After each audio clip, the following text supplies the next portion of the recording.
Hello, everyone. How's it going? It is that time where I need to remember to change into this screen. There we go. Yeah. Ready to play some more Control. However, for whatever reason, like I was trying to think of it before coming into the stream. I was like, how do I play this game again? Like I remember a lot about what, I mean, it's only been a week. But just trying to remember how to play the game is like, what do I do again? But so I finally started playing Baldur's Gate 3. It's been one of those games that I've had in my queue for a long time. I think there was an intent for me to play it on stream. But I don't know if it would be personally, I don't know if it would be a great stream game. At least not now. Maybe when it came out. And there's another side of the thought process that I have too of wanting to create my characters that I've created for D&D and playing with those characters' mindsets in mind. And I don't know if if the characters that I've created would be conducive to a good stream game. I saw that flash. It's the camera that's, I think, is the problem, which is annoying. That said, that thing has dropped a few times, so it might be broken. I'm not planning on getting one until after the holidays. Because I do have I have it on a list, my Christmas list to give to my parents and my brother. So it's kind of one of those things that if they don't get it for me for Christmas, I mean, it's fine. I've given them a number of things as options. But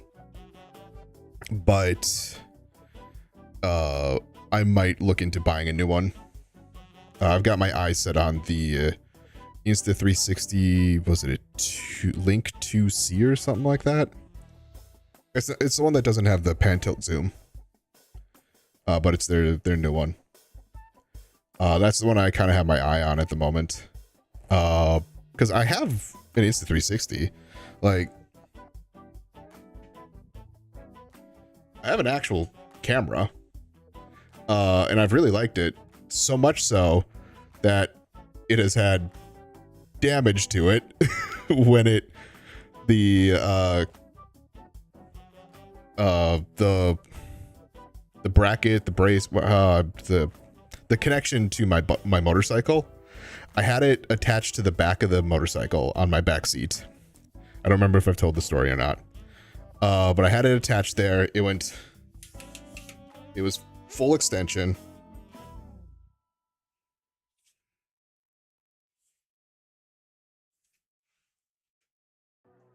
Yeah, it was full extension, sitting on the back of the motorcycle, and the bracket that was there or the mount, must have loosened up enough to where,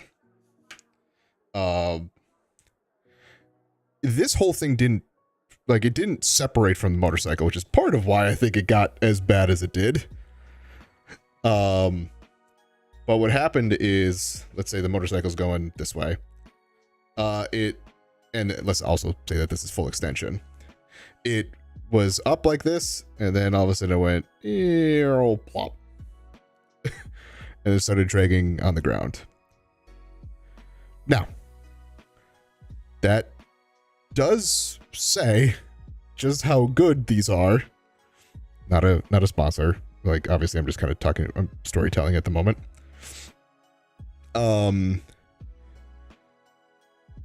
The fact that this looks like this with, I mean, the cracked screens is cracked screen. It is what it is, but the screen works still. But like, if you look at just how much that's been chewed up, and the camera, like everything still works. It's just bad looking. And I also have I have a piece of like shipping tape over the glass to make sure that like I can run my thumb across it and I don't get glass shards in my thumb. But yeah, the fact that this still works is a testament to like, I guess, how good the product is. But yeah, I was just like, I wasn't super keen on getting their original one because like, while there might be good use cases for the pan tilt zoom, especially because I have that thing right there. I have a VR headset for playing things like, I have it for Beat Saber. I don't actually like Beat Saber's fun, sort of. I much prefer Synth Riders. Part of it I think is just the soundtrack. I like the soundtrack for Synth Riders better because I like synthier music. But if I wanted to ever like stream that, I have like an open area over here. It's not like crazy open, but it would be nice if I wanted to have like, without having to move the camera in its entirety. Yeah, I'm pointing with the camera. It's just easy to gesture with this thing. Instead of moving the camera, if I could just like set it to where it changes to where it looks over there, that would be cool. But like, for how little I would probably use it, I don't think it's worth the extra like $100 that it is. But I will say that I do want a different one. This one's better than the one I had before, by all means. Specifically for higher FPS. The other one was, I think, locked at 30, and I think locked at 720p. This one I think can go up to 4K, but I believe I have it set to 1080 because, I mean, really, this is, the whole stream is outputting to 1080. So I figure, why would I put the extra horsepower into the camera and like make this 4K, and then, but I'm only outputting to 1080 anyway.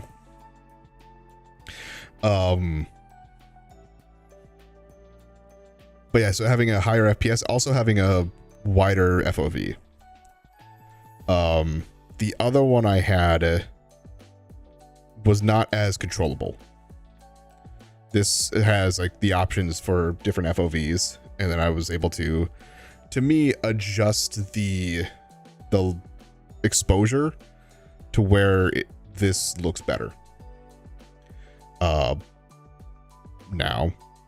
the other one, the Insta360 that I'm kind of looking at, seems to be a better bet.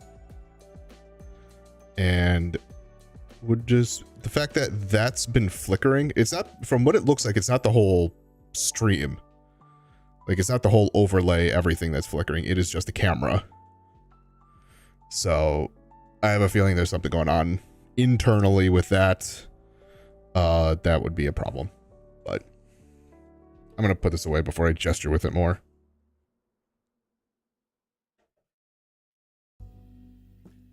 But yeah, so that's that.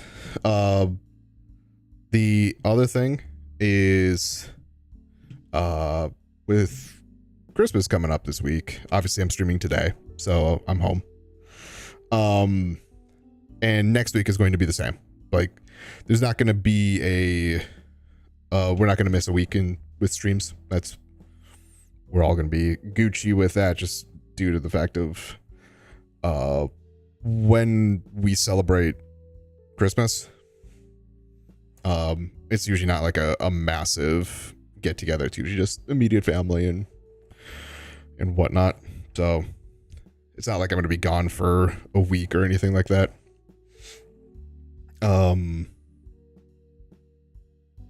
Oh boy, there was something else I was going to say, and it wasn't that. Oh, so other story is, so I woke up this morning and earlier than I normally do on weekends, right? Especially on after having the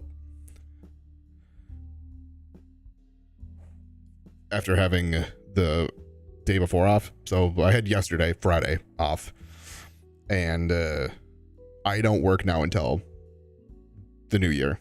So I have between now and through the 1st off, which is so nice. I like having that. But with that, I was supposed to look at a house this morning. And I give my realtor Saturday mornings as a possibility to go look at houses. So that way I can hopefully get back here and stream in time. This one I wasn't sure if I was going to be back exactly at 1 or if it was going to be a little bit later than that. Obviously, I made it. I was here on time. Because what happened is, so I leave my house an hour before the showing. It's on the other side of the metro.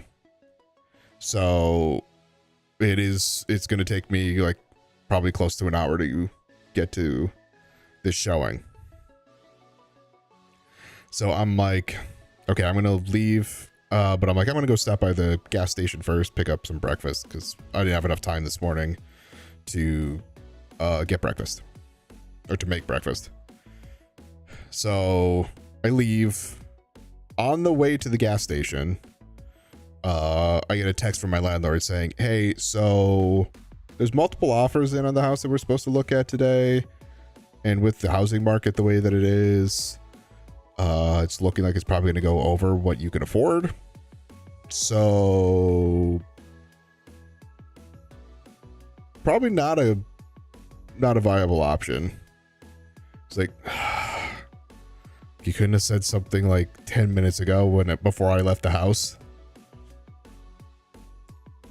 But it's like, I mean, what can you do? It's been the story of my house hunting is even when things were better, I didn't have as much money that I could put into it.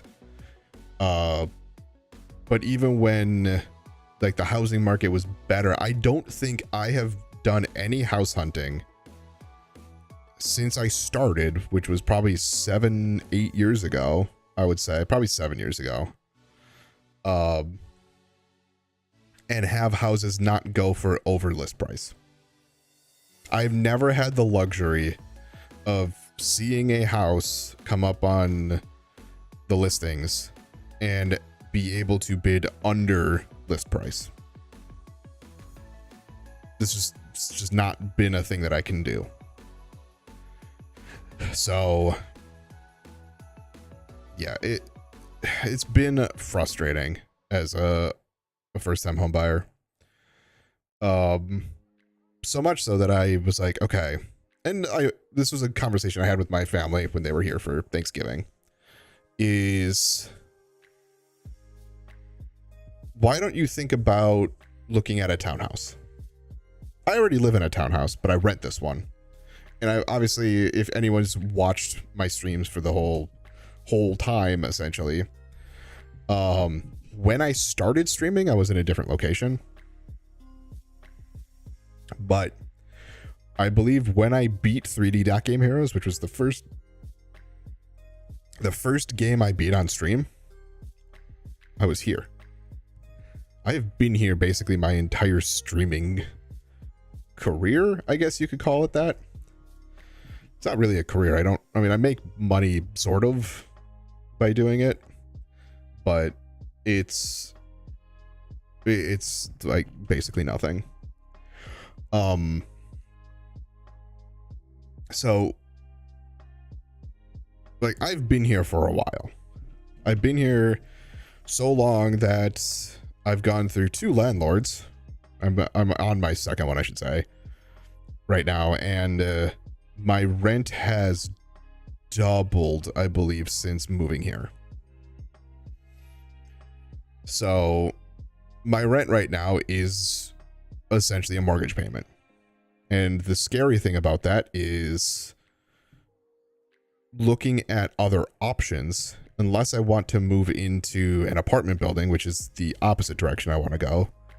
I want to have at least one fewer shared wall, because I think I talked about this last week. I have a shared wall there, I have a shared wall there, and I have a shared wall on the farther side. And while it's not a huge deal, I haven't like had any real complaints about my neighbors. It's still a shared wall, and I still feel like even when I'm streaming, I know I talk louder, because the headphones make me talk louder. But I always feel like I need to be in control of my volume, and I feel self-conscious of that. I tend to be a quiet person generally, but like I would like to be louder. I would like to be able to like turn up music while I'm working or while I'm doing something. But if I turn it up too high, I have at least here, I have 2 shared walls that are like within this room.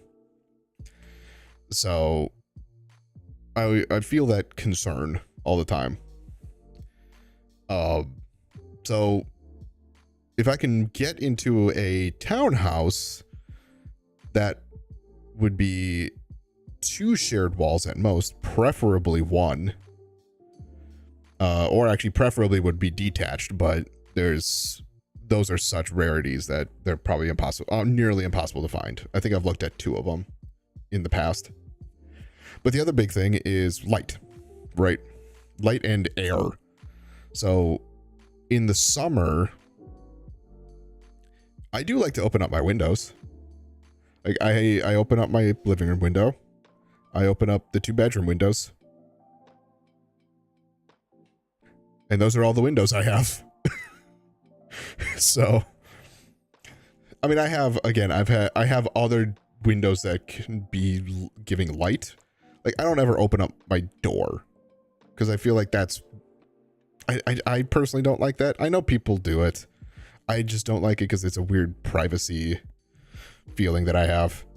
And then skylight, which is currently covered by snow. But it's one of those things that I'm like, I would like to be able to have like at least a couple more windows, right? Whether that be on the back, where it's a full walk-through like type of townhouse, or I get a corner unit and where I have like the front and the side. But so I threw all those in, or threw that to my realtor, and she sent me a number of options back. It was like, I think it was 56 listings or something like that, that were matching basically my house search, except it was lower in terms of list price because then I have to deal with HOA fees. And then obviously it's just listed as townhouses. That 56 has been pared down to 8. And even then, one of those, the reason why I haven't like fully written it off yet is because it's only the exterior image. Like I haven't said that I want to go look at it, but I've also not written it off completely yet because I haven't seen anything else with it. So that's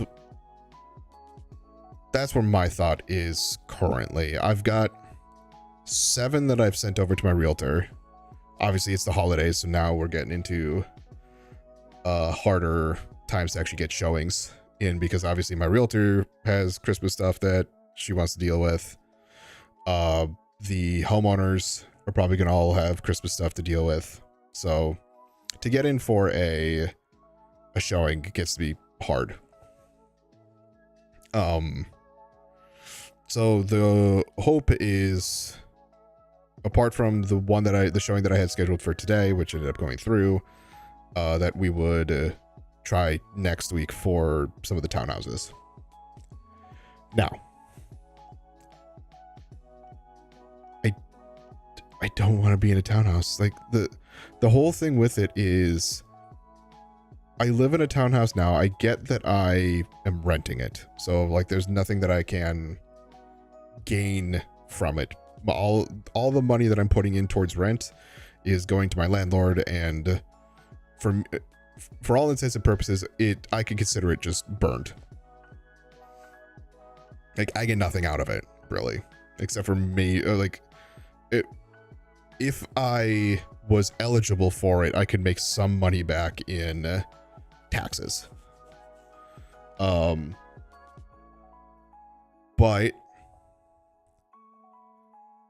I'm trying to think if I want to go into detail about this or not.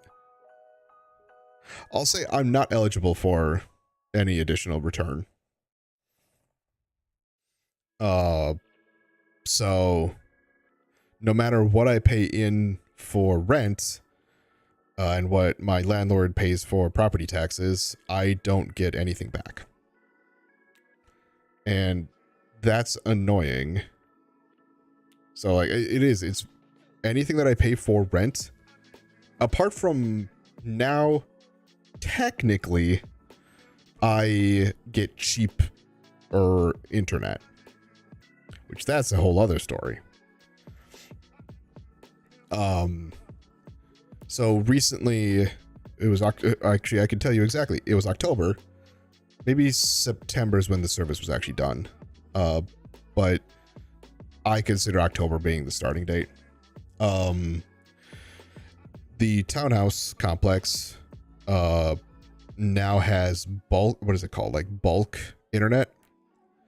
So it's essentially the HOA fees went up some for my landlord, but that's to cover internet now. And internet is gigabit. It is, from what I understood, is gigabit and unlimited, which I was like, hell yeah. Okay, that's basically what I'm paying for normally. And so I'm like saving myself like $100 by doing this. So I am getting something somewhat back. And like obviously the HOA fees deals with things like, I can't remember if garbage and recycle is part of the HOA fees. Lawn maintenance, snow removal, any sort of like maintenance on the exterior. So like siding was done, roofing was done, driveways were done while I've lived here. So I haven't had to pay anything extra for that, but it affects me sort of. It more affects my landlord, because it makes it so that the value of this place goes up, and I don't see anything extra for that except for the fact of I have to pay more in rent, usually. So I've looked around for other options for rentals. And the bad thing is, it seems like all rental townhouses, because I don't want to go back into an apartment. I don't want more shared walls with like up and down as well. So, but the problem is like everything around here in particular seems to just be going up in rent. And I've made the complaint before. I'm like, how is this a thing? Like, we have a situation where there's not really a price discrepancy or a cost discrepancy between buying a house and renting a house. Right? Let me repeat that. My rent what I pay right now for a townhouse, which I get is going to be higher than if I rented an apartment, is higher than if I were to, or is either higher or just as high as if I were to buy this place outright. So what is the point of renting? The whole point of renting, from my understanding, is to have a place that is cheaper to live in because you don't own it. That's the whole thing with it. That's why people would rent as much as they did, is because they could afford a rental but couldn't afford buying. So, but again, we're at a point now where what I pay in rent is equivalent to like almost a $300,000 house. Like, that's literally what I've looked at. So it's like, I don't get it. It truly is not a surprise to me why people talk about a housing shortage. Because if housing is this expensive, and especially in a way that's supposed to be more affordable, aka rent, and like, I don't make like small money. I make pretty good money doing my day job, being a web developer. So the fact that I'm not living paycheck to paycheck necessarily, like I am putting money away, but when it comes down to it, with the money that I make, the fact that I've been looking for a house for as long as I have now, I'll give some, I don't want to call it credit. I will give an excuse to the market, because during COVID, the housing market plummeted. So that's a little bit of a different story, like the housing inventory. So through like the entirety of COVID, I don't think I had like any houses that came in within my range that I was looking for. And I remember talking to my realtor. This year. It was this year that the housing market all of a sudden just exploded back, or at least what I'm looking for, exploded back onto the scene. So I had re-signed my lease. I think it was June, maybe July. I think it was July actually, because it was the 60-day notice for my landlord. And it was like the week after I signed my lease, all of a sudden, boop, houses start popping up. I was like, fuck. Now, I'm not going to go into the details about that. I've talked with my landlord about this as well. Like, what happens if I do find a house? Because he's already known that I'm looking for houses. Like, so what happens if I find a house and we're still like in lease land? And what he told me, I'm good with. So, but it was just a bad time. And when I talked to my realtor at that time, when we looked at the first house this year, I was like, we have not looked at a house since before COVID. So she's like, no way. I was like, yeah, that's how long it's been. So the fact that now I've looked at this year, I probably looked at maybe a dozen houses, and there's probably another half dozen more that like we've had showings scheduled for, and it's ended up like today where it's like it's going for over what you're going to be able to afford. So we just kind of don't do it. But yeah, again, for what I make, my parents have said this. I make more than the both of them combined. Like, great.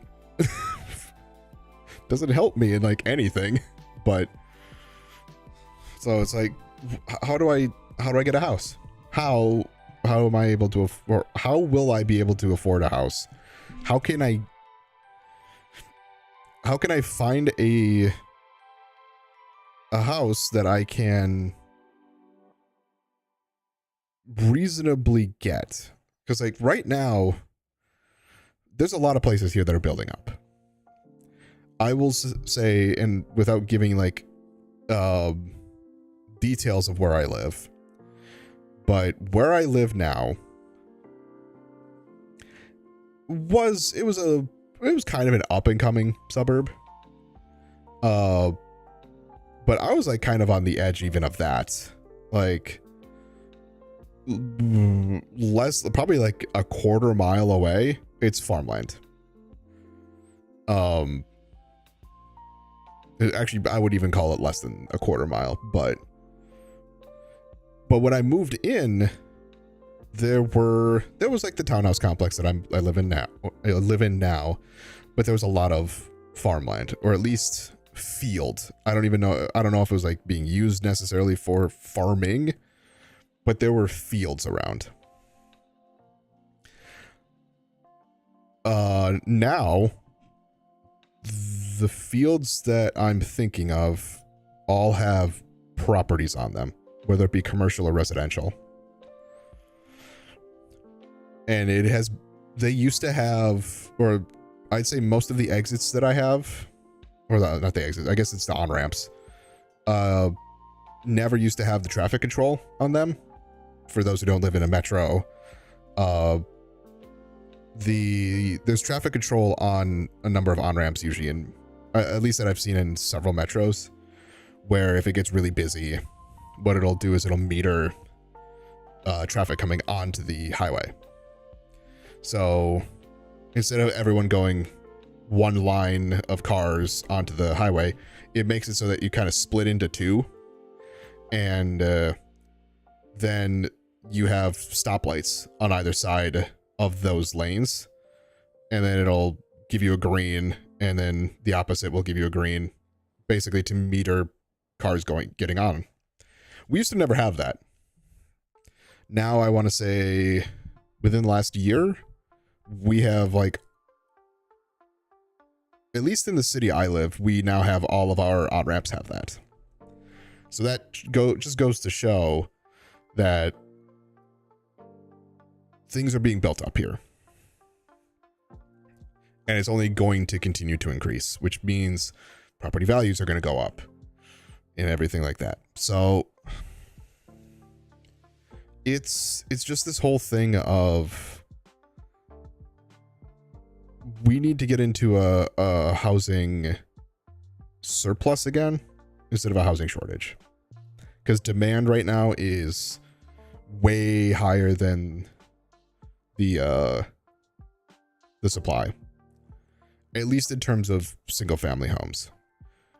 Townhouses may be a little bit of a different story. But when it comes to single family homes, like, a house does not stay on the market for like longer than 5 days. And it will usually go for like probably 10 to 20,000 more than list price. So, and I'm like,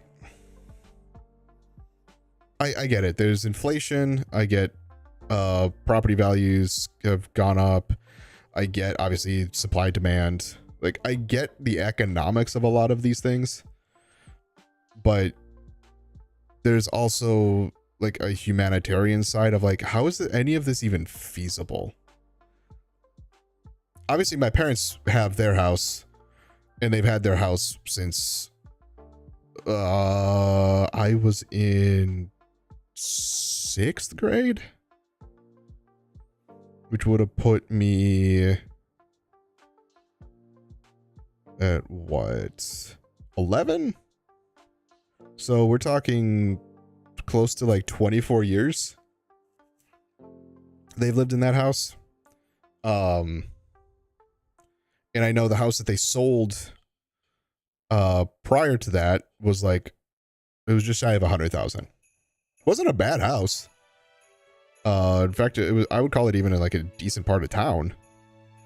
But it was a 3-bedroom house. Not a ton of square footage, I don't feel like. I feel like it would be a lot more like the square footage here, but also with a basement. So I'm like, that would be great. Hell, even when we were talking about my landlord actually offering this place to me, before he put it on the market, he said, I know you've been looking to buy a house. Would you be willing to buy this? I was like, hindsight being 2020, I would have absolutely said yes. But at the time, I didn't want to live where I do. And I still don't. I'm so far away from so many things. Like, I don't see a lot of my friends often because they don't want to drive here. And it's just such a long drive to get to where they are at. So it's like, I want to live closer to them, which is where I've been actually very happy that a lot of the places that I've been looking at have been significantly closer to them. So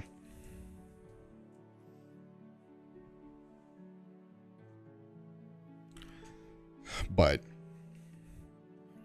like, it's just that confusion that I have right now of the market now is insane.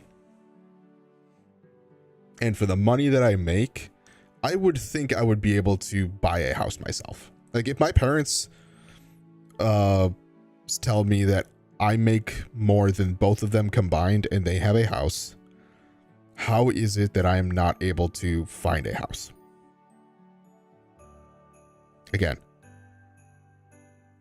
I get supply and demand. I get that. And the fact that demand is so much further or so much higher than supply right now. I get that. But I then hear about people in other states. I get we kind of have a higher cost of living. And who knows, that may push me out of Minnesota, which is not what I want, because I like Minnesota a lot. But there have been thoughts. I have talked about with a friend of mine who lives in Bama about moving there, and I'm like, I don't want to. Like, I'm a northern boy at heart, and to move into not just the South but the deep South, boy, I would be a fish out of water there. But the thought process with that was, I could buy a much better house for significantly cheaper, live there for a little while, and then move back to here. Now that I would then have, or at that point, I would have hopefully money invested into the house. I mean, that's an option. It's kind of what my parents did, even though they rented when we were in Colorado. But like, the first few years of my life, I was in Colorado. But then they moved back to Minnesota.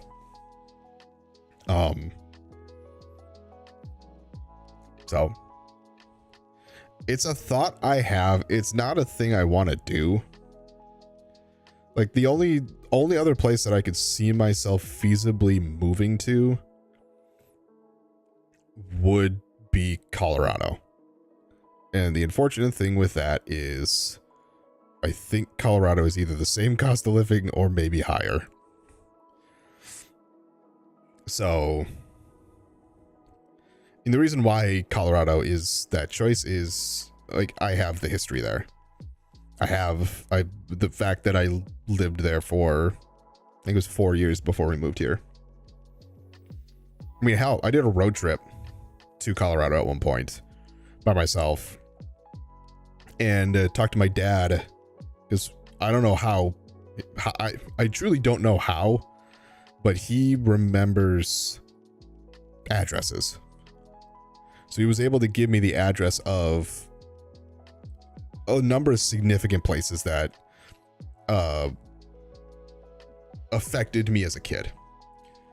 Whether that be like the first apartment, we've rented a house, so going to that house, and the house is one that I remember more. The apartment I don't remember as much. But being able to go there and see those were really cool. So, but yeah, that would be the only place that I can think of right now that I would truly be okay with moving to. I don't want to move to Wisconsin. That would feel like a betrayal to Minnesota. I don't want to live in the Dakotas. You don't want to live in Iowa. Illinois, maybe.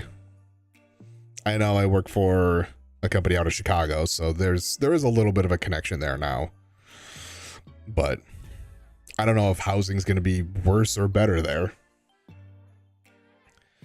The perk of that is if I lived there, it would be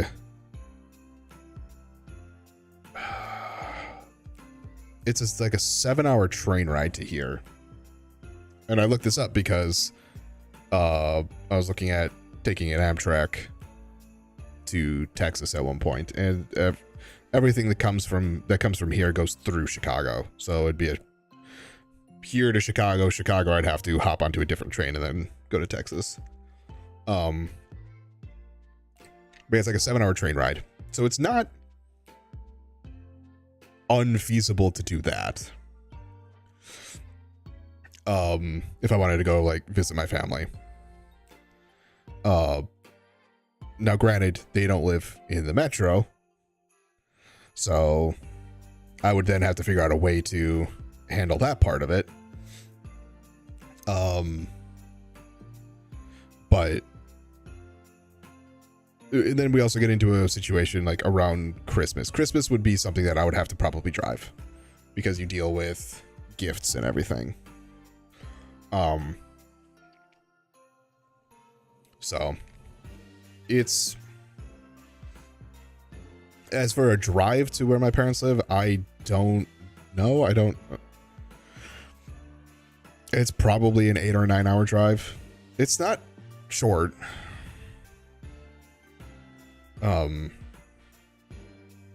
But yeah, other than that, East Coast doesn't really appeal to me. Washington may appeal to me just because it's such like a technology hub. And I would call it, I wouldn't exactly say it's like similar enough to here, but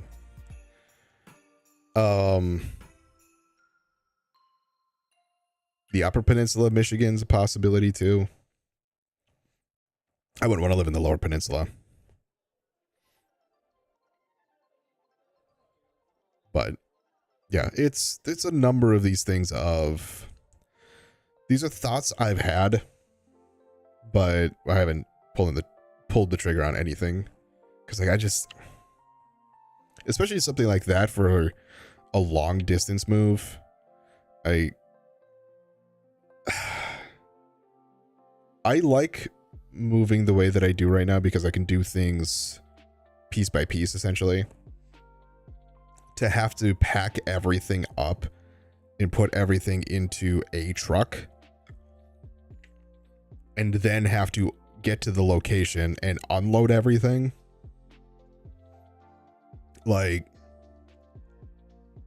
that just becomes like, it's not analysis paralysis because you're not analyzing anything necessarily, but it's like that paralysis of like, there's too many things to do that you just don't do anything.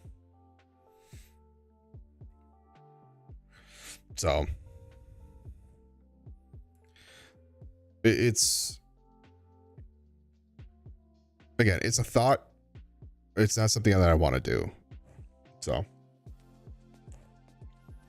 I don't know. House hunting sucks right now. And like, it bugs me when I hear friends of mine who have like, who are looking for a house and then they get a house in like a few months. And I'm like, God, what the fuck? I get you guys have 2 incomes, but fuck. Come on. Because a lot of my friends are married. So the dual income definitely helps with buying a house. But in the end too, like, there's a thought that I have of like, I'm single. I want to buy a house and not have to rely on, at the very least, a roommate.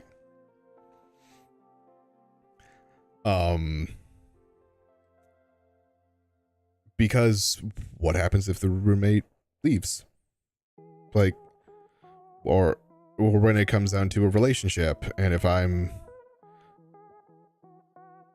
wouldn't necessarily get help with income until we're like that truly like committed to each other. So I want to be able to afford a house by myself. So, because at that point too, like, okay, cool, I get a girlfriend at some point. Great. She decides she wants to move in. Awesome. Something happens, we split.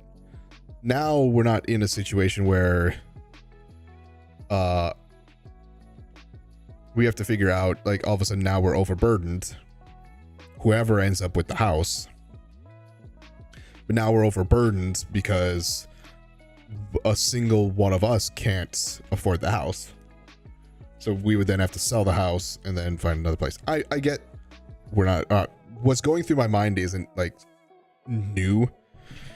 People have gone through divorces and whatnot. I've probably felt a similar thing or had to go through a similar thing. So, but like, that's why I have it in my mind that I want to be able to buy a house by myself.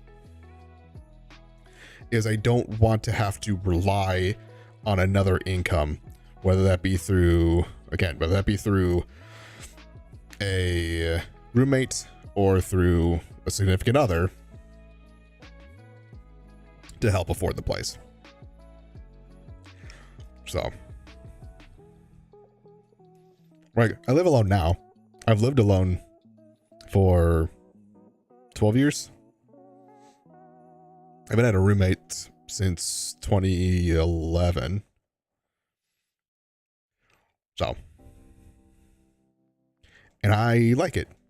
I like not having a roommate because, once again, it just makes things easy. Hard in terms of budget, but easy in terms of not having to be like, hey, I need rent. Or, hey, I need your half for internet, or whatever the thing is. Like, we're all adults now. You know? But, anywho, I was definitely yapping for longer than I expected. That seems to be the case a lot more now. I have a lot of story times now at the beginning. But I think I was like, oh, I'm going to just talk about this last thing real quick. That was about 40 minutes ago. So, yeah, probably closer to a half hour ago. But, yeah. Oops. But with that said, I think I'm going to pause the music. And we'll flip over to Control. I'm going to take a quick pee break before we actually get started with the game. That's going to go away too. And I will give you the substitute real quick. So I will see y'all in a second. Also, why is that not going away? It is paused. Oh, there it goes. It took it long enough. I'll bring it back.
All right.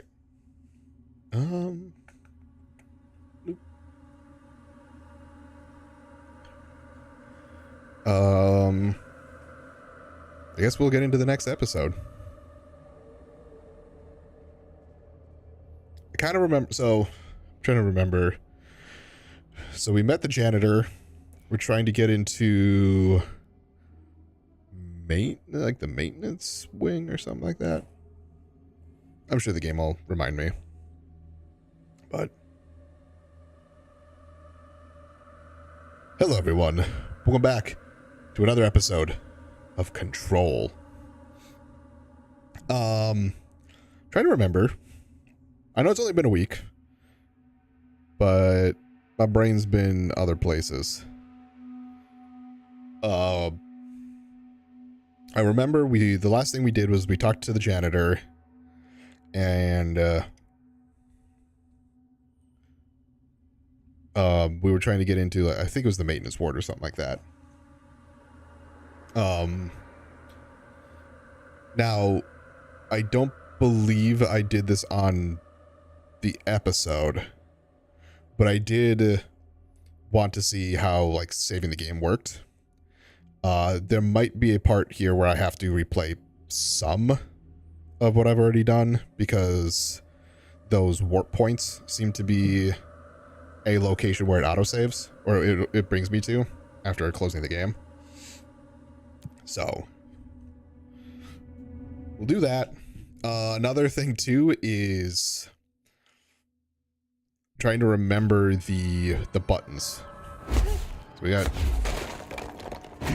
that's the evade. That's that. F is switching the gun.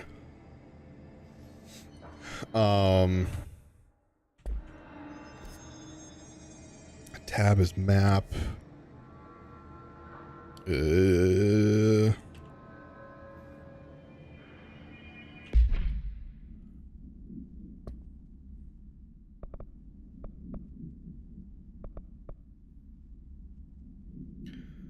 Kill enemies with the weapon.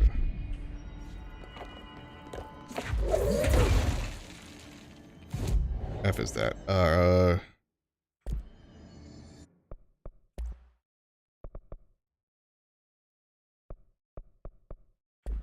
Okay. Oh shit, 3 more abilities.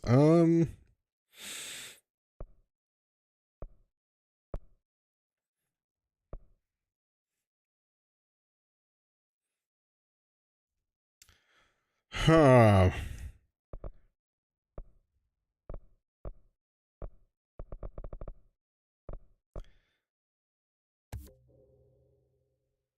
We'll go with that. Okay, and so that takes up to cost. I guess that makes sense. That's not... Oh, and the rest of these take up 3. Oh, cool. Cool, cool, cool. Great. Awesome. Just peachy. Well, there we go. I did it.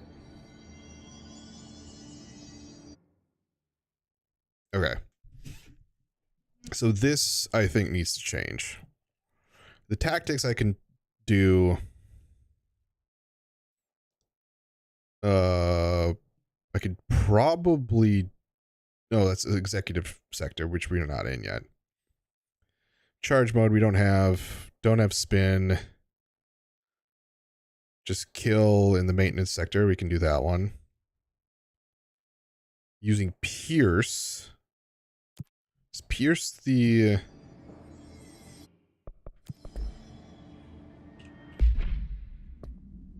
That's grip. Okay. I can't do anything with Pierce. I don't, because I think Pierce is going to be a different gun type. Oh, and this is just kill enemies. Okay.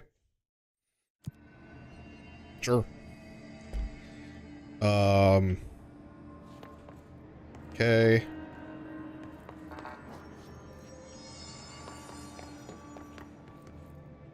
Because, yeah, I remember coming into here and enemies started spawning again.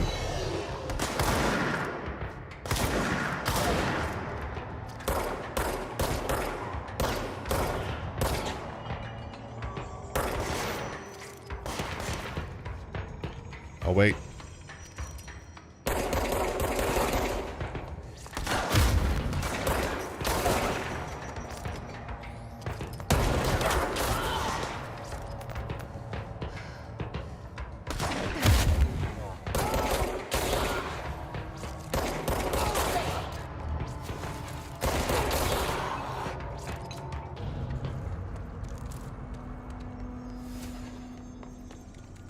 So I don't know if that was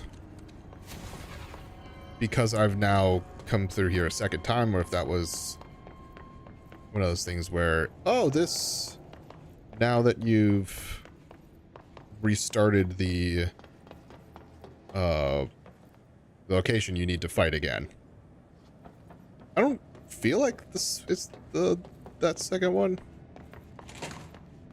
Okay, yeah, see, like, this is still open from when I talked to Yanni the Yanitor.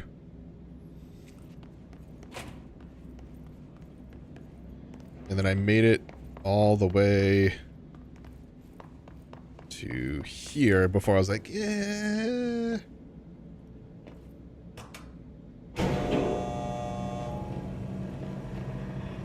Watch, now there'll be a checkpoint down here or something like that.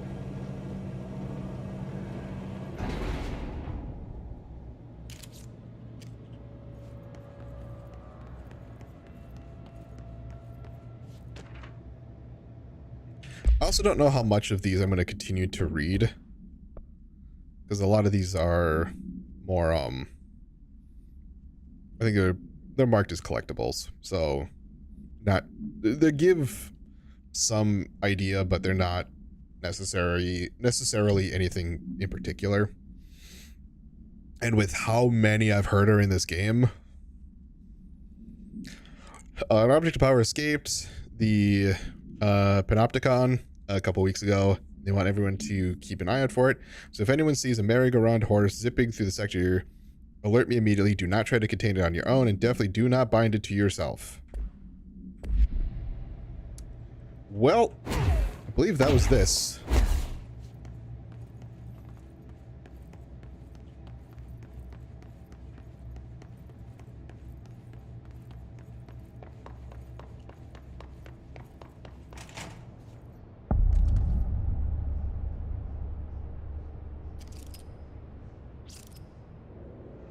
Okay.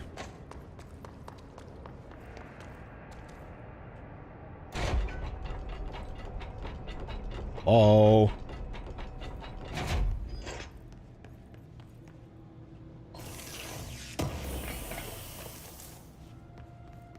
Energy boost.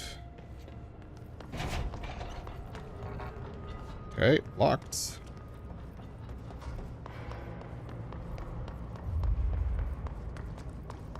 I said it before, the lighting in this game. Dangerous out here, lady. Go see Chief Arish. He's just inside. He'll help you. Okay.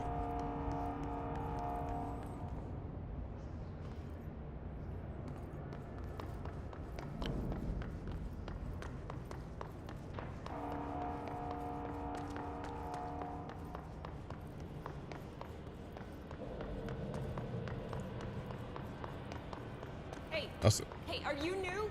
Go talk with Chief Arish in the security booth. He's in charge here. you could say I'm new. Ma'am! Hey! Hello. Chief Arish, FBC Security. Shouldn't you be in a safe room? I'm gonna ignore you for now.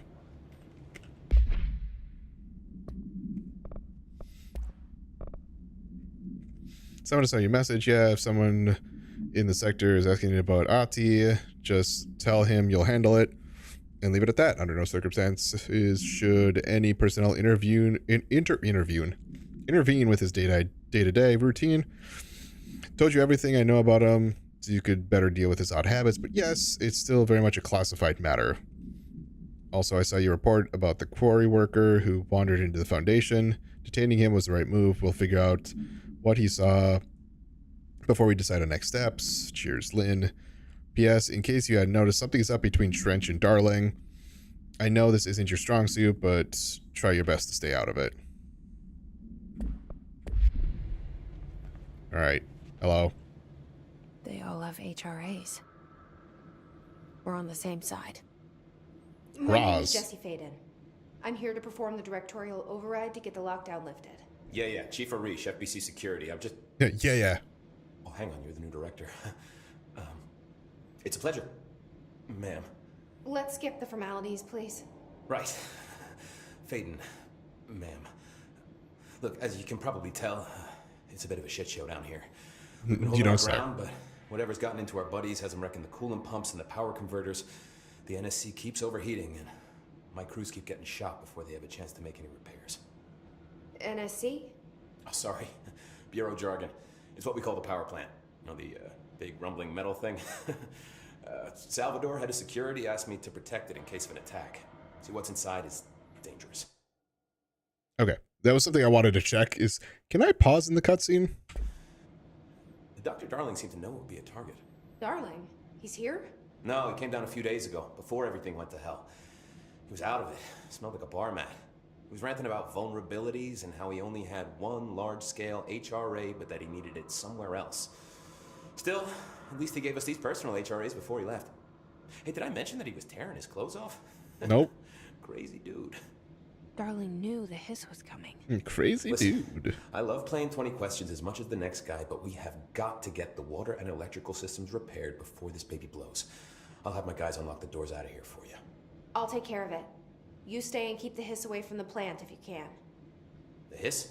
That's what we're calling him? Oh, that's catchy. Oh, listen, the radios aren't working, so if you find my boss Salvador out there, could you please ask him what the plan is?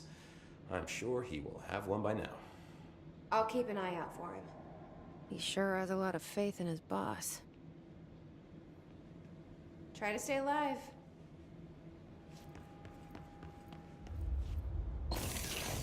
Yo. Thank you. Rate of fire boost.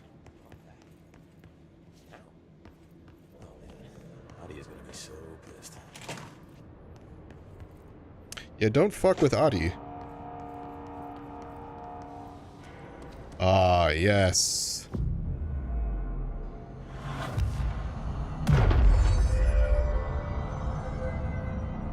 Oh, yeah.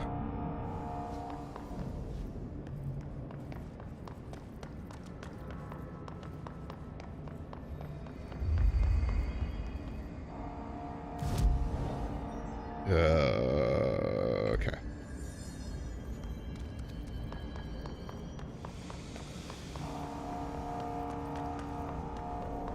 So I need to do something with the furnace. Right now, I know there's sign-ins. I'm just wanting to do a little look-see doodle. Apparently not for long.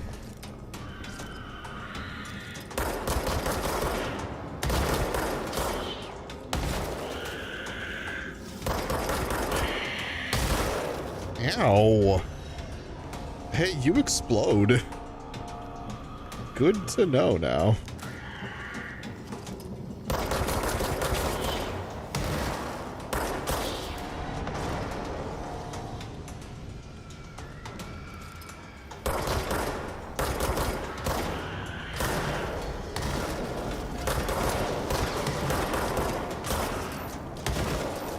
Damn it.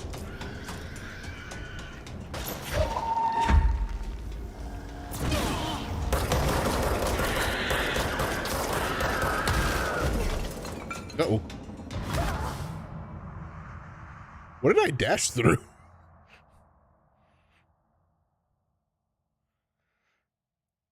Did I dash like through a railing?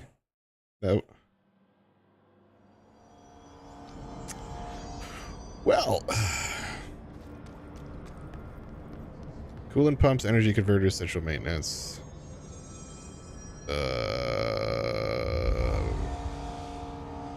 Burn the trash around the furnace.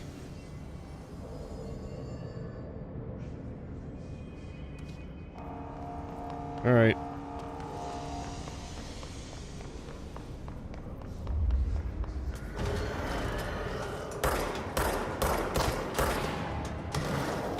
And because I died, now I have to restart that whole bounty.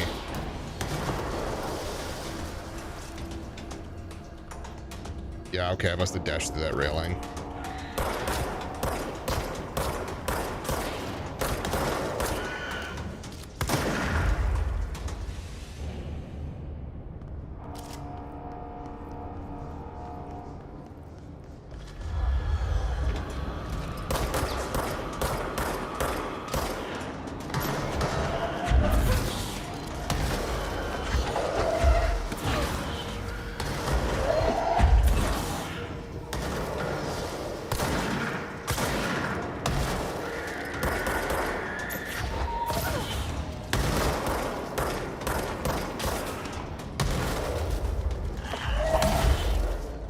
What?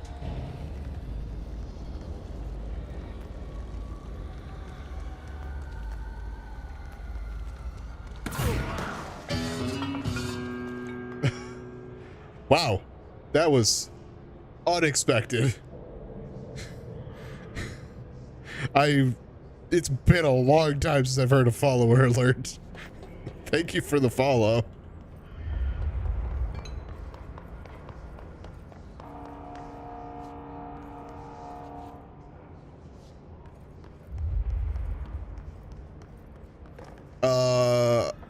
Not it. Appreciate the thought. I'm not interested. I think I got the way that I want my stream looking at the moment, and also I myself am a web developer, so appreciate it though. Furnace chamber, you are what I want.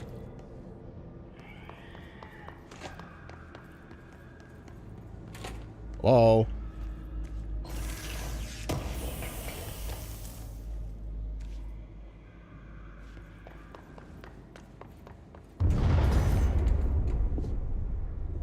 Power cut. Replace the parts. Artie?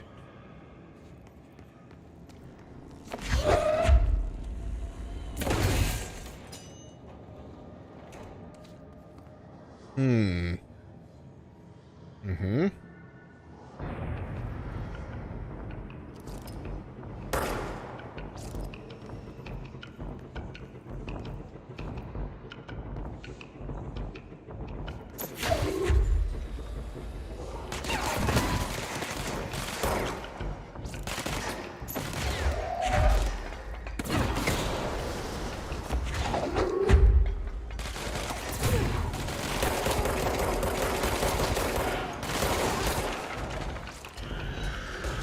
Good. Fucking great. It's Especially the guys that blow up. Awesome.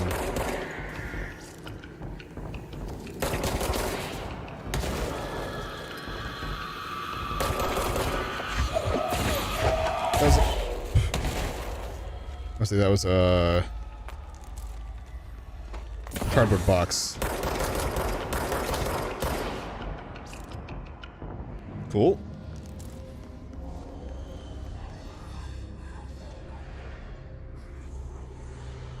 I hate the whispers. I hate the whispers. Why are they needed? I need to...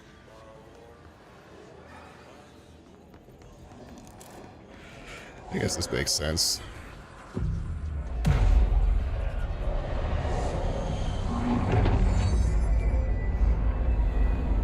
I fixed it.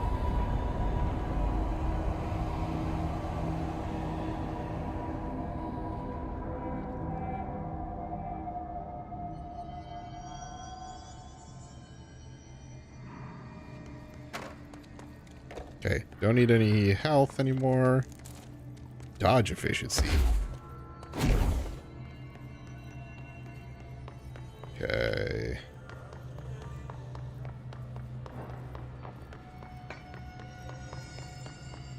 Nothing interesting over here. Don't look that way.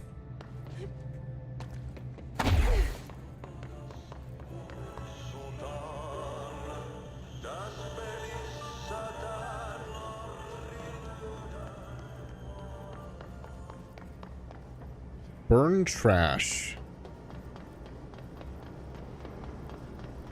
Now the question is, what is trash? And how much do I burn? By trash, did Ati mean barrels full of hazardous biological material? Let's find out. Seems like they're breaking some environmental regulations on waste disposal, but if that's what Ati wants, then I'll get it done. My name is Dr. Pierce, lead researcher of the Parakinesiology Department. I believe that I've discovered a Code Omega paranatural entity residing within the Bureau itself, right under our noses. Darling refused to allocate me the budget or resources, so I'm taking matters into my own hands. Let this recording be the proof I need to convince them. The furnace can speak. It's been talking to me for some time now. Listen.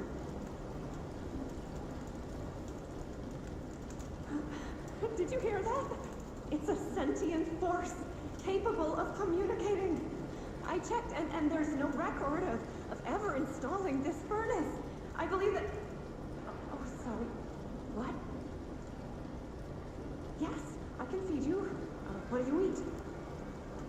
I see. I'll try to find some volunteers. What?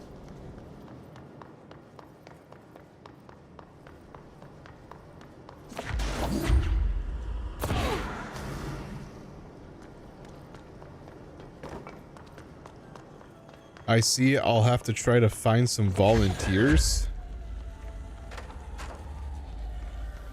What I forgot, is this bio... What she said, if this was biohazard, if this was radioactive.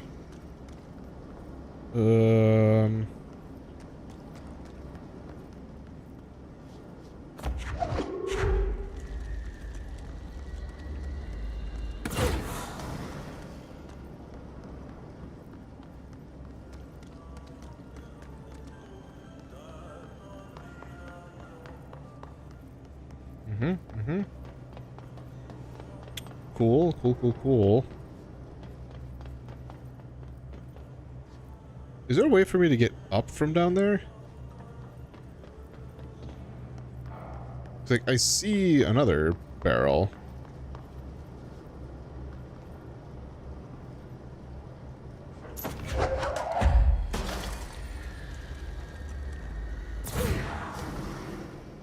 Looks like there's one more to go. But if I can't get up from down there... Oh, there's a staircase there. Okay, we're good.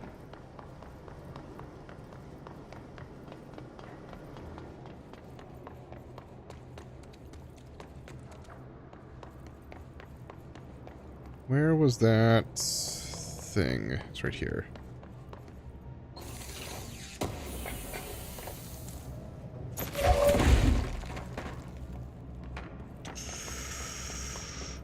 Okay. Missing one barrel, it looks like.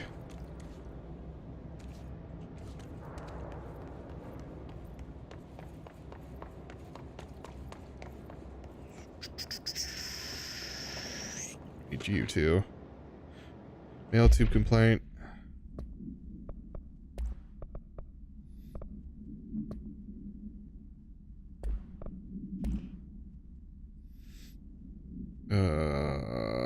Yeah, I'm not gonna read that one. That's not that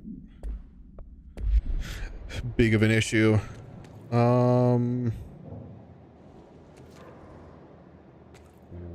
Where would this other one be? Is it hiding? Just gonna take one more lap down here to see if I could see it. And if I don't, I'll head back up. It's not there.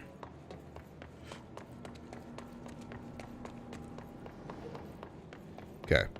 I think we are clear for down here.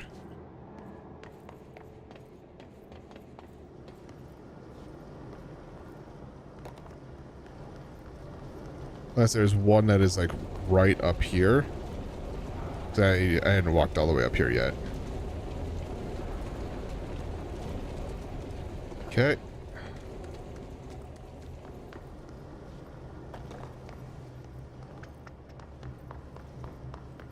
Let's see.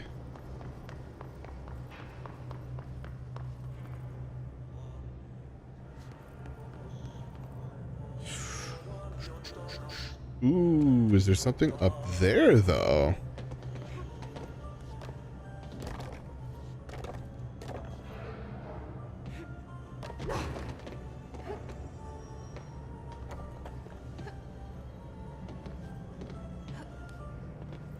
Oh. Oh. Oh. I thought I'd big-brained this.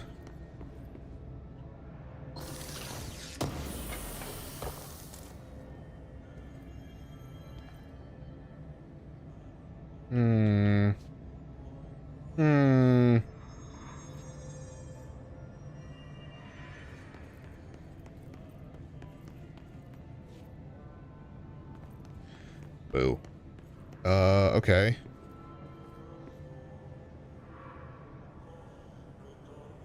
Actually really cool that this is a thing.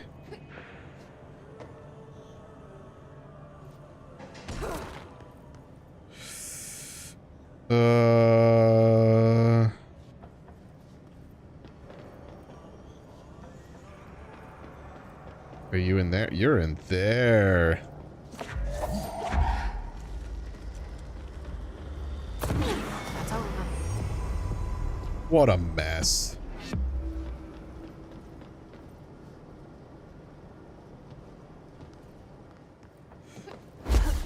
Cool. Alright, so I did that.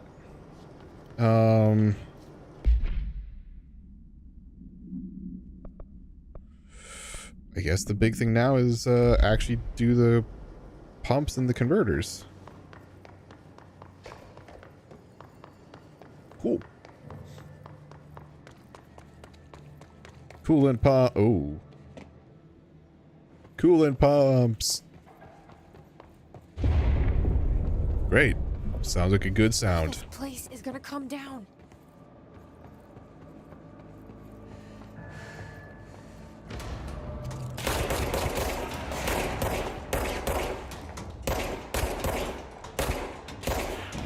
There we go.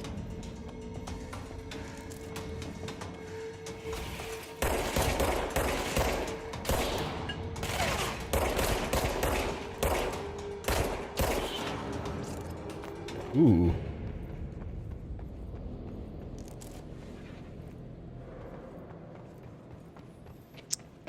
Well, down I go.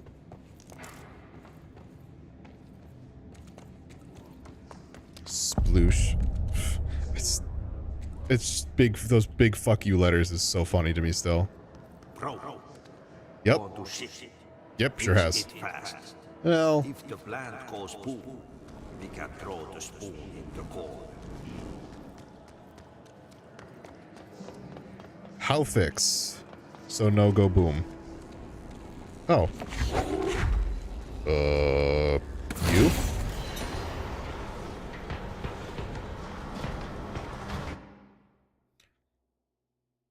I know it's a game. I know it's a game. Why can't I fight the guys first? Why does me putting the one piece of power spawn a bunch of guys?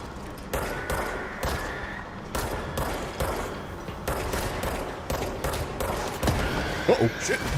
Oh, shit. I saw a big explodey guy who was about to go right up my ass.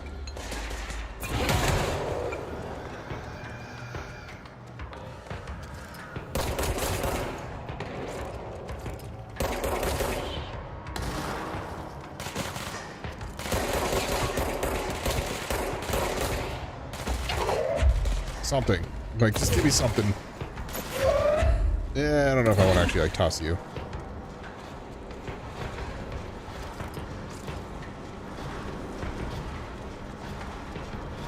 Hey, guy.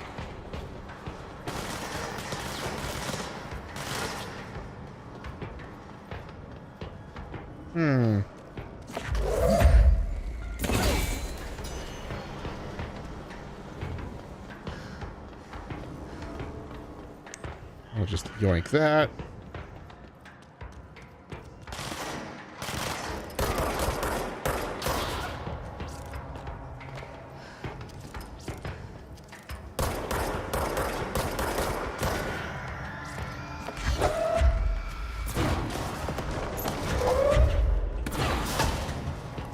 God.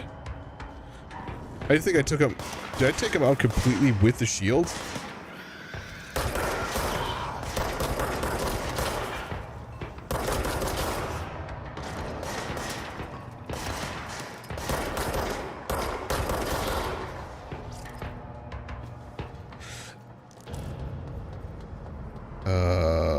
Okay. No. Shit. What now? My old enemy, the clock, is blocking the pipes. You need to deal with that shit. He is very clever. He's trying to sneak in. We got him caught with his hand on this. Oh. Big ouchies.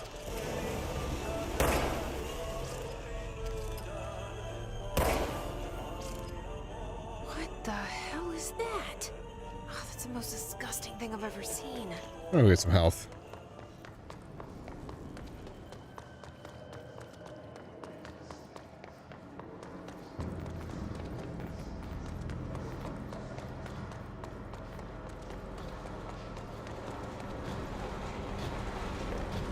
I'll have to check to see if there's anything else that I need to do there, but I need health.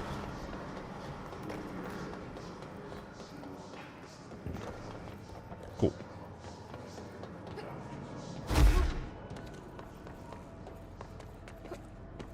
No, that's annoying.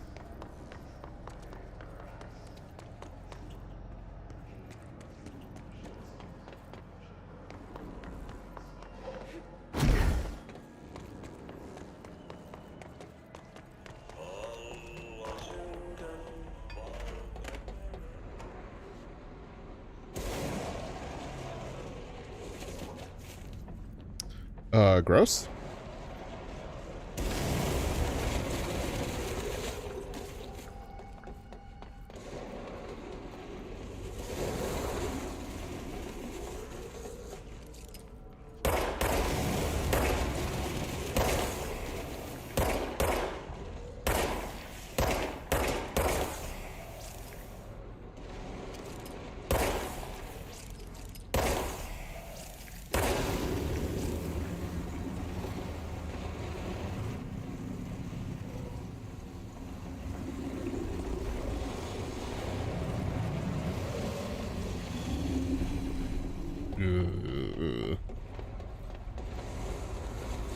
This is gross. It's like, it's not even like all that spooky. It's just kind of like, ugh.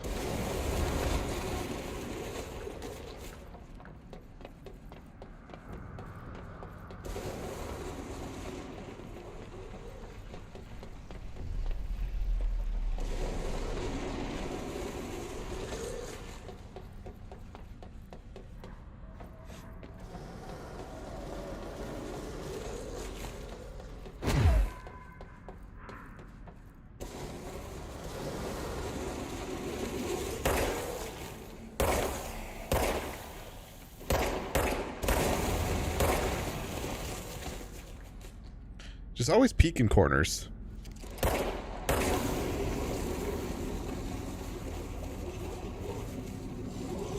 Best thing to do.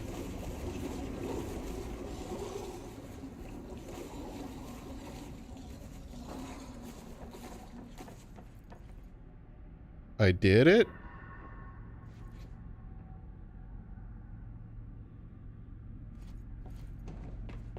Did I do it?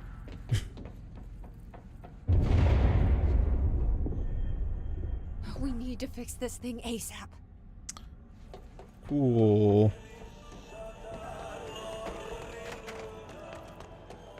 There go the pipes. Nothing more satisfying than manual labor. I'm gonna have to fight more, aren't I? It's kind of what it feels like I'm gonna have to do. Oh. That's already in. That's already in. Cool.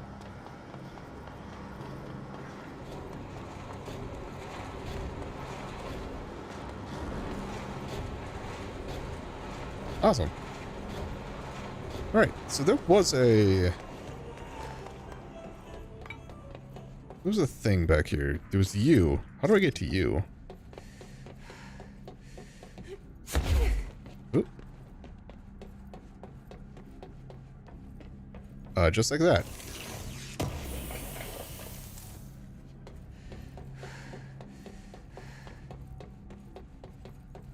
Okay, I think that will have handled what I need.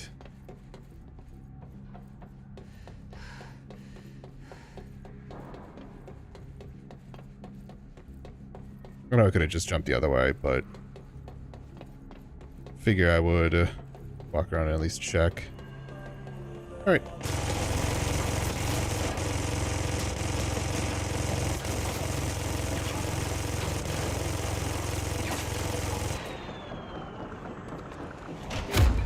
Ooh. Uh-oh. I regret those decisions.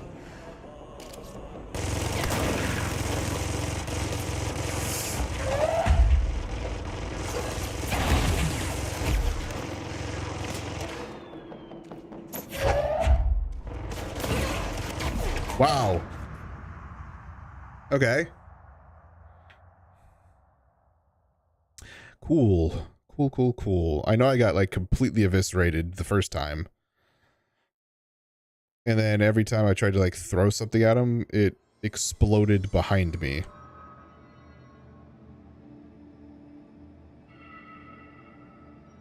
Okay, well. I did the pumps, it looks like.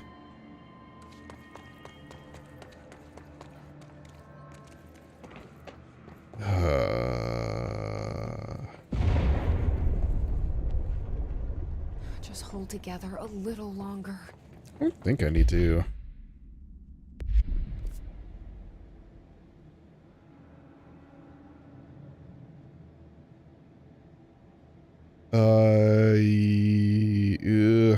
There's another location down there, it looks like. I'm gonna... Well... Was there a warp point? There might have been a warp point down there. I don't remember, though. The warp point could have actually been the one that was here that I'm thinking of.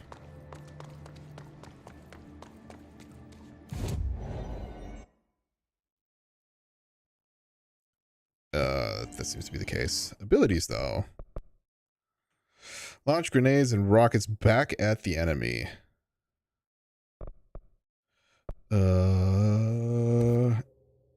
I do want more energy though.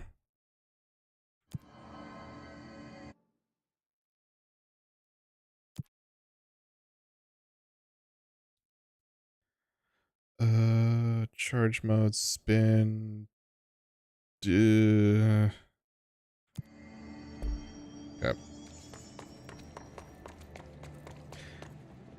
I assume what's happening down here is,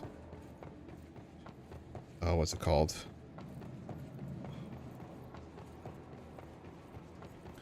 There's something down here that I don't have marked, so I want to go see.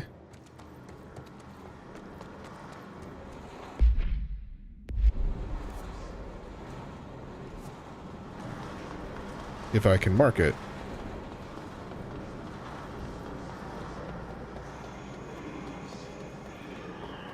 Oh, it's there. Oh. That's annoying. All right.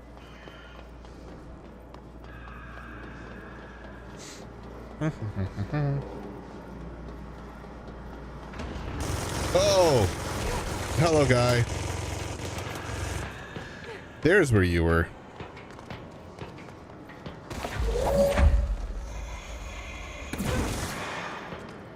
Okay.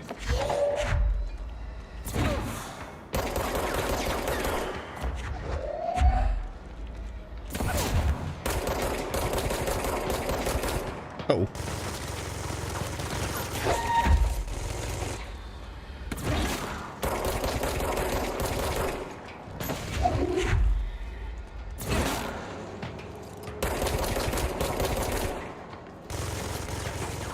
He's not so hard.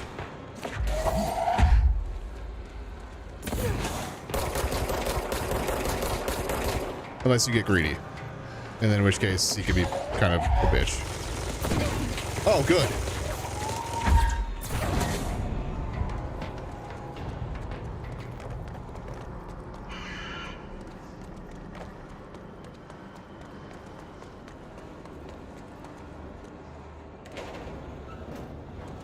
I did it, though.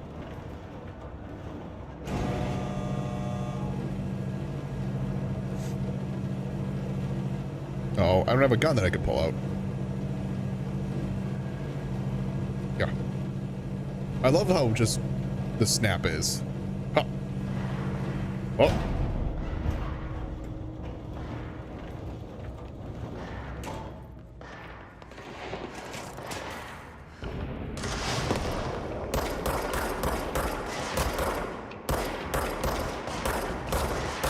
I cannot snipe well with this.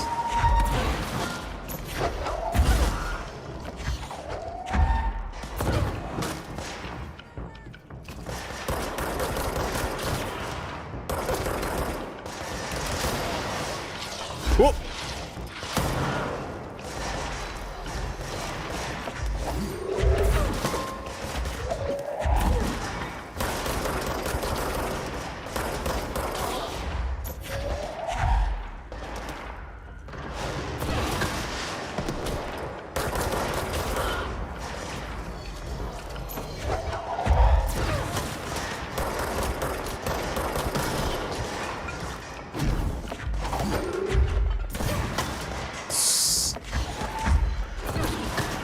Yeet the whole thing over there to them.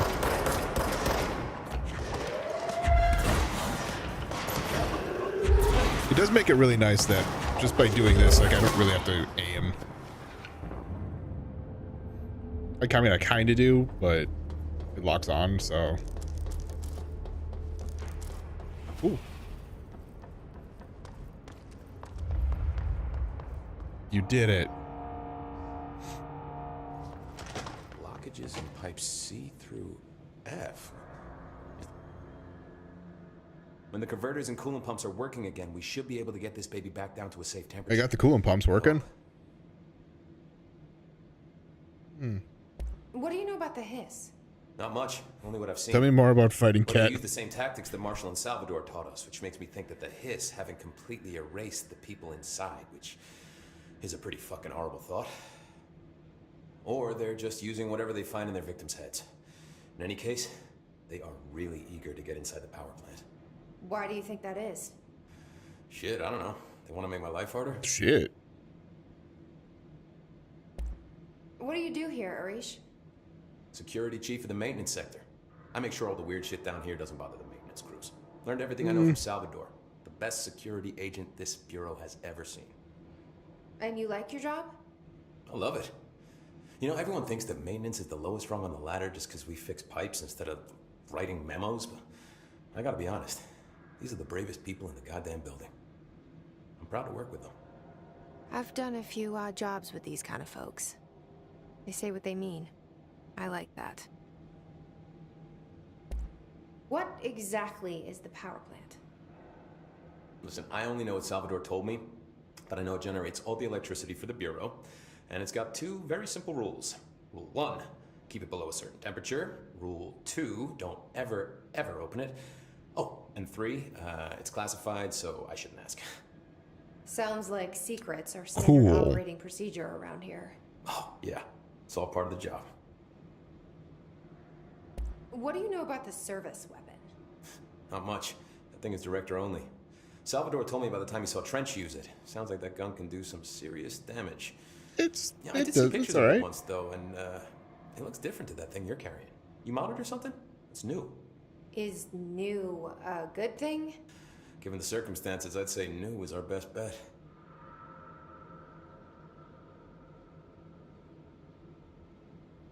Yeah, like, what do you mean new? Do you know this Ati guy? Of course. He's my favorite coffee break buddy. Dude has got some crazy stories. He probably knows more than anyone else around here, if you can make sense of what he's saying. Any idea where he's from? I'm guessing Sweden. He's from where he's from. But there are Cool. just some Good stones answer. that are better left unturned, you know? I should be going. Try to stay Right. alive. You got a lockdown to lift. All right. So, coolant pumps, energy converters, everything else is this way. Are we gonna fight more people here? Kind of sounds that way.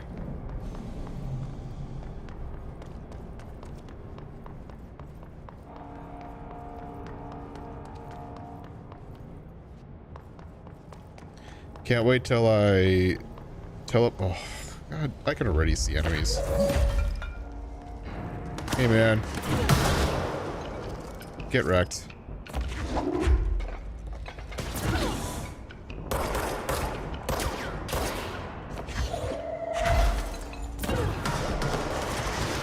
Oh, whoa! How about we don't do that? Great.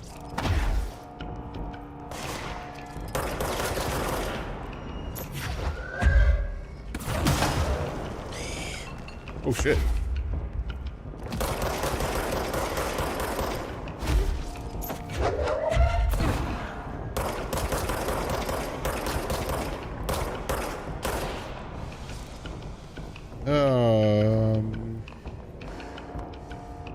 There's another guy who had a rocket that I did not go shoot.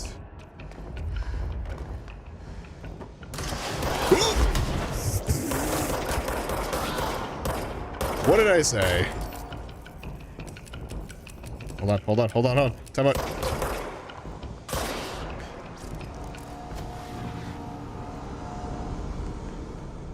You know what? Good reaction time.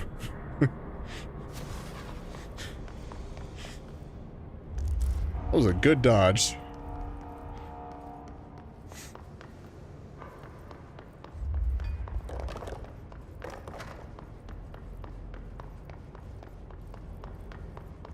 I'll definitely pat myself on the back for that one.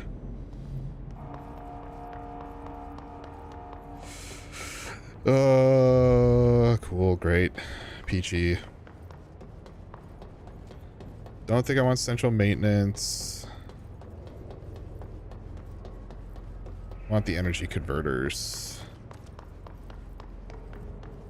And the elevator is closed. So that's going to be because I'm going to come up from there, I bet. Am I right? Cool.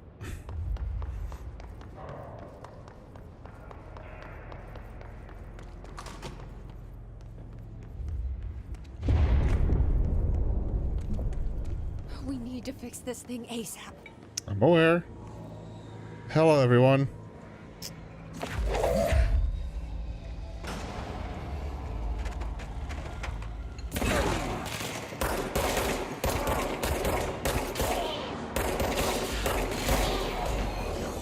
Oh, well.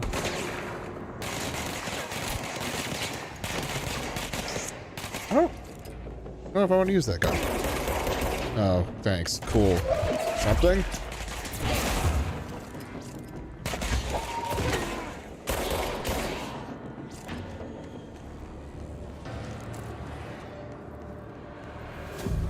Cleanse it.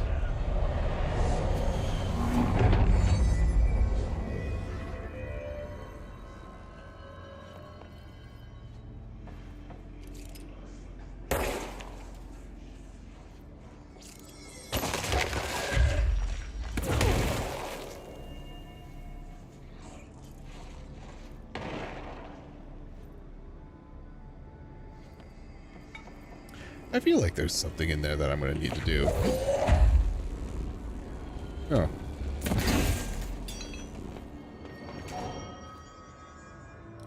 Okay. It's fried up.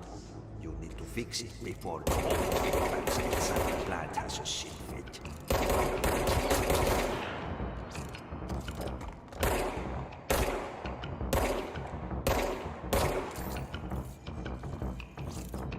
Pretty sure I saw somebody running up the right side.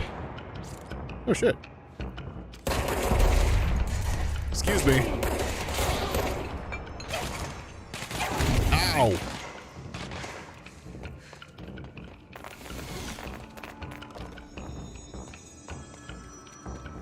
Who the fuck was shooting me?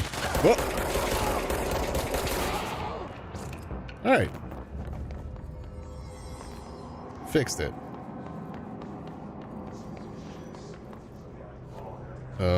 Okay.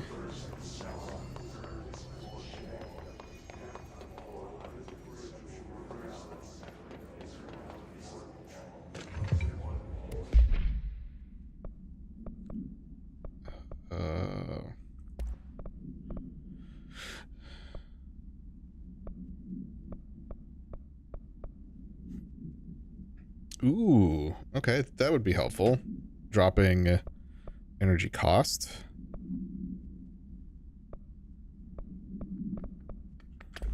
I think I'm good with that for now.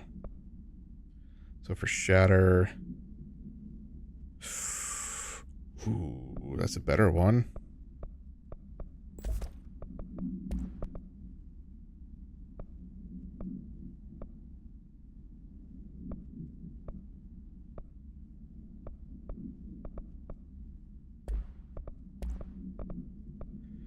Damage, what are you? Oh, damage 22. Ooh.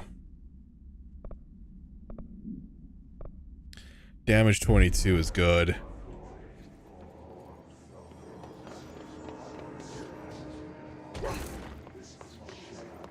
Alright. Yep, there we go. Like, where's... Oh, that's annoying.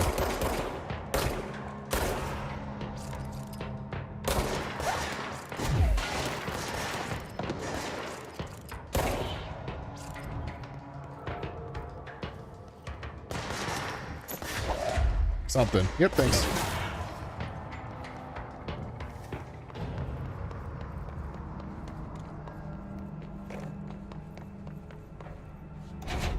Whoa.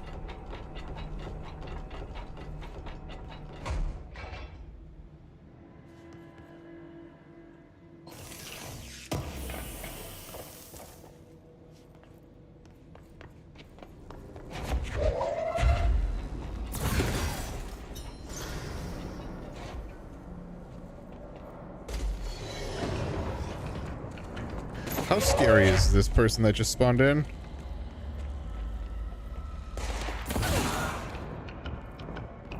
The answer is not very.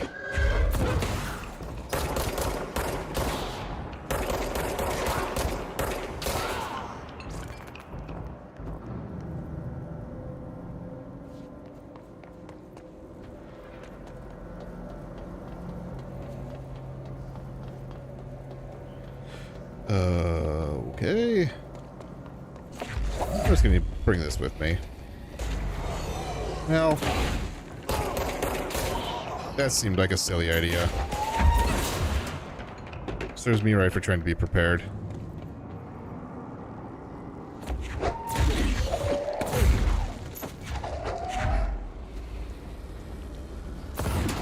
Won't blow up.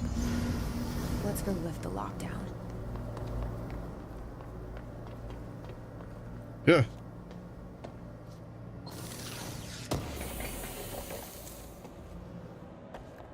Also, I love the fact of how easy that was to scale. Just, yep, just jump up and over. All right.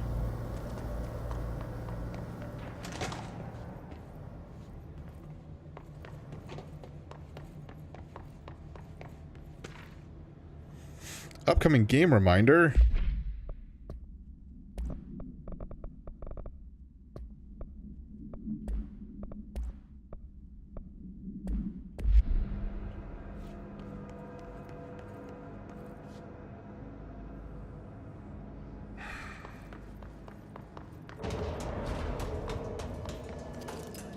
Oh, cool.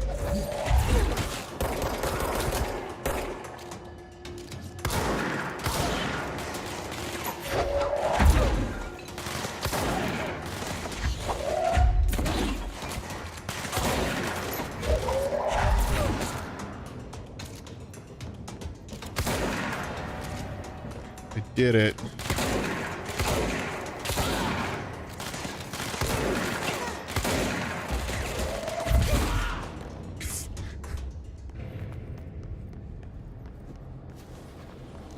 I just love the get bonked by yeeting something into their face.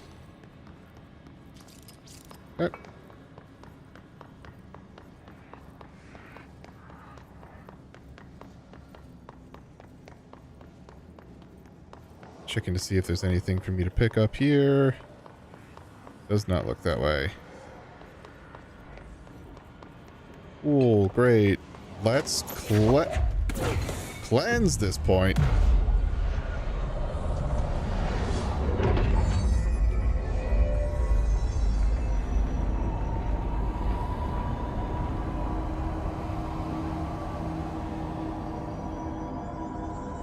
To protect them. Forces contain a lockdown. Only be lifted by a directorial override.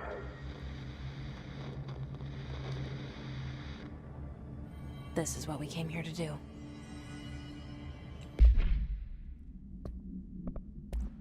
Talk to me, Trench. So much is expected from the director. The responsibility, the privilege to steer the Bureau into dangerous waters and safely out again. To inspire and lead its people, to protect them. The board is there to advise you, but they want things in return. You hold all this in your old, trembling hands. I had to lose everything before I could see the Bureau is the director's life. There's no room for anything else. Talk really, If the forces really low. contained here escaped, we'd be dragged back into an age of superstition, terror, death. Assuming you think we ever really left that behind. Any emergency, any major containment breach, and the lockdown goes into effect. I implemented this security measure in my first years as director. I knew we were vulnerable. I'd personally seen the cost of sloppiness. I made sure the internal lockdown could only be lifted by a directorial override, only to be used when the director is confident the sectors are safe to be opened again. This way, the director is the last line of defense. And if I screw up, it's on me, and me alone.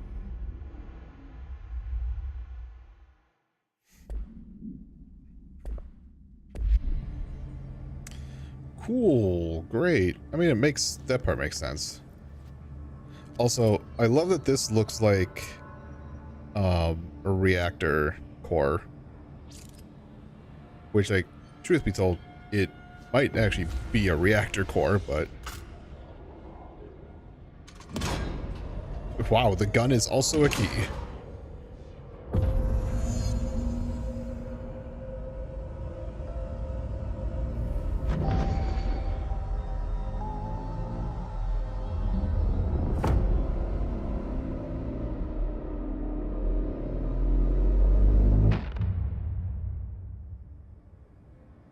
That's it. The other sector should be open now. Game over. I think it's time I told Emily why I'm here. I'll risk it. You two should get to know each other.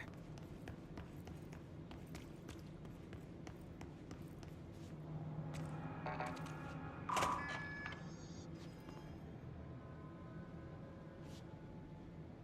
was like, where the fuck am I?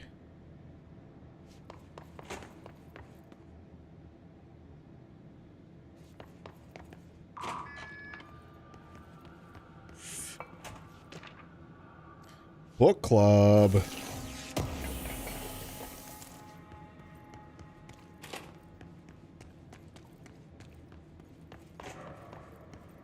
Oh. Okay, I think I know where I am. I think this was, if I kept going this way. Yeah, this was red with floating bodies. And then up here, okay. Yeah, oh, interesting. Okay. Oh no, that was always locked.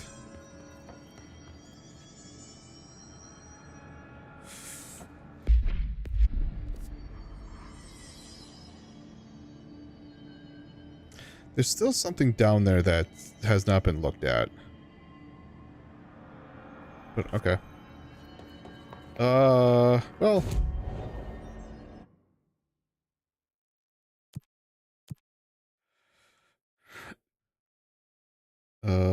Charge mode, spin. Using melee.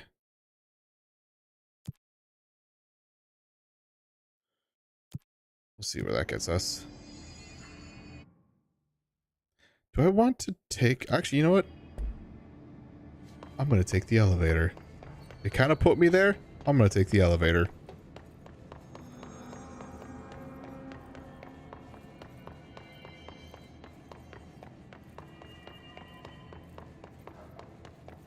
I know I could just fast travel. That's kind of why I was there. But...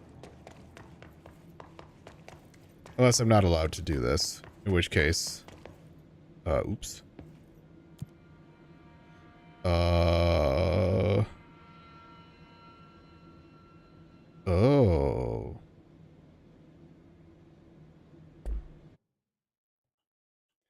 I think I have more access now.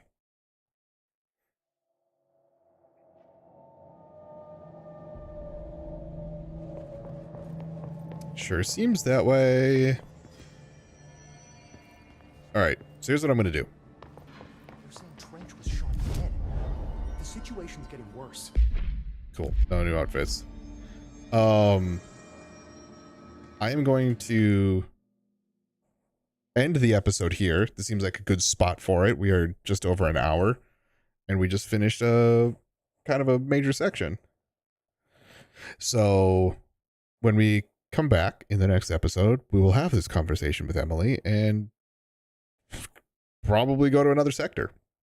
So To those of you who are watching episode 4 on YouTube, thank you all so much for watching.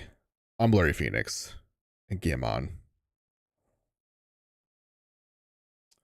And then for those of you who are watching live, like usual, we're going to make this a food break.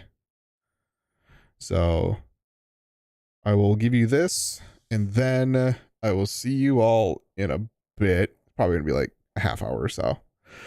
So enjoy some more Christmas music, and I'll see you then. Enjoy.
Uh, how long ago did the music stop?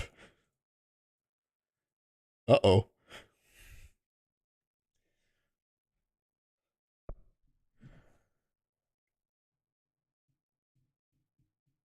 Because I know I hit start on it. Weird.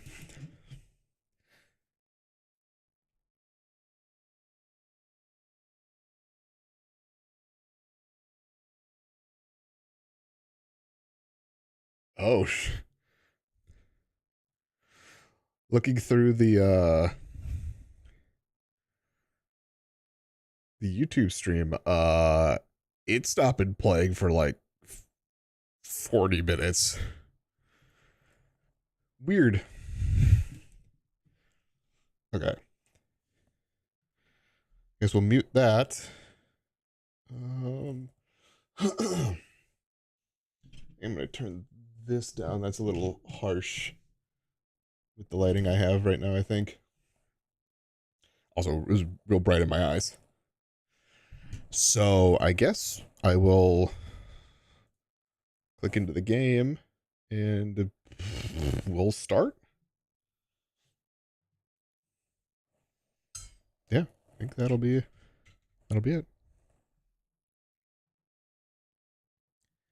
Hello everyone.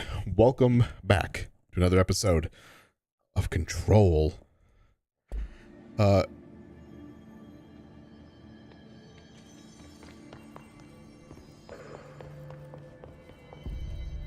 My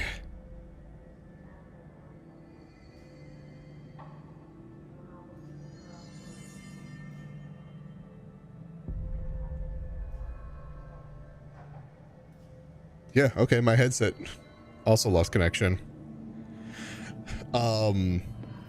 Yeah, last episode we were able to handle some of the power, and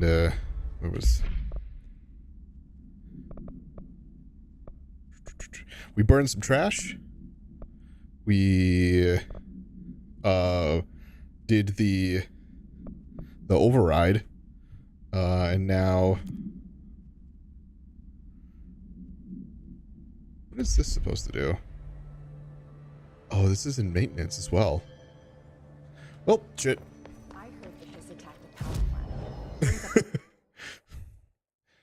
power plant. Access corridor. We are probably the safest bet is... No, there's a...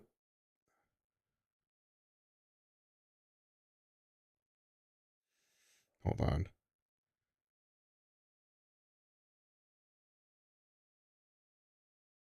So the coolant pumps are there. There's a whole section that's just blocked off with big old question marks.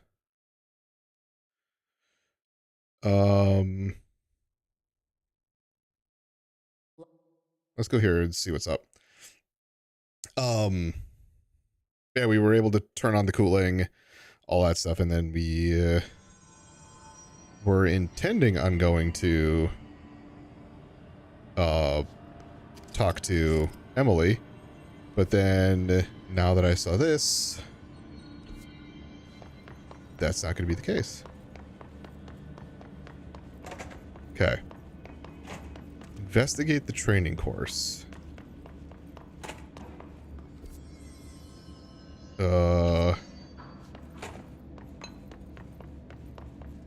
Is there going to be something over here that's going to block me? I bet there is.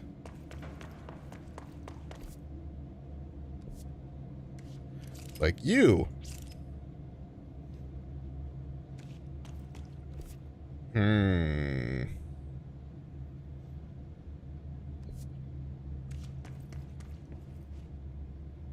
That's a little... Oh, well, hold on. Because there is a second maintenance sector.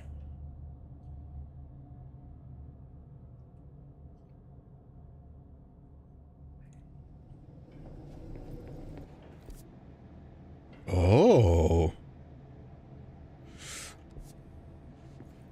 This is new. remember that. Ooh.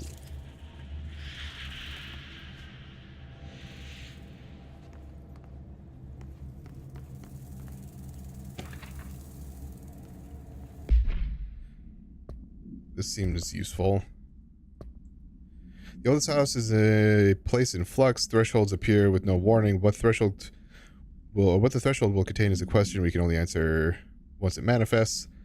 The widely acceptable theory is that that thresholds are dimensions vibrating on a frequency different from our own. When these frequencies match, the threshold will manifest in the oldest house, which acts as a blank. Others theorize thresholds are parallel universes or possibly our own reality at a different point in time. Some believe our collection of altered materials affects the house or attracts the thresholds. We do know for certain that thresholds are not permanent. Eventually their frequency will shift. Some believe Earth itself is just another threshold connected to the oldest house, which is actually rooted in some other reality. This theory, while impossible to disprove, causes blank in those who learn of it, so is actively denied. Okay. There's something over there that I need to check out. Hello?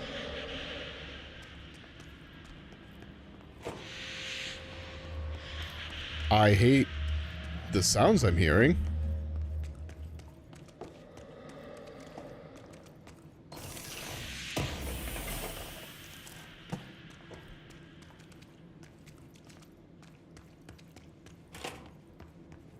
I also still hate the fact that it just opens up, or does just open up automatically. Dodge efficiency. Okay. Cool. That brings me back to there. Great.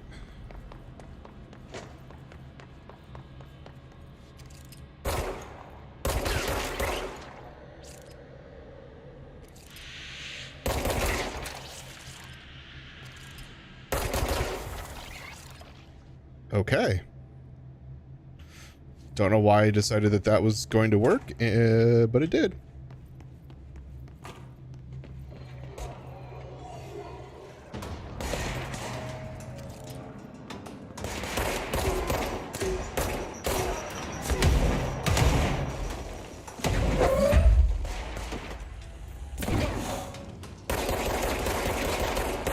Yeah.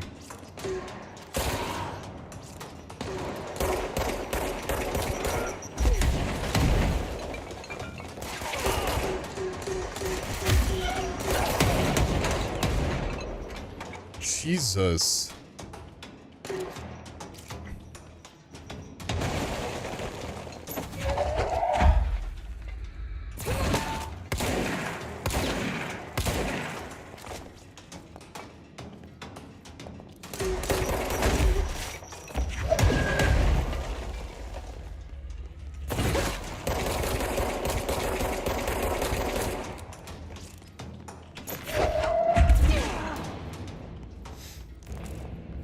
Did it.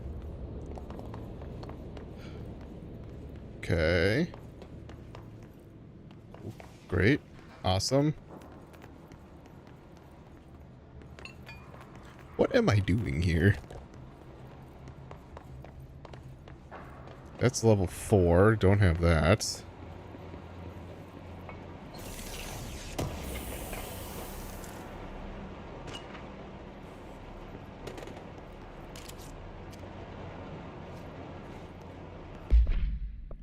Is this anything useful?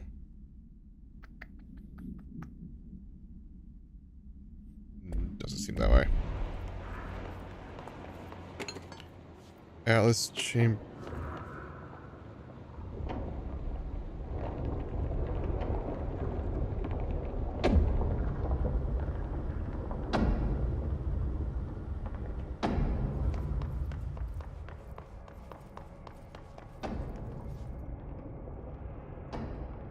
Cool. Yep.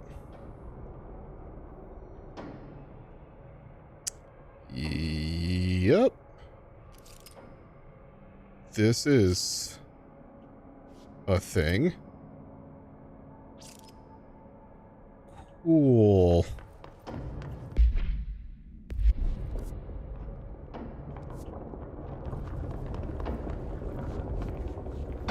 Meow.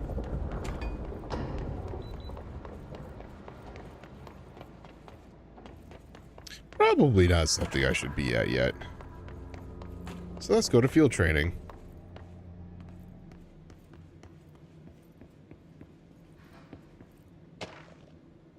Field training action complaint. Yeah, it doesn't seem like anything I need to look at.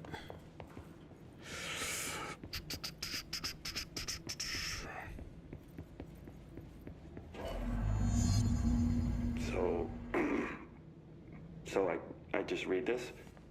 Welcome to the Ranger Field Training course. The course Hello. must be completed in the specified amount of time. When you're ready to start, press the button. Is that all, or? I always did love obstacle courses.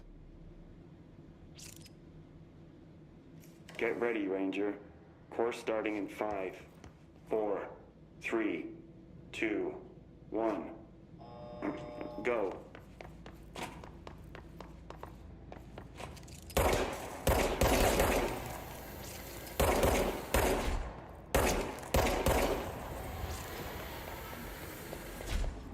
"45 seconds remaining."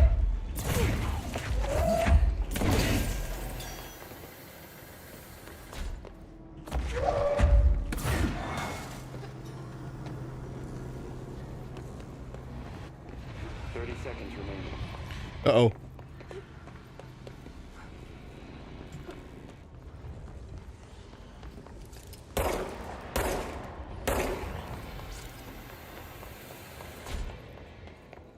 Seconds remaining.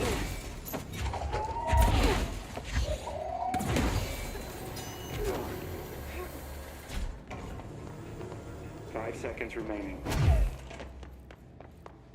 Course complete. Congratulations, Rainer. Guessing this isn't usually part of the course. Huh. That was protecting itself. Real close.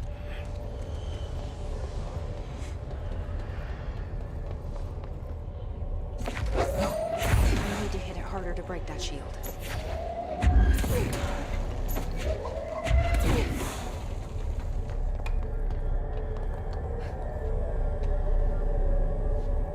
It's a safe.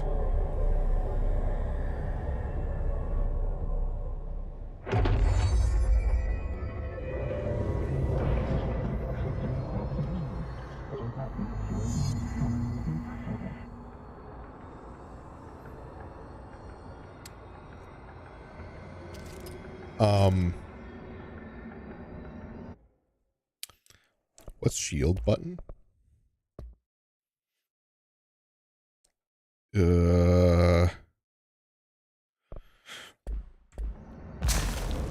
That's the shield button. Okay.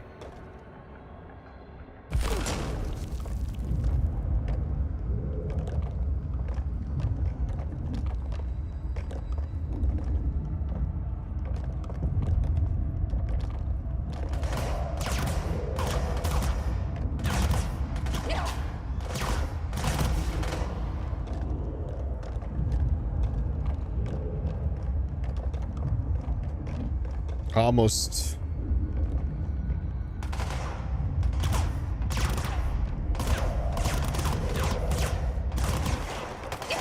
Ow.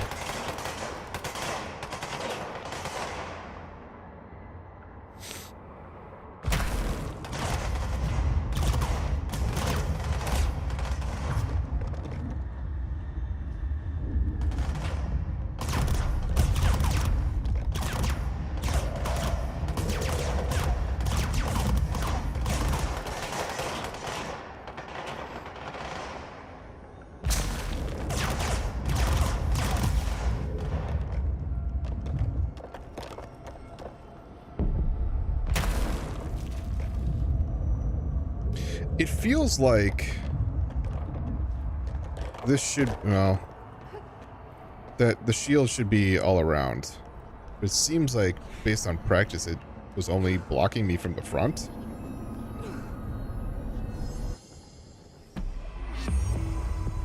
Hey. Good time to have a shield.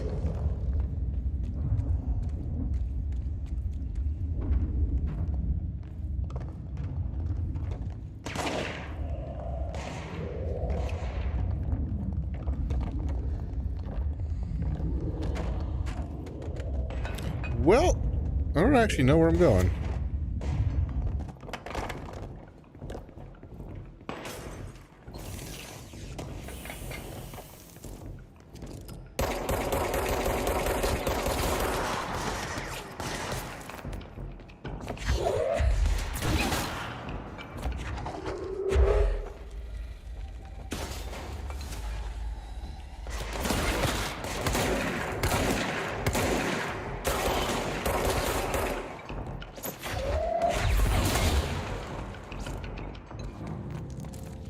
I mean, I really didn't need to shield there, but it said I should, so I did. Where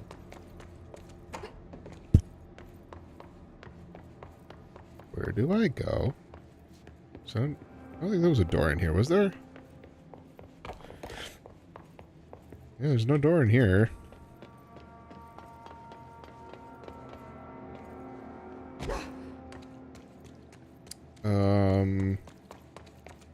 This doesn't lead me anywhere. Oh, it does. Was I... where the fuck was I?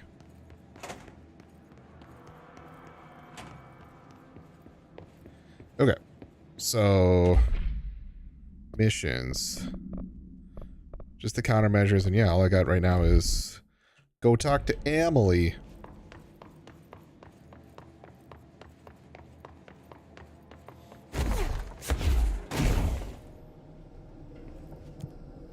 Executive. I don't know. Like, I want that to be like, I want that to be a different color, or not a color, different brightness. I want it to be between the two that I can select. Okay. There's the boardroom. And then over there was still 4, right? It's not 2. Oh, I was actually wrong. It's 3, but... okay. I heard the Hiss attacked the power plant. Brings up a lot of questions. Jesse, you made it. Sure did. You lifted the internal lockdown. Sure did. Let's talk, Emily. Yes, of course. Listen, Emily. I'm gonna have to let you go. Screw it. Just tell her. I haven't been completely honest. I have a younger brother, Dylan. When we were kids, we found an old slide projector in Ordinary's landfill. The slides created doorways to other places. Bad things happened. Came through. That's all she gets. The rest stays locked inside. Until... But we found help. Through one of the doorways, we met something. A being. A being? What kind of being? It's hard to describe, but she helped us. We managed to turn the projector off. The bad things that came through the doorways were gone. After that, your people came. Tried to grab us. I ran away. They got Dylan. I left him behind. Bureau agents took your brother? Yes. You covered it up. No one believed me. I just want to find Dylan. I've been looking for him ever since. What happened to the slide projector? It sounds like another object of power. I thought you took it. The Bureau. Along with Dylan. I've never heard of it. But around here, I assume everything's classified. You know, I looked into the ordinary AWE case files after you mentioned it. Trench and Darling were both involved. A large area of the containment sector was reserved for it. The case hasn't been active for a long time. I have no idea if anything's still there. Can you tell me more about this being you found? Let's hope you two get along. Hello? She's been with me ever since Ordinary. In my head. She led me to you. I call her Polaris. As in a guiding star. Did Polaris know about the hiss? If she got you in here in spite of the lockdown, she's very powerful. Which may help explain your test results. Your readings are incredible, Jesse. Now, cross-referencing them with the database, I found 2 matches in Darling's old classified files. Unfortunately, I can't access them beyond the file codes, but one was P6, referring to a prime candidate for a potential future bureau director. This was logged years ago. Dylan. Is that Dylan? The other match is on something called Hedron, which must be connected to these Hedron resonance amplifiers somehow. All I know is that Marshall went to the research sector to secure the HRA production after the hiss first attacked. So, Marshall seems like our best lead on Dylan. I need to go after her. How can I get to the research sector? Use my keycard. The sector elevator will take you there. Let's go! Level 3! Marshall is the next step. What Emily told me about Ordinary, my powers being connected to things in the Bureau's past. I am so close to something. Do you feel it? Something's coming. Something We take evil. turns to come for a visit. Let's go, Ozzy! I helped you. You owe me now. Uh-oh. And when time comes, I will come calling. Uh-oh. Well, do you have anything new to talk about? Hi, Jesse. Hello. Doesn't look like it. See you soon. Be careful out there.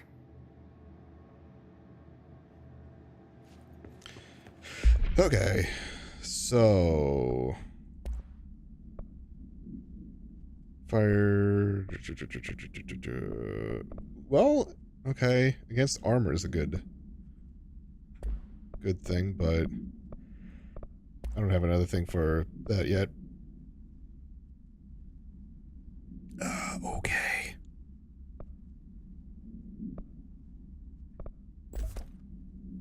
I'll level 2 that. Okay. Oh, shit. I have 8 of those.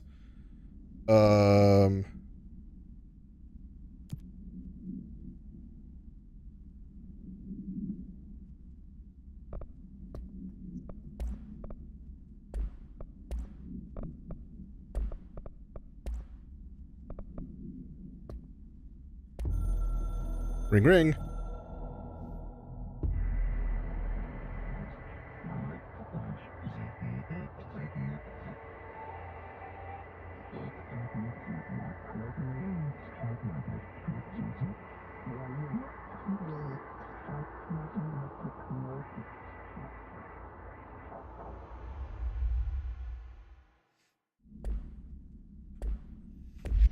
Okay. Well, this isn't good. Maintenance and its energy converters. I need to... I heard that this attacked the power plant. Energy converters.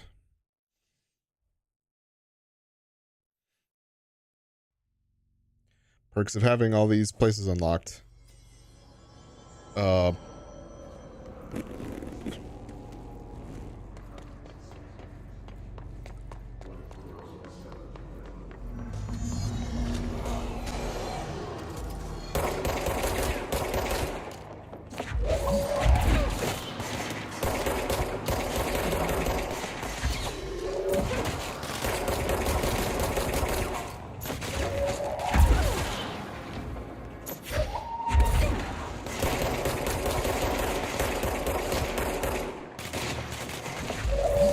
Oh, hello.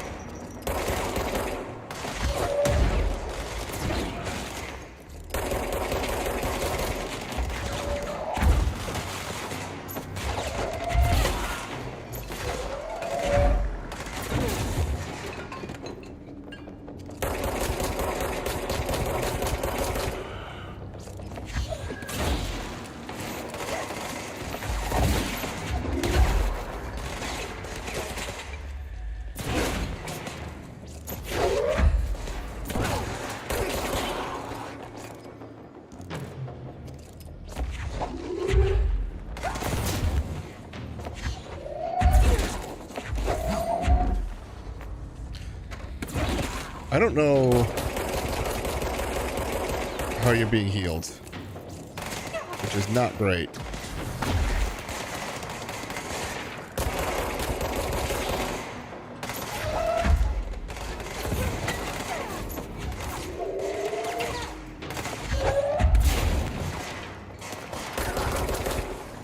I don't know if this is like a certain amount of damage that I need to do.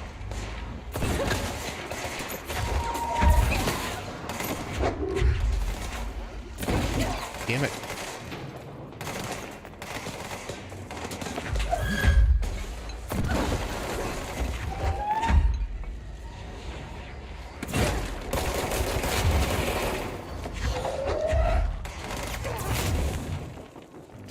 Okay.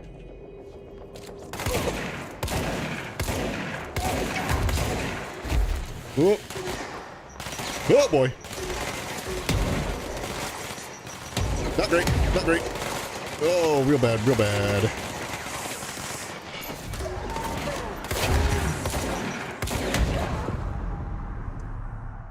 Real bad.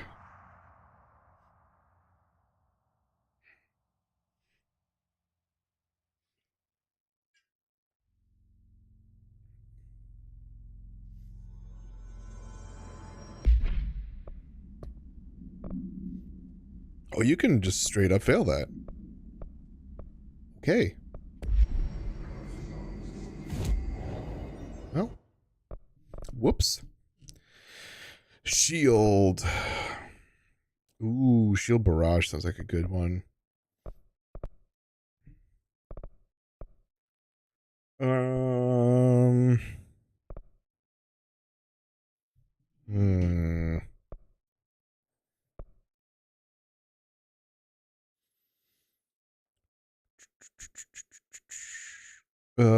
Health might be good.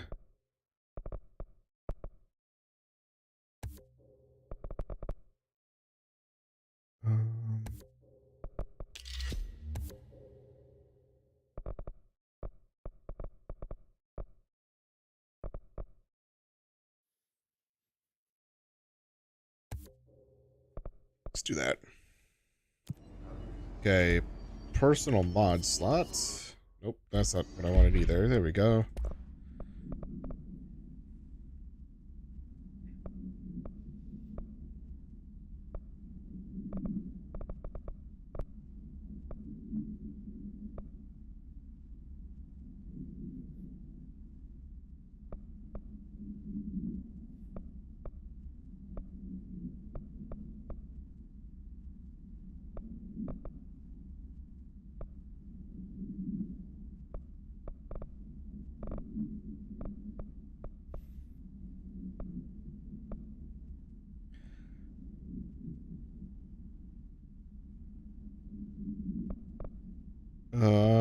Boy. What do I want? Put that there for now.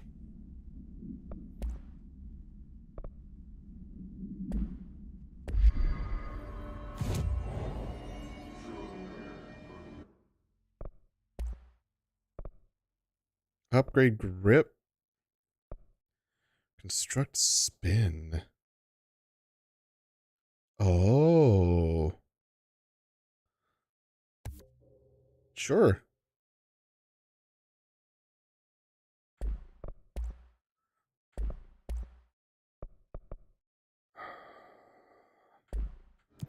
I'm fine with that for now.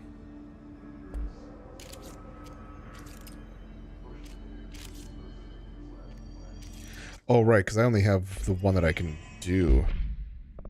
So I have Shatter.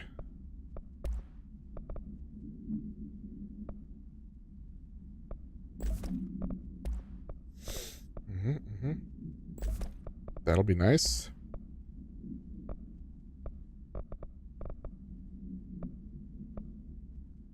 Okay. Here's what I could probably do.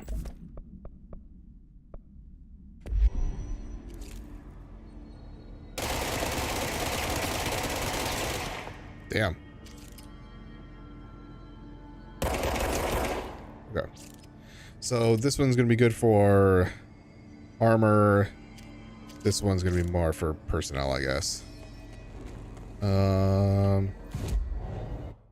Let's go.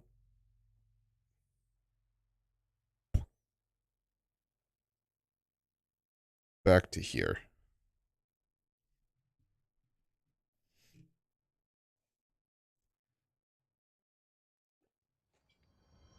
Now that I have level 3 clearance, let's go take a look-see over here.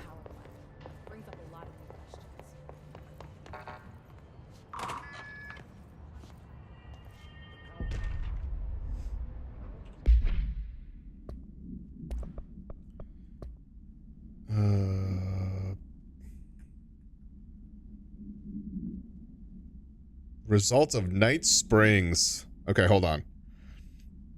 The America Overnight program has operated successfully for over blank years.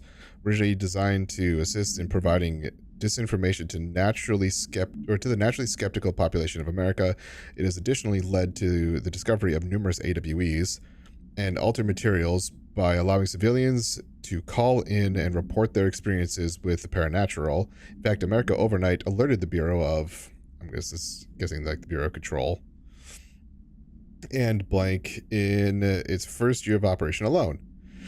In this report, the investigations sector have cataloged and categorized each episode of America Overnight that has resulted in a successful Bureau investigation in order to help AWE occurrence analysis. The more blank results of Night Springs from Alan Wake have been also cataloged in a separate report.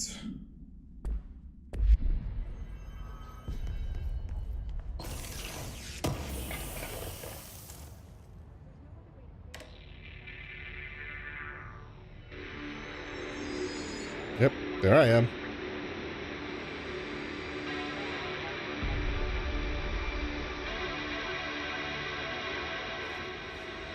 I don't know if there's... I think some of those are...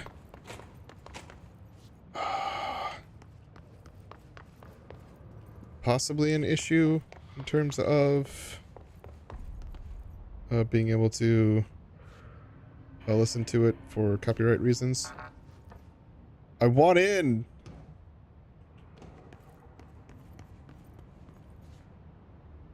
Oh, man. Well, cool. So far we've got... Okay, now I need to go to research. Something now where it points to Alan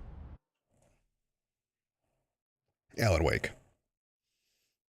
So the fact that Night Springs is now referenced in here is like the first time I knew it, because I know I've heard it, but it's the first time we've actually had the experience now to where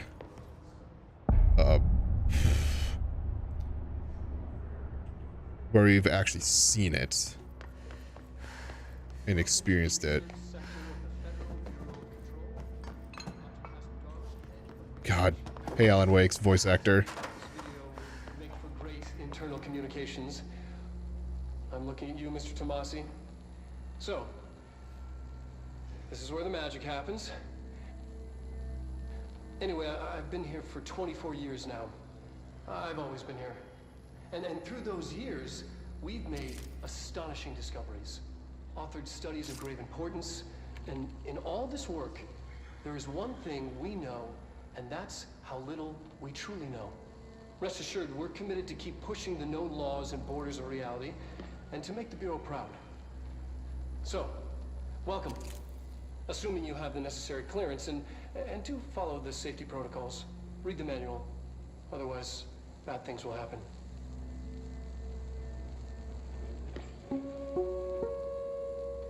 Research sector, huh? Home of the Bureau's mad scientists.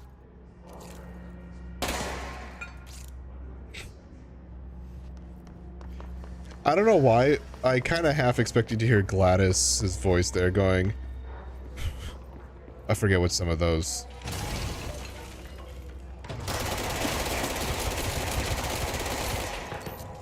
Oh, well.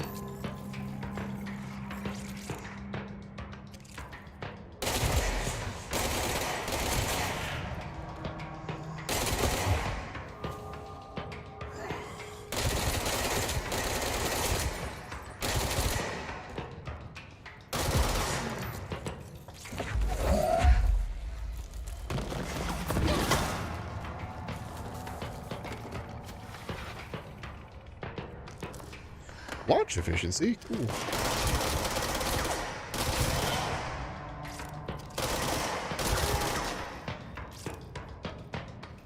I'll wait. Don't need to wait anymore.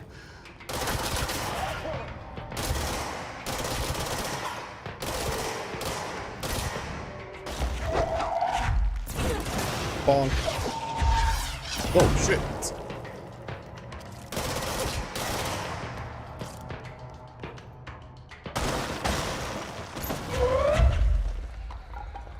Oh, what?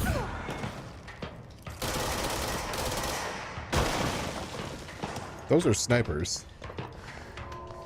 I do believe. Which, ain't great.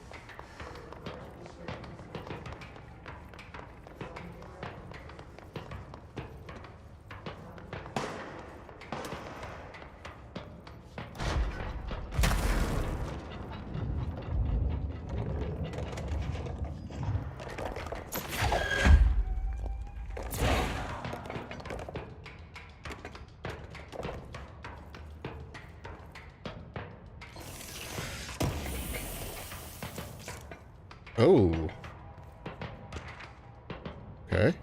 Okay, hold on. That was interesting. Well.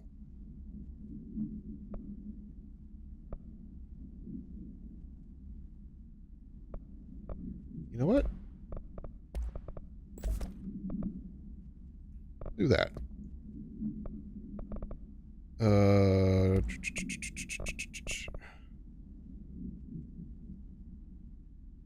Okay.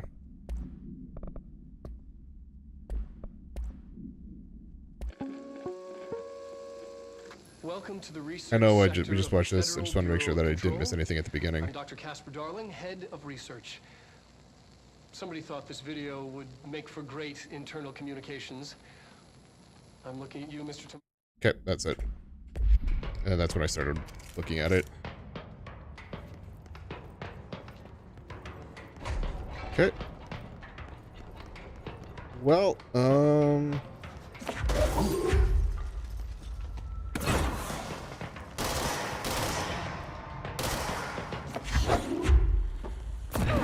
yeet.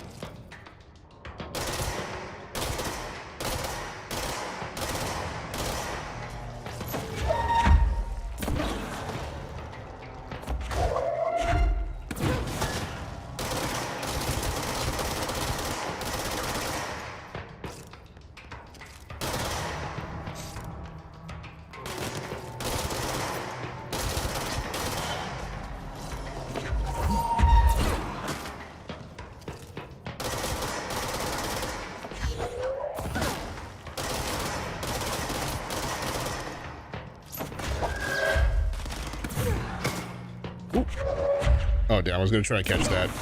That'd have been a cool move, but...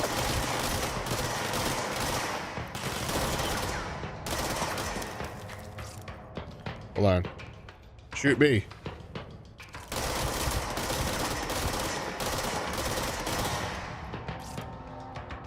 I want to catch it.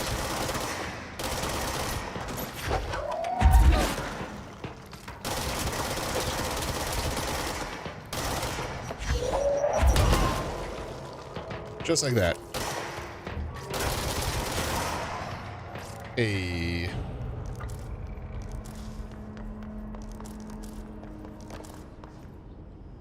I don't like how this feels.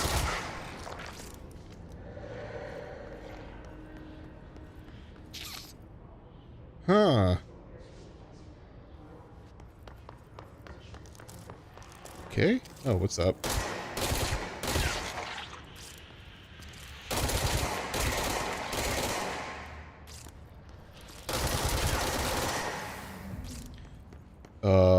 I need to go in there. Okay.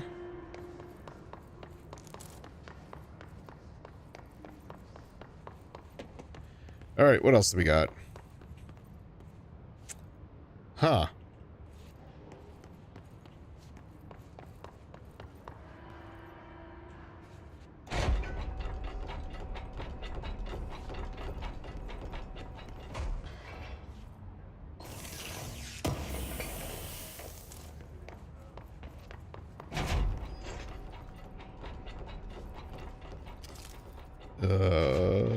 Okay.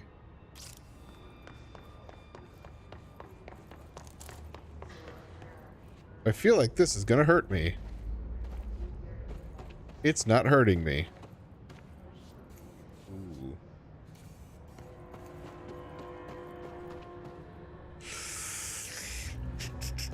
Ooh, hello.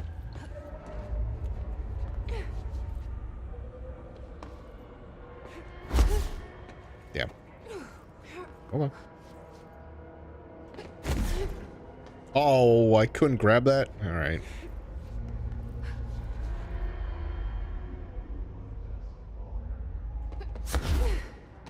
Dumb.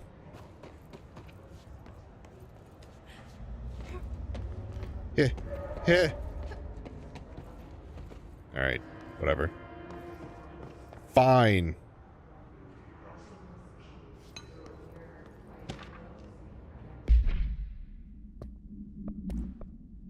Anything useful?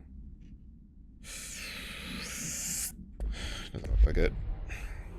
I mean, all these are like useful to kind of like tell the story, but also there's certain amounts of it where I'm like, do I need to like read it out loud or anything like that? I don't know where the fuck I'm running.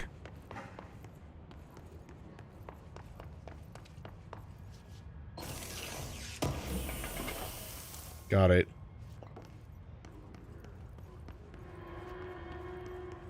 Meow.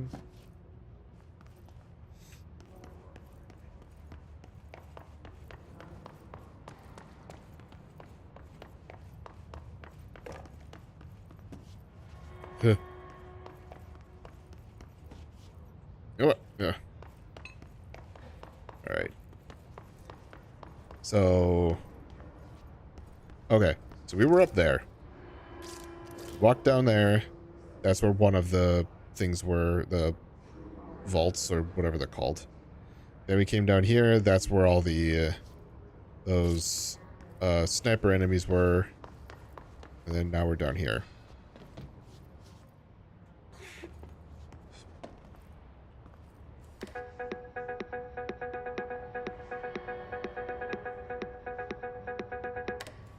Cool. It doesn't seem like anything in particular, but I'm just trying to see if there's like anything in here that references Alan Wake. Doesn't look like it.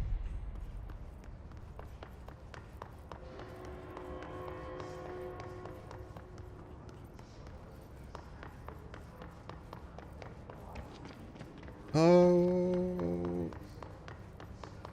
is this? Yeah, okay. Jesus Christ, where am I going?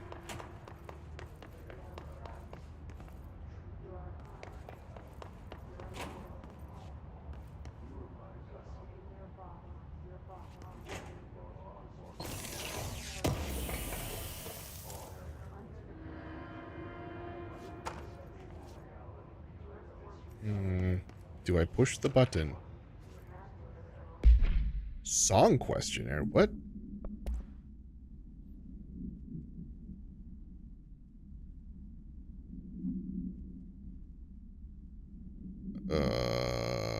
Okay.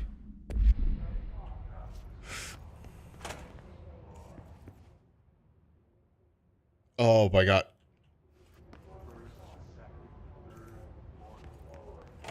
So this is... You can hear the reverb slightly. And you walk into here. It is because it's one of those anechoic chambers or whatever they're called. Basically soundproof.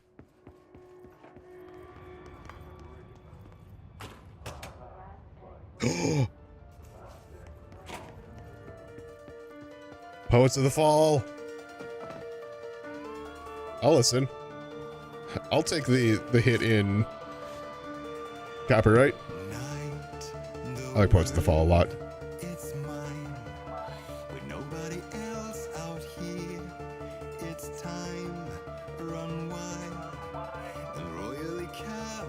I can't sit. I'm just gonna stand on it.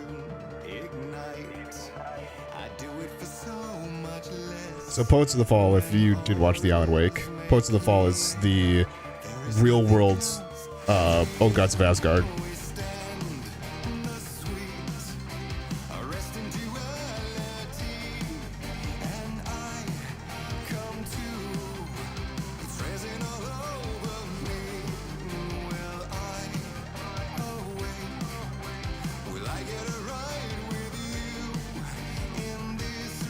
I've never actually heard this. I don't think I've heard this song at all.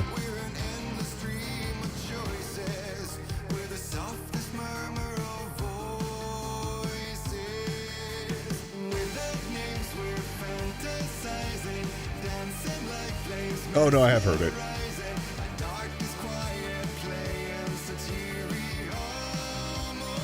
But yeah, like it's interesting because I discovered Poets of the Fall via Osu or Os or whatever it's called, and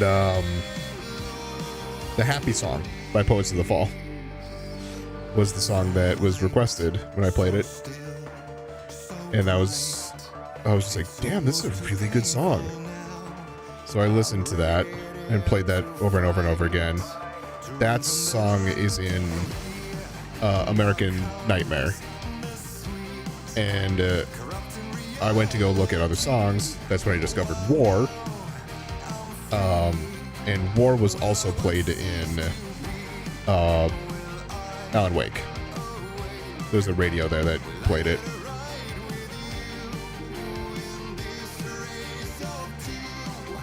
But yeah, I really like, they're a good band. The main lead singer's got a really good voice.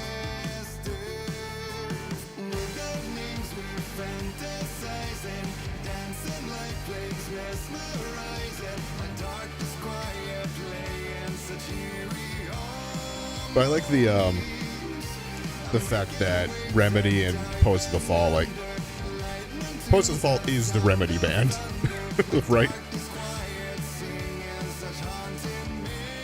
Basically, if they need music done for a game, it's usually going to be gone to, from my understanding is it goes to Poets of the Fall.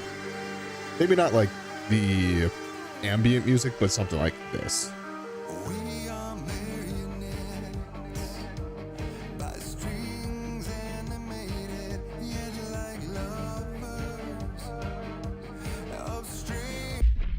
Oh, I thought I was gonna be able to pull up that song questionnaire while I was playing.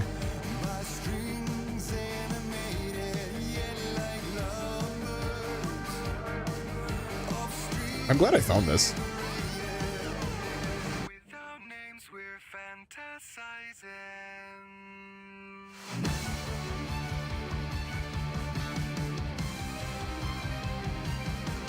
Hit the bridge.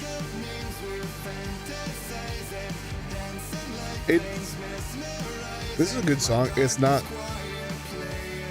It doesn't hit as hard as War or any of their old Gods of Asgard music. But it's still good.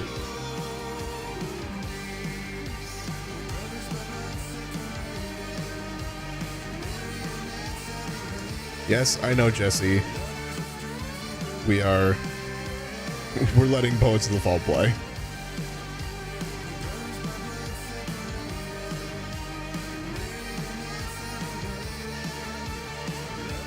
I know we got stuff to do.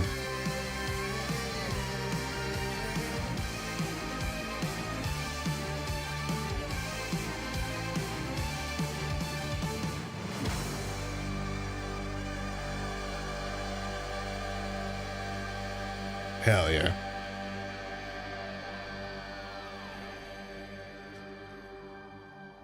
Yeah, like I said, it doesn't hit as hard. Also, I guess because the way I look at it with that music is I've heard a lot of Poets of the Fall outside of the Remedy games. So when I say like, oh, I like this song or I don't like this song, I'm not necessarily putting it in context of the games. I'm more putting it in context of just hearing it outside of the games.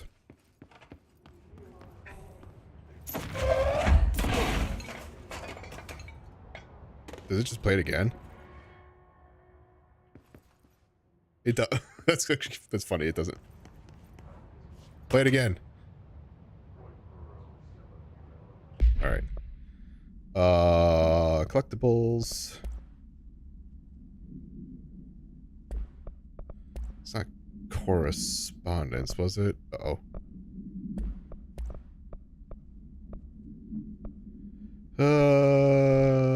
Song questionnaire. Okay. Did the song elicit any particular memories? No. Did you at any point feel a strong emotion? If so, what? I wouldn't call it strong, but I was jamming out to it. I think it was a good song. Did a clear image of a weapon appear in your mind during the song? No. Provide a detailed description of your current surroundings as you see them. Well, I have 3 monitors in front of me. I've got a keyboard. I've got a webcam. Got some a water bottle. I've got my cell phone. I've got my mic. I've got a 3D printer. Have you ever heard the murmur of voices when no one is present? If so, what did they say? Do you hear them now? No. Please choose one of each of the following. 1 or 2. 1, A or B? B. Day or night? Night. Apple or orange? Ooh, apple. Burnout or fade away? Burnout.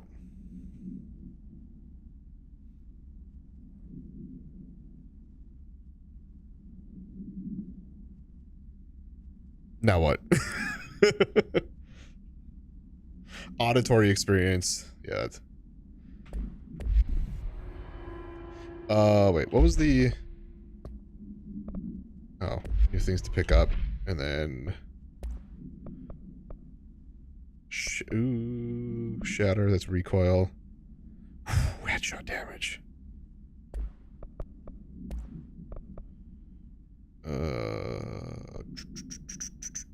Okay. Alright. That was cool. I don't know. That feels like an Easter egg, because I don't know why you would come this way.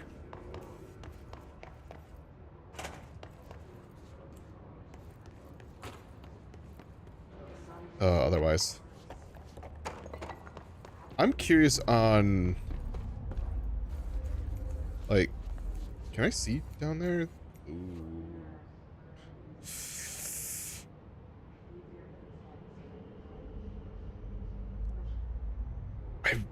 Whoa.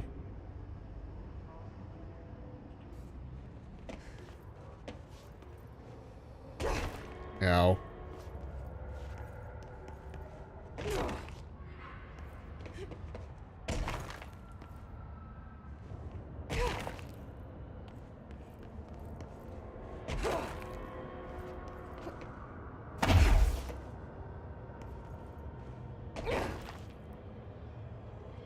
The pit.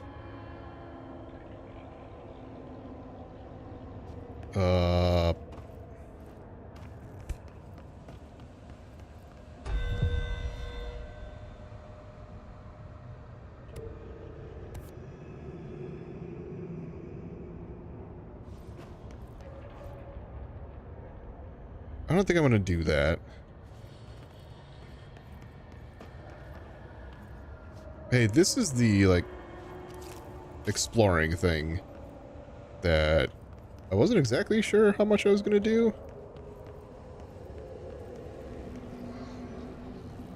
But I'm here.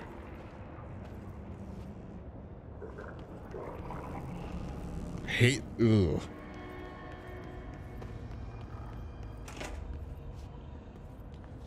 Shit.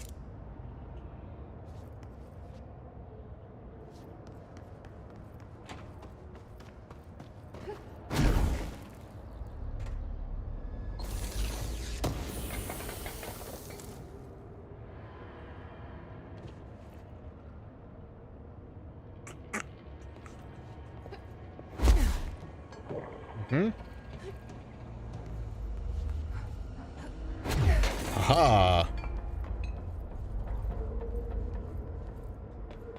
Can't get into there.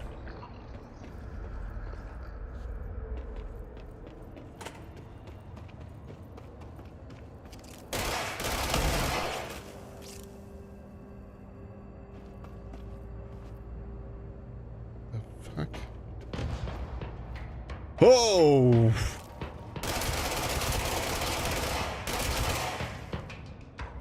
Well...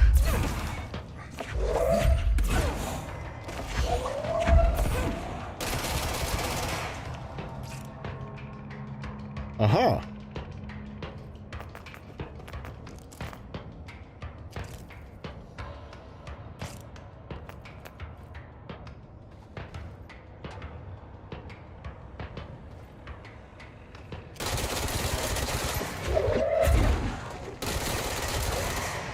So, I've completely just avoided enemies that are level 4 and 5. I'm now fighting level 6s. Why?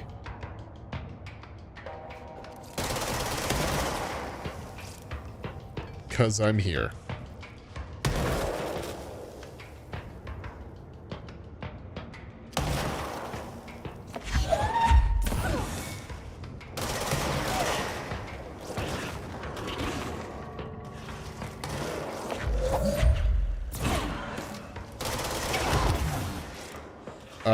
Ouchies. Big fucking ouchies.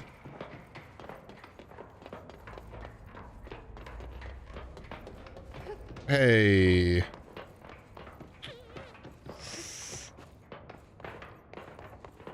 I think I'm in the wrong spot. Oh, hello.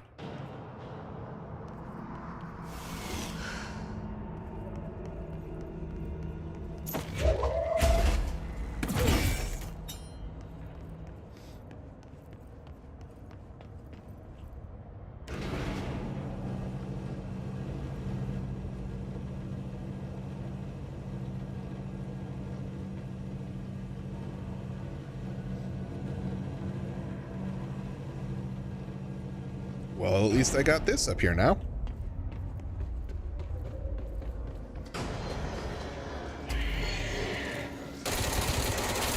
I was like, oh, for fuck's sake, like, do not tell. Oh my god.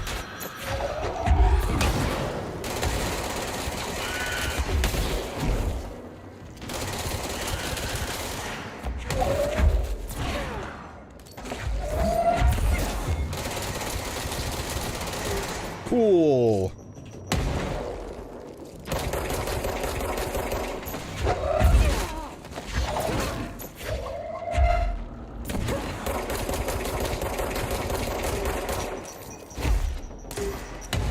Well,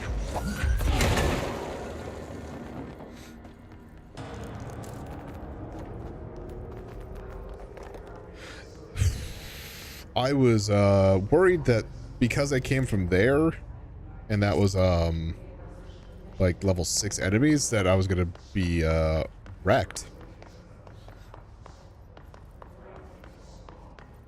As the kids might say.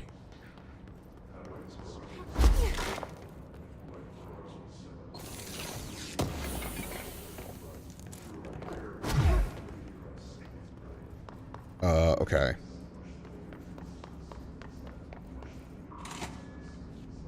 Let's actually go where I'm supposed to go. She's in trouble. I need to reach her.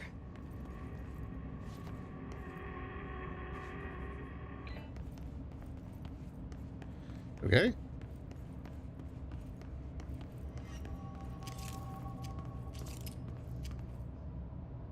I had to figure out which gun I had out. Ugh.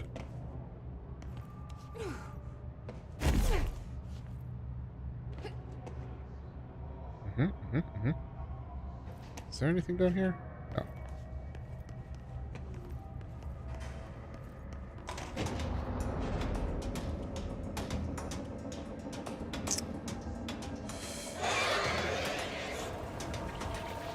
Well, that's annoying.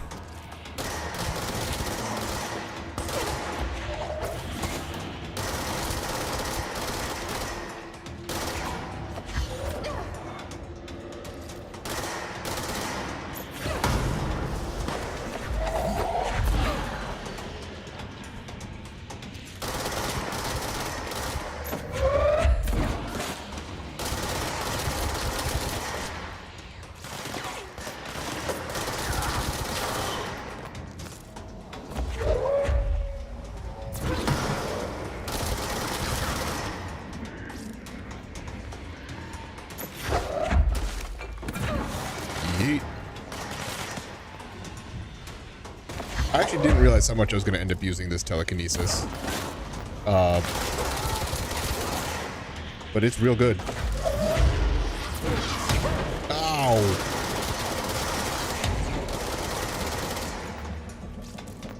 Oh shit, hello.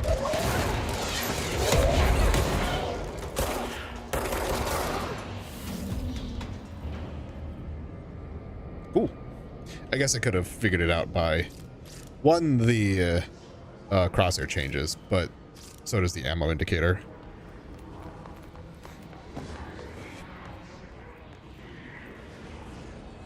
Cool.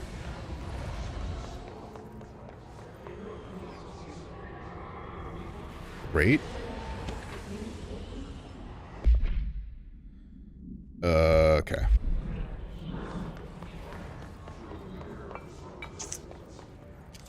Astral exhibition. The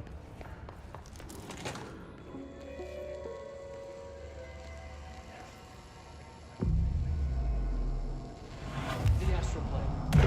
Similar to an iceberg, what you see is not what you always get. Regardless, this place is vitally important to the Bureau.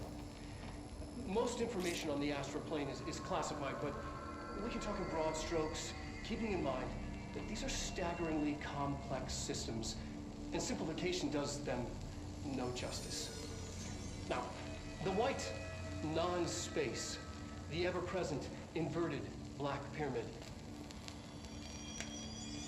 The board, all linked, intrinsically tied to the oldest house, tied to the director, the process of choosing a director, tied to all objects of power in terms of who controls them. Yes. Yes. Okay.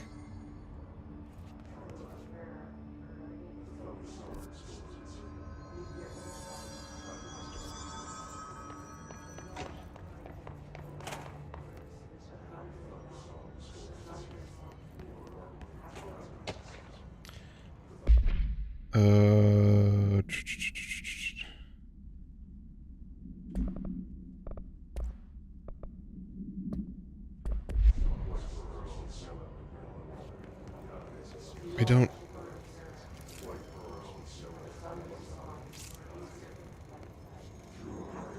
Like, there's times where I'm like, I just don't know what to say, because I'm like, I'm trying to process it. An early hypothesis was that the mindscape of the astral plane is subjective. But that was fast proven wrong. It's an actual place, not a construct of the mind, even though it is with our minds that we enter and experience it. But then, one could argue that that's the case with all reality. We've been able to record footage of the astral plane by monitoring the brain activity of those experiencing it. That is the only concrete material that has come out of the astral plane expeditions. Apart from one shocking exception. Oh? In the astral plane footage, we're always in the vicinity of the pyramid. We've concluded that this, not the entire plane, is what the board controls. We have glimpsed movement, native species, always in the distance, and yet contact was made. We don't have footage of this, a technical malfunction, but when one of our astronauts returned, a brain cloud, an astral fugue, had hitchhiked a ride in his head. It ruptured out, killing the subject in question. It's a relentless predator, pursuing thoughts, minds, lethal to those the entity feeds on. Proper containment protocols are to be observed when dealing with it.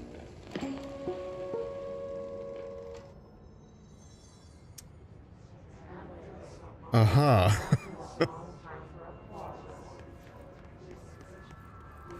Oh.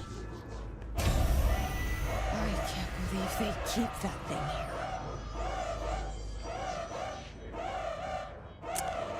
Cool.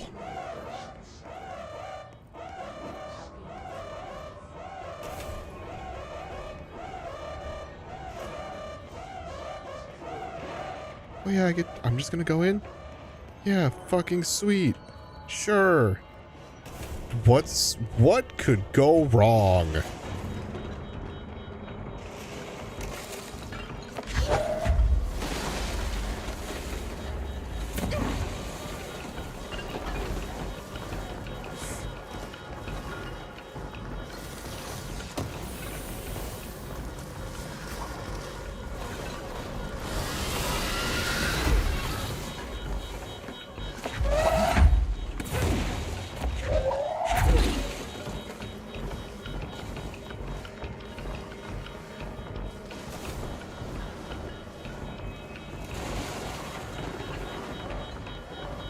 Okay, cool. Okay.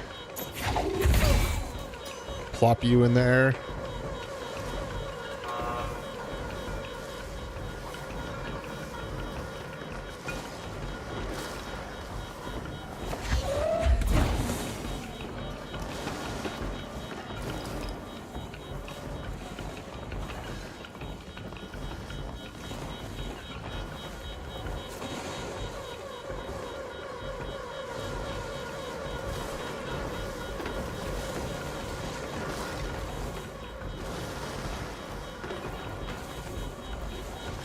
I don't know if that's what I was supposed to do.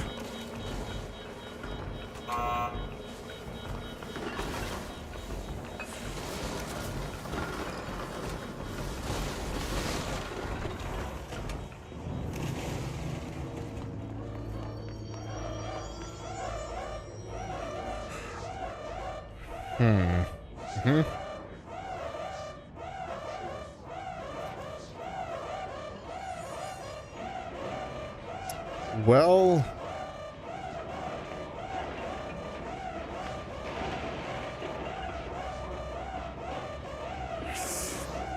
okay.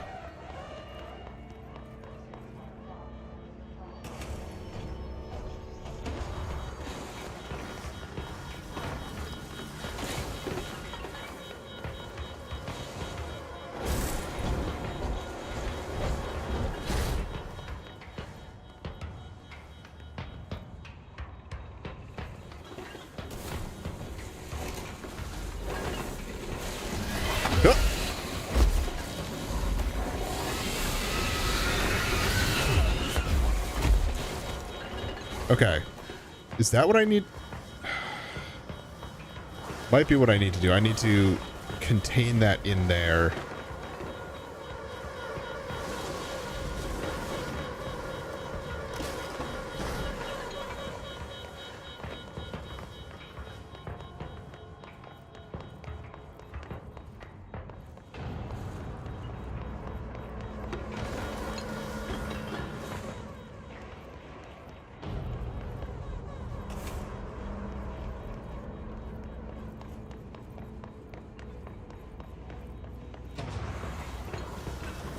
Okay.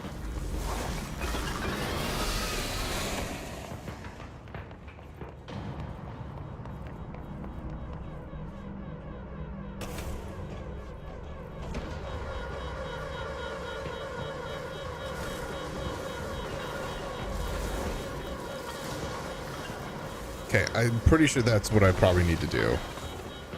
Is need to trap it in here. But of course, I fucked around.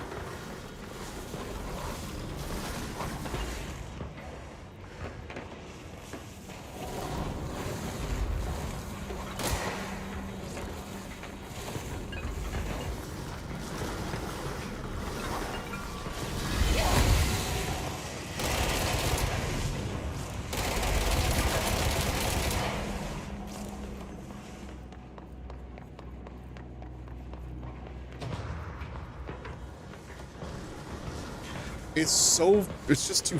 Okay. I'm gonna die doing this. Whatever I'm trying to do... I don't have enough health to do right now. Okay.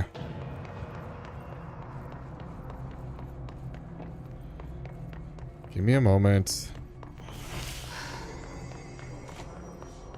Like, I know I killed some people in here, so I need to pick up their health.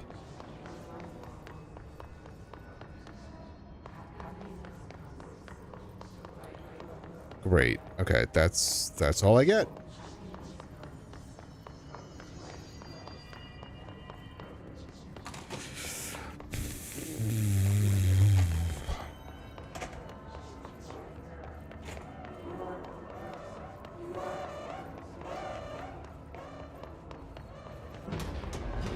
Hey, I'm back.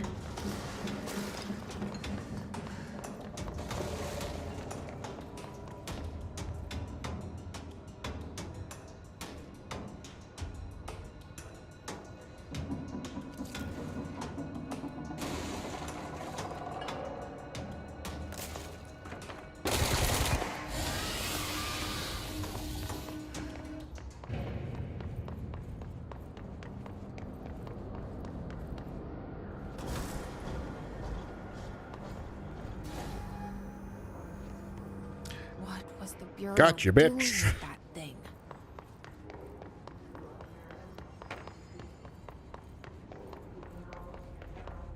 Someone answer, damn it! We need backup down here.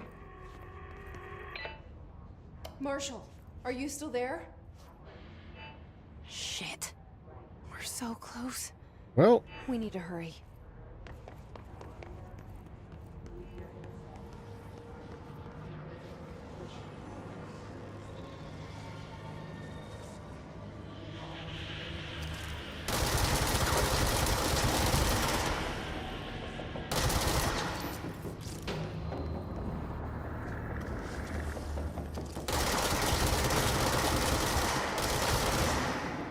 Cool.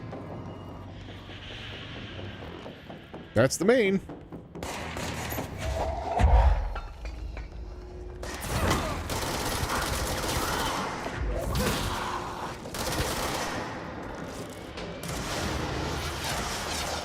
What the fuck?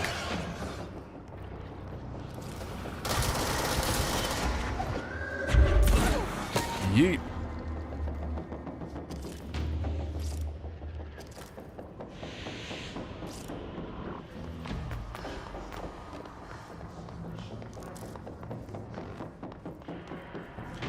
Nice. Oh, hello. He just took it.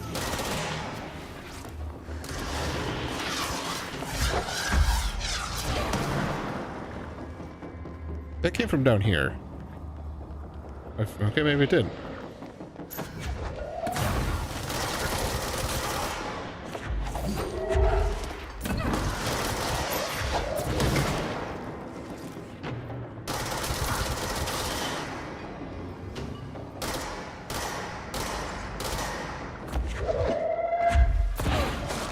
Okay.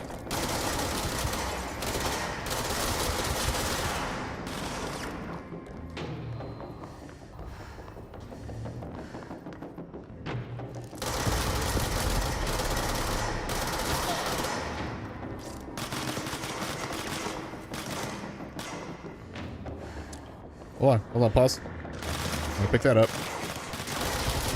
I said pause.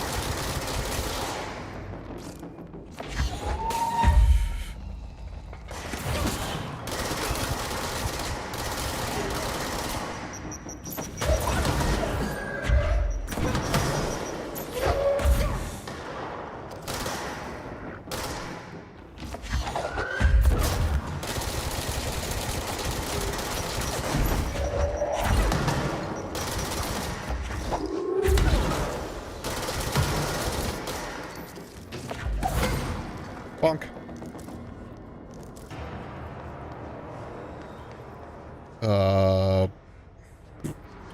So there's a warp point there. That's going to be where I end this episode. I went a little longer on this one just because we listened to Poets of the Fall. Is there anything else?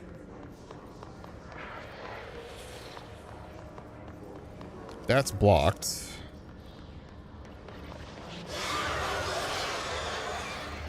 He's real angry. He's real angry. Alright.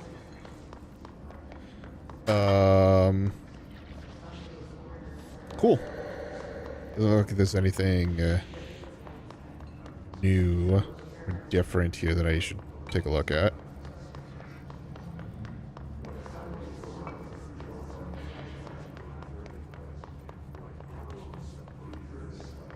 A lot of health here, though, which is good.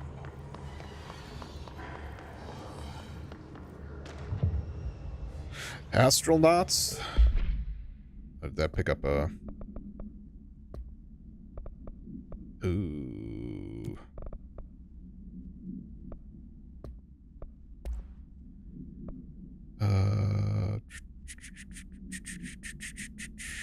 Okay.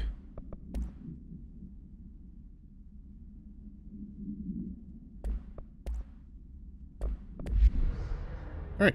Oh boy, there's...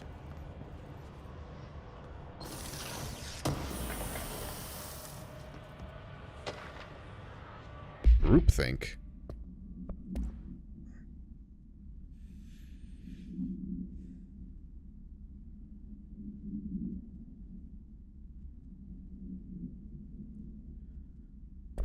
Okay. So I am, like, skimming it.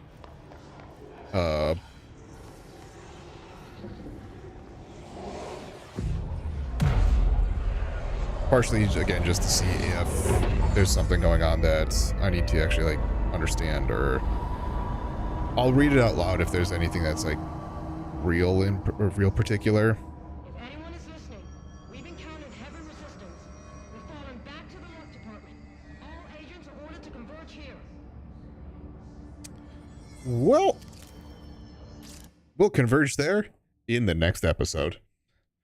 So for those of you who are watching episode 5 on YouTube, thank you all so much for watching. I'm Blurry Phoenix. Game on. And then for those of you who are watching live, it's about that time that we take a quick break. Obviously, I've eaten already, so it's not going to be a food break, but it's always good to get up and at least stretch and do whatnot every hour or so. So this is that time. So I will see you all in a little bit. And until then, hopefully this plays longer than it did last time.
Perfect timing.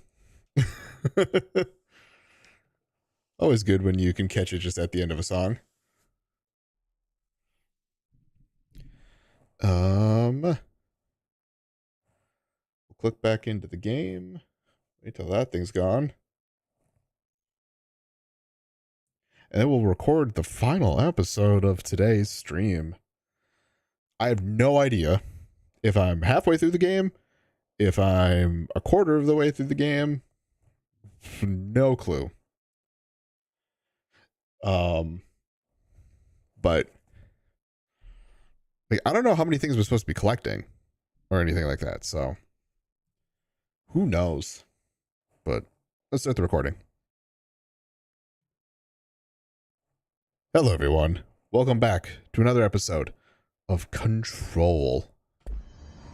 Yeah, there's a lot of shit that's been happening. And I'm all of the like spooky shit that's happening is, oh, okay, so that's where we came out of, and then this was all blocked. Yeah, then we had all the spooky shit, and all the spooky shit's like spooky. Marshall, can you You hear know. me? Yes, I can hear you. Who is Hello. this? My name is Jesse Faden. I'm coming to help. Faden. Hold on. I'm setting the elevator for you. Oh, you're the new Take time. director. You got that right. Okay. More Good. of you? Really?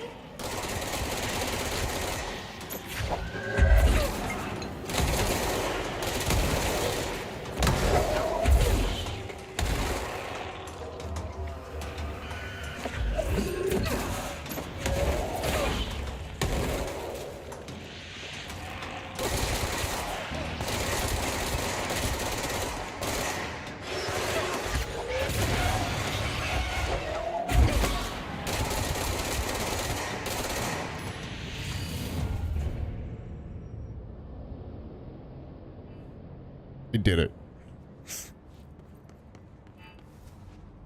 Well, Trench said his team knows all the I've Bureau's been in elevators with two doors. Marshall I'm not. especially. I've never seen an elevator with happened to two doors situated like this. Usually they're front and back. Hi. Marshall is waiting for you in the Luck Lab, just down the hall. Okay. Hold on. Need to piss. I lied. Don't need to piss. Oh, actually, you know what? I did need to. I'm going to read this one. Discovered in the home of Agent Blank after his young daughter complained of being followed by her rubber duck. According to Agent Blank, the matter was ignored, believed to be the result of a child's imagination, until he began to hear quacking that night. After discovering the item hiding in his daughter's closet, he brought it to the Bureau for study. Update: it was discovered that Agent Blank was bringing known paranatural materials into his home, illegally taking them out of the oldest house. How this may have affected the creation of an altered item is being investigated. Agent Blank has been terminated. Rubber ducky, you're the one. Welcome to the party, ma'am. Marshall is right down the hall. You make bath time so much fun. Place that I can claim, I think is what they're called. Yeah, claim. Mine.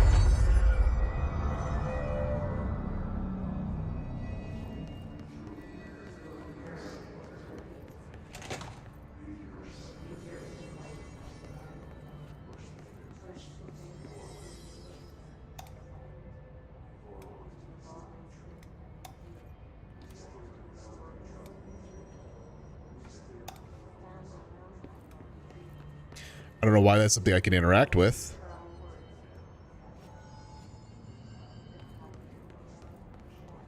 There you are. I was Hello. starting to worry.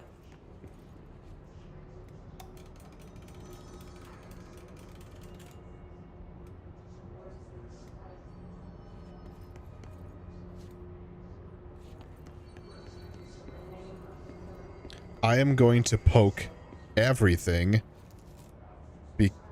The fuck? Mine.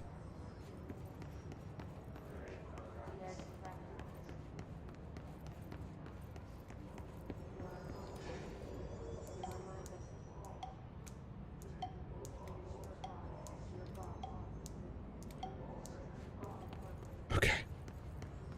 This is weird. All right, anyway. Congratulations on your appointment, Director Phaeton. Thanks. I'm Helen Marshall, head of Bureau Operations. Zachariah's dead then, and I assume you found his gun. Just call me Jesse. Trench told me to find you. He said you could help. And he told you this through the hotline. Makes sense. None of this phases her? Really? Here's the situation. Darling created the HRAs in a lab nearby. We need more if we're gonna survive this attack. My rangers can't secure the lab alone, not against those things. We need more firepower. At least she seems to know what's going on here. Sure. She could know about Dylan. I can clear out the hiss. I'll be your firepower. That's a good answer. Is she testing me? Darling has systems in place to protect his labs. This should help you get past them. We'll talk more after you clear out the hiss. Rangers, let her through. We'll have to lock the door behind you. Sorry, but we can't risk a breach. What did you give me?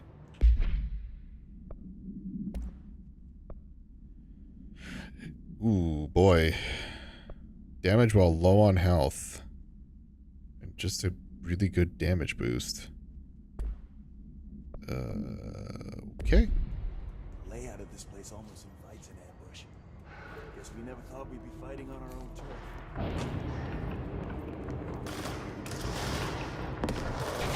Guys, time out, time out, time out.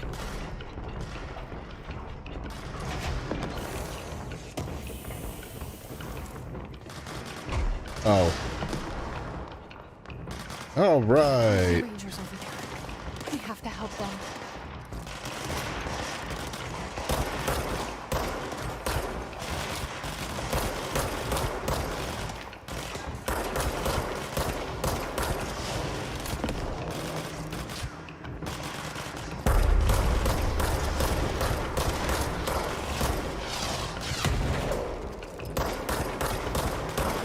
All right.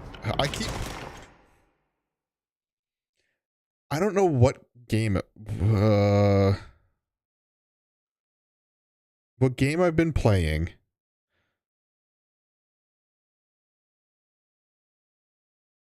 that has weapons on 1 and 2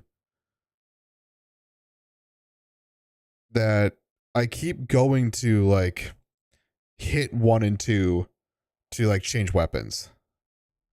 I don't know what game that would be.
Cool.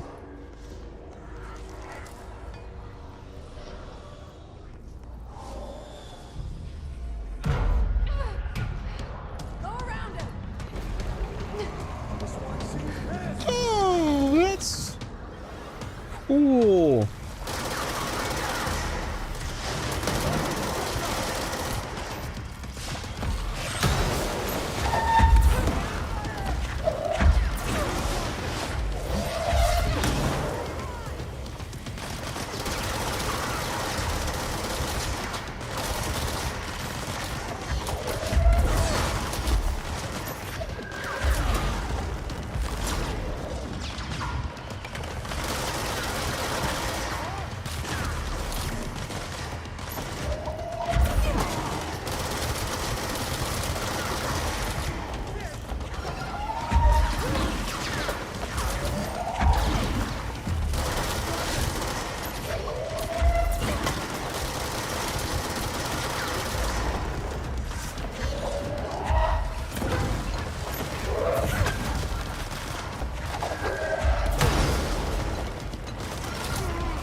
Wow. That one hit me square in the mouth.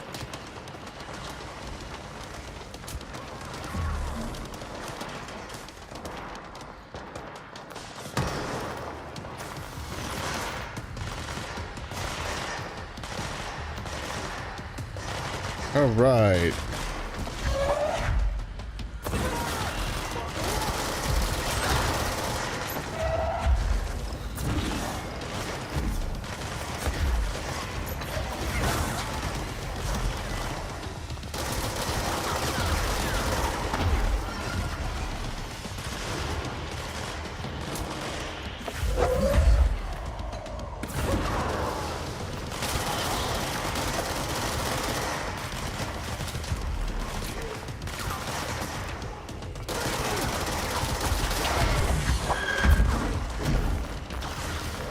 Heal, please.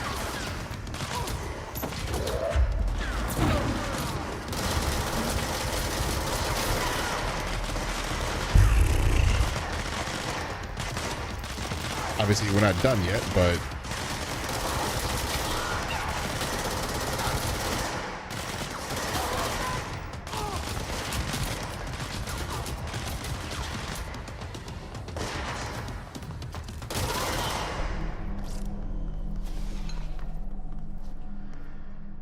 Personal mods full, eh? Well, if that's the case, let's start doing some deconstructing.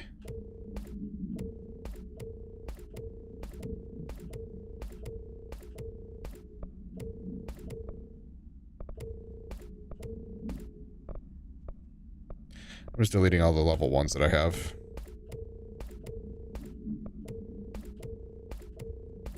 Cool. And we're going to be running into that same thing here.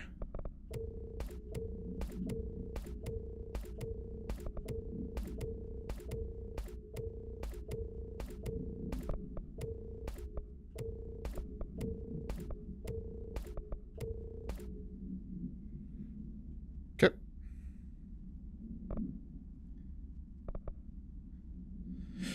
All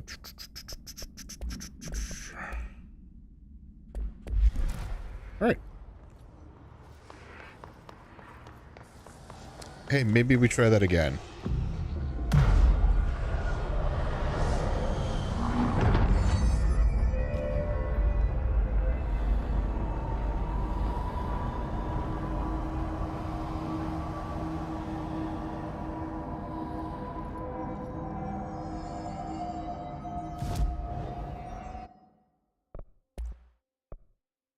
Pierce. Okay.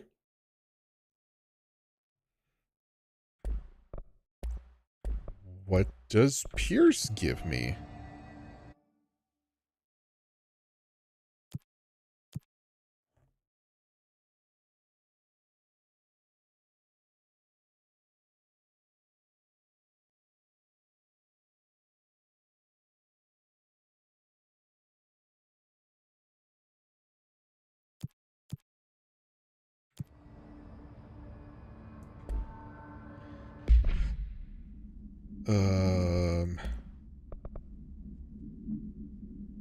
Oh.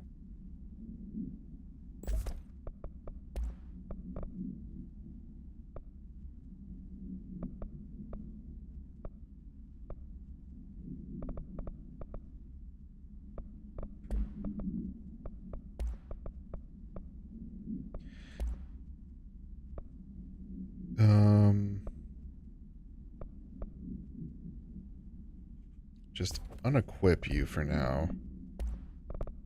Oh, I can do. Ooh.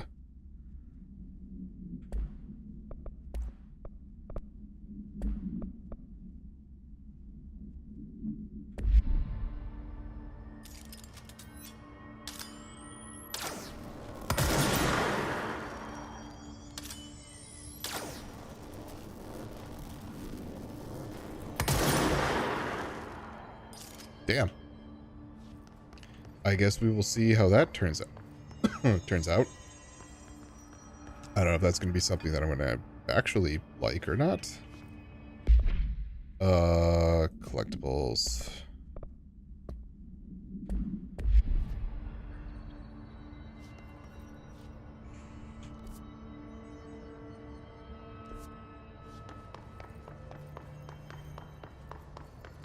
Synchronicity lab.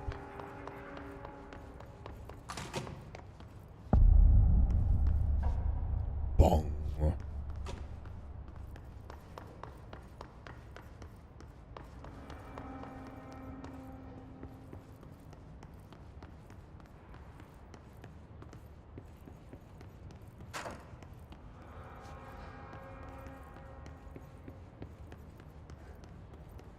What is going on in here?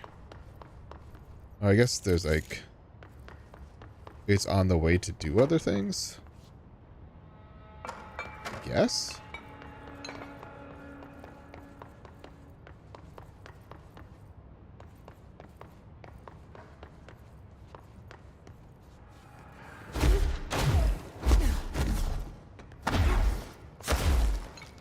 Zoop. Okay, there's this.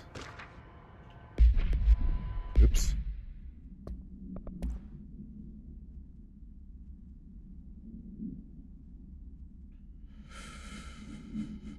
Okay.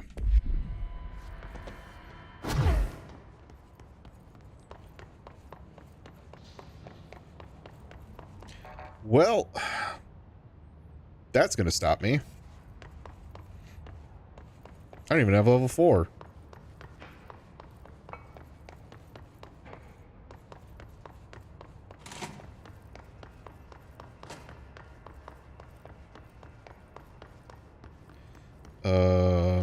Map.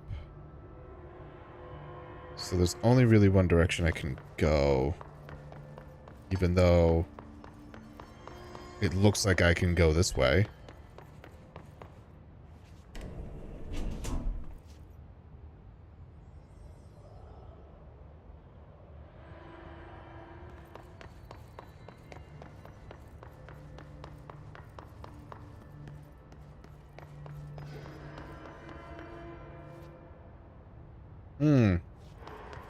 Okay, so that's going to be where I need to go for main story.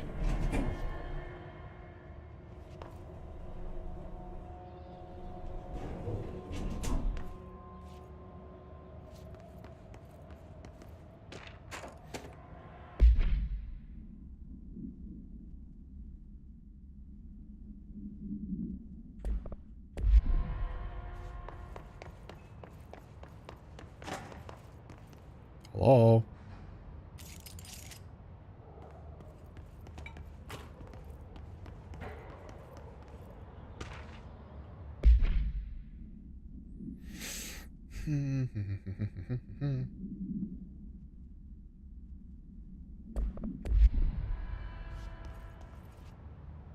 So this just brought me to get more collectibles.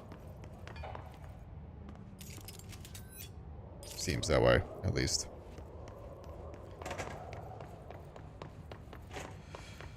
So that's a little on the annoying side, but...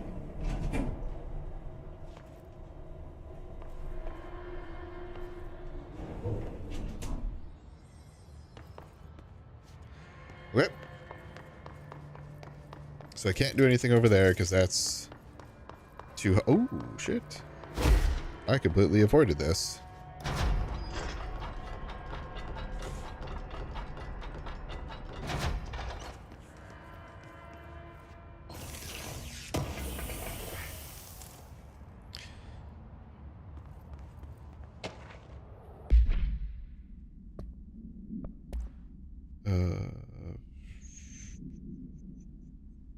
Oh, threshold kids. Ooh, that fucking program.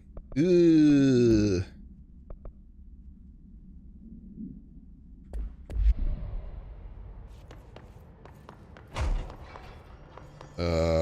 Yeah, okay. Now we'll continue story, I guess. Because, like, there... I've said it before, like, when I play games like these, like, I get curious about a number of things. Now, do I always try and get every little piece of information? No, not really. but there are things where I'm like, Altered item number 52AE curious. analysis session 2. I will begin by introducing various stimuli to the item. First, a low voltage electric shock. No response. Next, I will introduce heat via a standard Bunsen burner.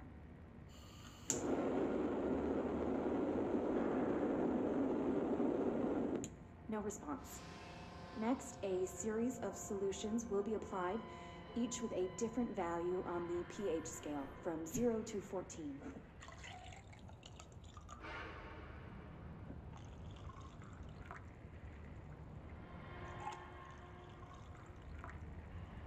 No response to any value. Next, I will attempt to communicate. Can you understand me? Can you understand my words? Quack if you can understand my words. No response. This concludes session 2. We'll need time to prepare further tests. Quack if you understand my words.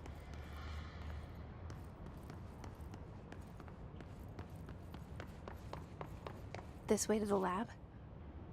Okay. You must like these HRAs. Sounds like Darling built them.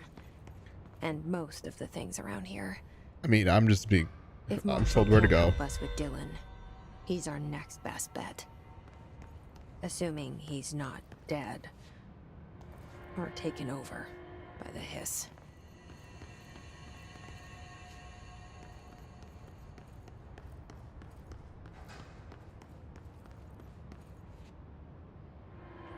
Why are we... There's like something right here that it's prompting me for. It's like almost like this book.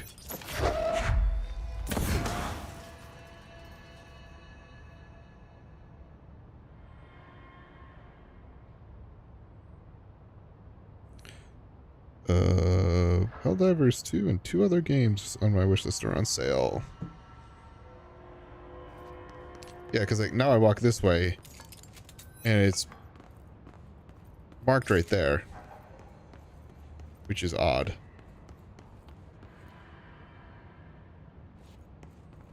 Excuse me. Excuse me. Excuse me.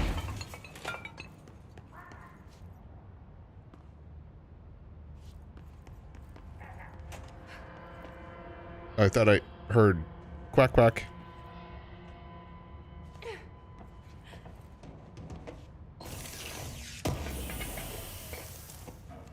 Hell, ooh.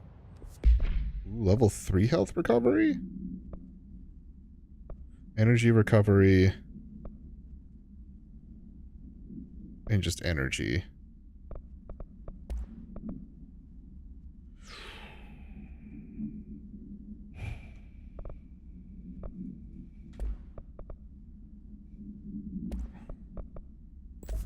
About that.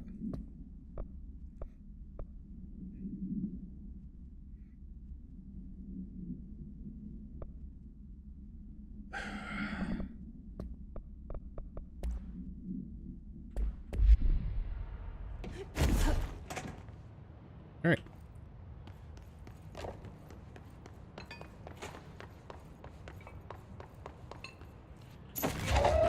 Move.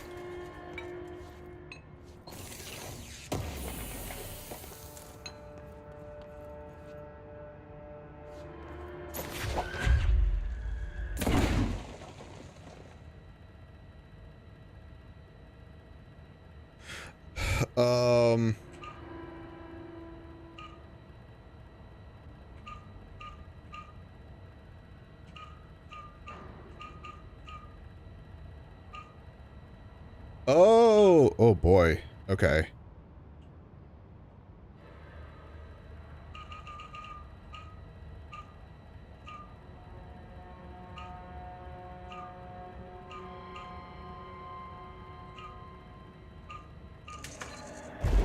Sure. I did it.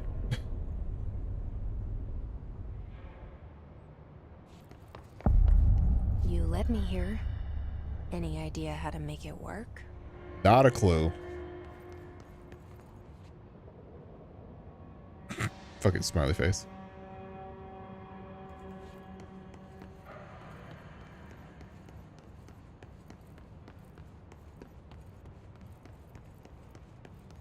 What do we got here?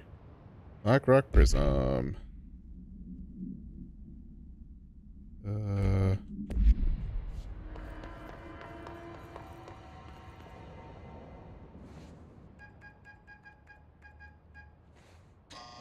I know what buttons to push. Director.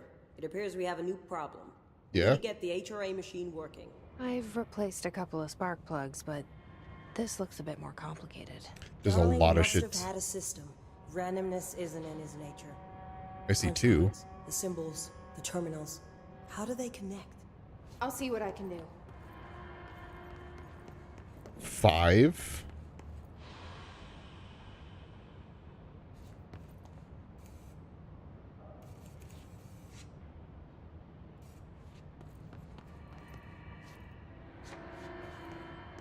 Oh, okay. I think I might see, because I see that there.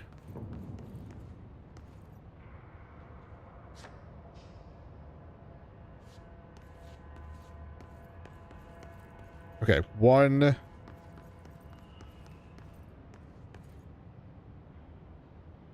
One is probably going to be that. Find all the punch cards. Yep.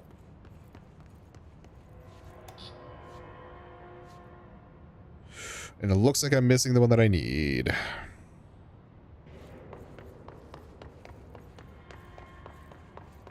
Which might be upstairs.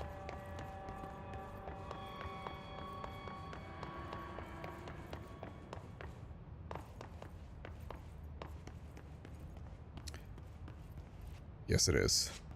Cool. Which one are you? You're 4. Oh.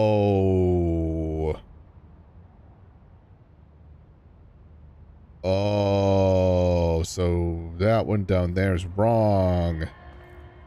This one, okay. So radioactive on 1.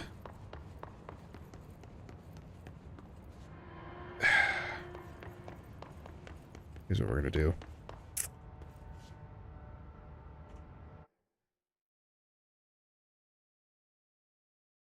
We're just gonna screenshot that one.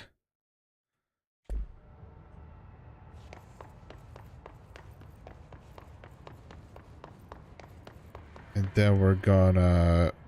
Ooh. Interesting. So the 5th... I'm guessing the 5th one is... just whatever is left.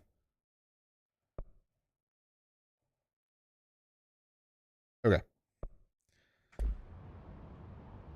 Oh. Each punch card should correspond to a terminal.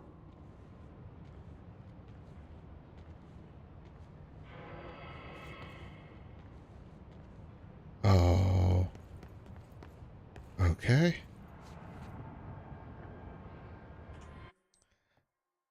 I mean, it probably isn't that bad. It seems like it's bad.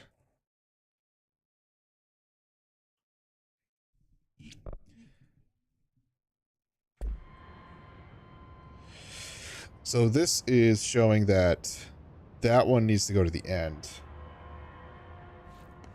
Okay. So first one is you.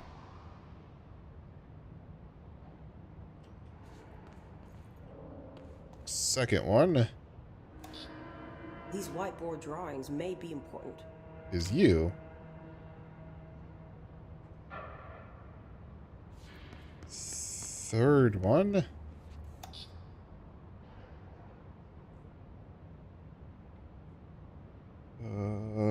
is you.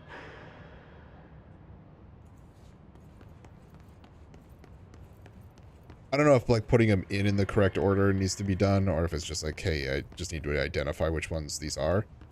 But I'm gonna do this anyway. You. Looks like he was working on something to do with these symbols. Yeah. What do you think I'm doing? 5.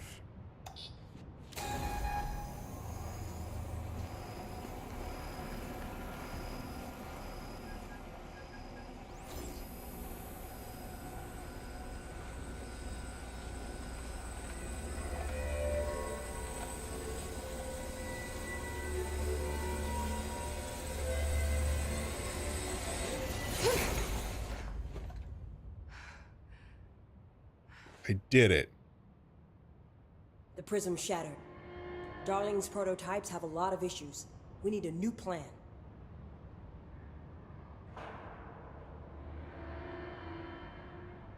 We need more Black Rock prisms to make this machine work. Darling has another lab down in the Black Rock processing site in maintenance. That must be where he keeps the Hey, I was there. I've been to maintenance already. I can find my way. Specifically the Black Rock. How long will that take? Nothing here is simple. I need to ask her now, before I go. I need something from you first. What do you know about Dylan Faden? I knew this was coming. Lives are at stake here, and we need this machine working to save those lives. Once that is done, Director Faden, then we can talk. She's right. As much as I don't want to admit it, I'm the only one who can help. Fine. I'll get the prisms first. Dylan will have to wait just a little longer. Fuck. But don't call me Director. Jesse is fine. I'll call you Faden. Here, you'll need this keycard. Level 4? Let's go. Emily Pope has set up a base in Executive. Once I have the prism, I'll meet you there. Right. I'll move out immediately. And keep an eye out for Darling. Finding him might be the key to stopping the hiss. It's just one large-scale HRA. It's there now. We are about to be exposed to a different kind of resonance. Hostile, viral, invasive resonance. That's what the Hedron resonance amplifiers are for. Taking the protection Hedron can provide us and keeping us from being wiped out.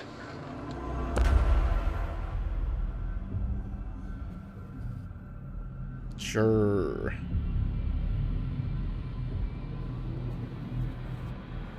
Okay, what? Here, this will lead back to Central Research.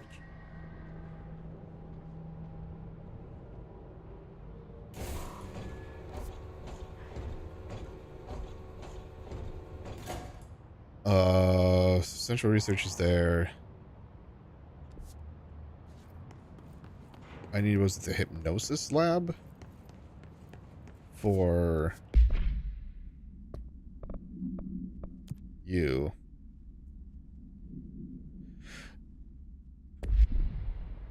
And the hypnosis lab is in research, which is where we are.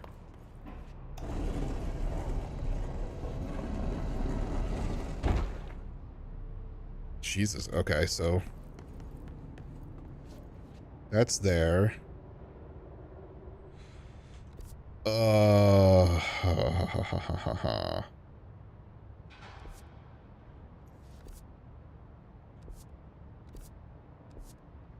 Okay.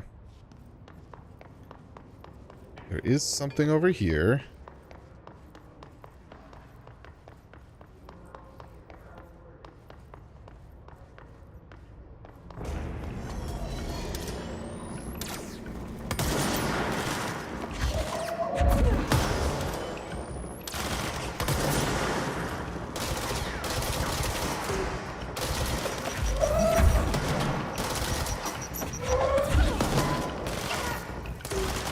Uh-oh.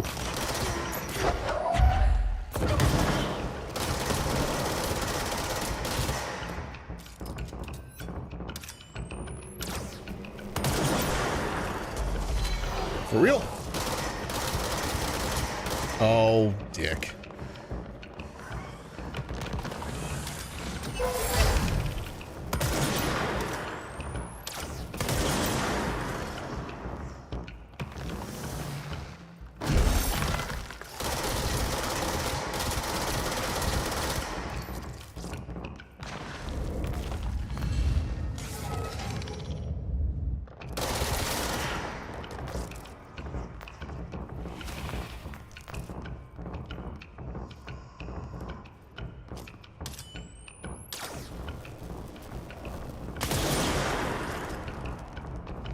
God.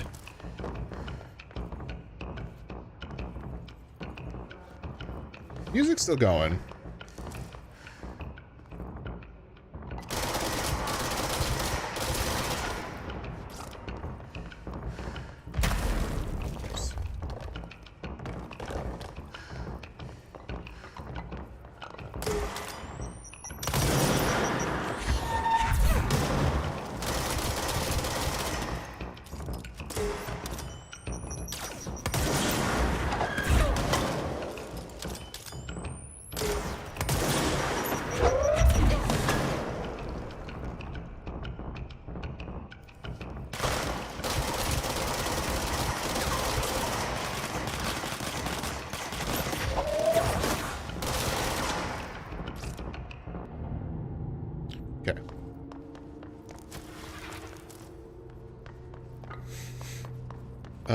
Okay.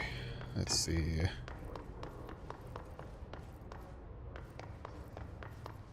So that's the office.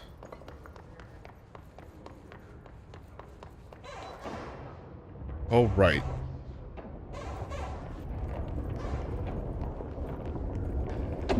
Oh!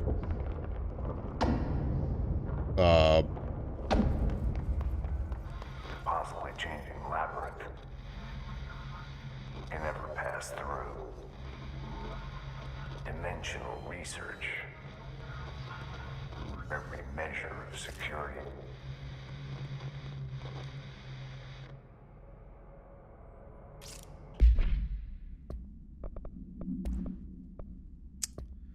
Explain. Oh.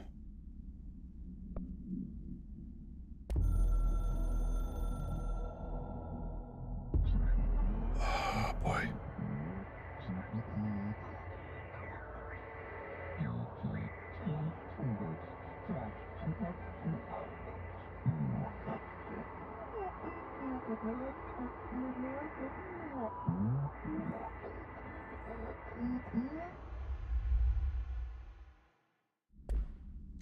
So the ashtray maze was one where I think I remember hearing people say that the music would be a bummer if you missed out on. But that copyright toggle would. I don't want to lean on things take this music out. Trust. But the ashtray and the cigarette, smoking there forever, I think, have their uses. The ashtray maze they conjure is an impossibly changing labyrinth that no one but the binder, and those the binder invites, can ever pass through. The things we hid in dimensional research, the things Darling studies, the danger and the risk involved, call for every measure of security and protection I could bring to the table. The maze, hands down, is our strongest lock. I gave Darling and his chosen crew license to pass through the maze. Lately, I've started to think I should revoke that license.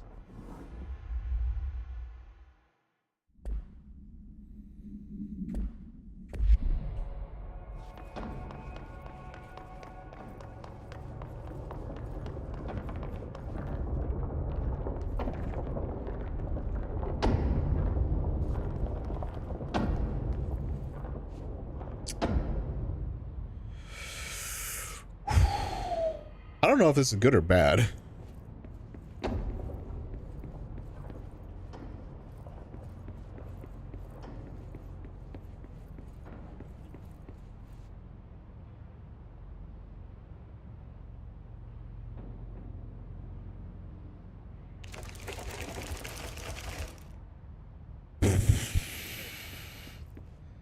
That fucking spooked me. Okay.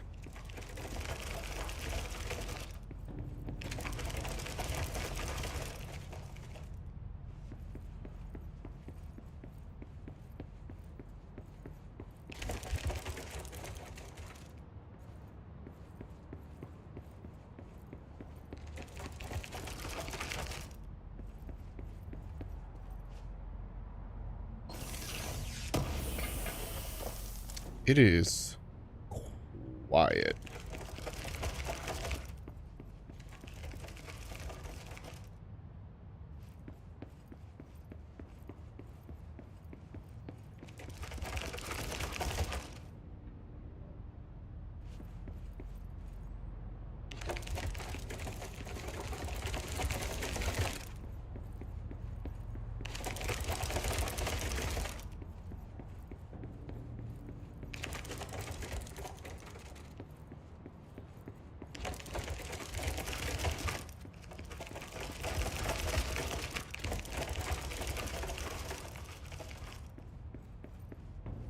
I don't...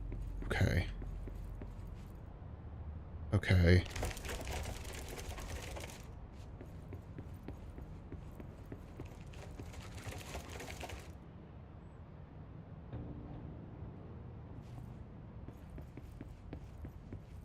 So I already got this.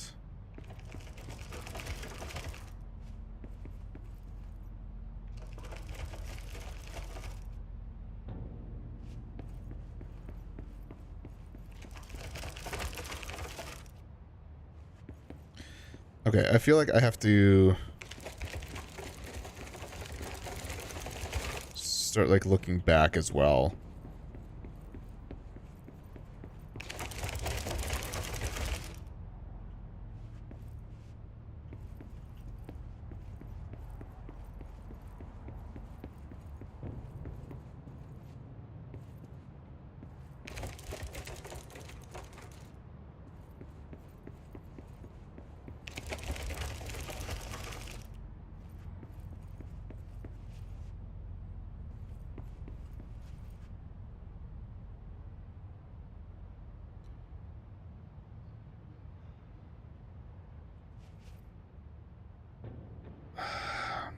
I mean, it's possible too that I'm just obviously not looking at something correctly.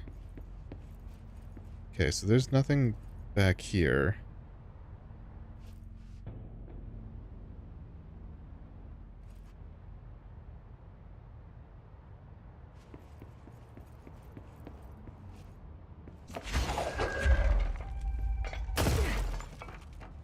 So that looks like it's open, right? But as soon as I walk in, it closes up. And there's nothing I can do here except for just move forward.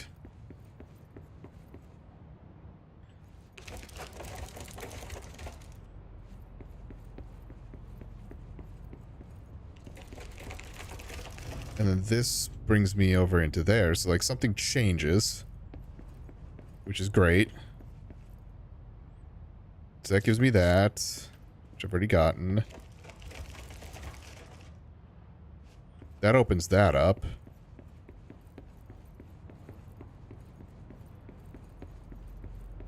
Okay, so there's nothing I can do back here. Just trying to see. So that gets opened up.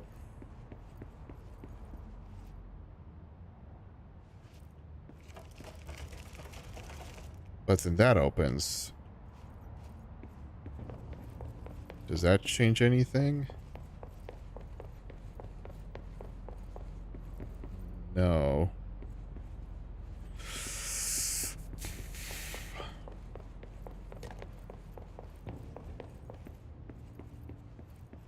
There could absolutely be something that I'm missing. Like, I am not opposed to that. Oh. Maybe? Okay, that brings me back to here. Brings me back to here.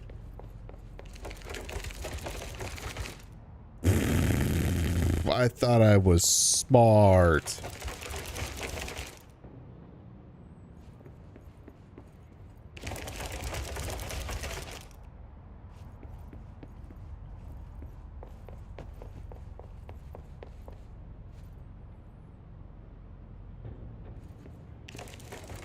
Okay.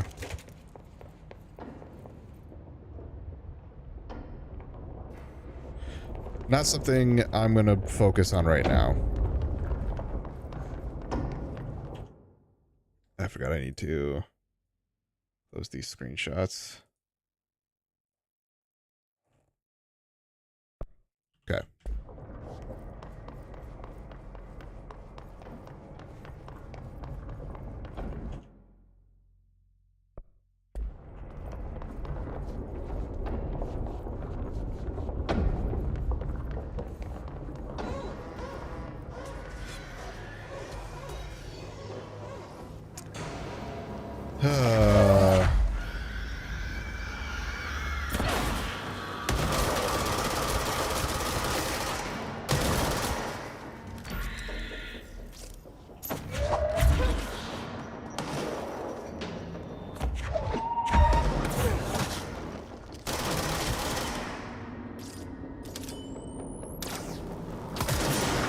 Oh.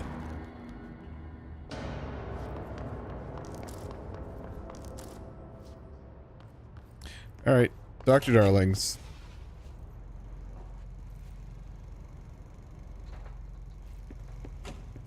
I've been fielding questions recently regarding HRAs. What are they for? Do you always need to wear them? And what's the deal with the Hedron resonance anyway? Okay, Seinfeld. Fuck.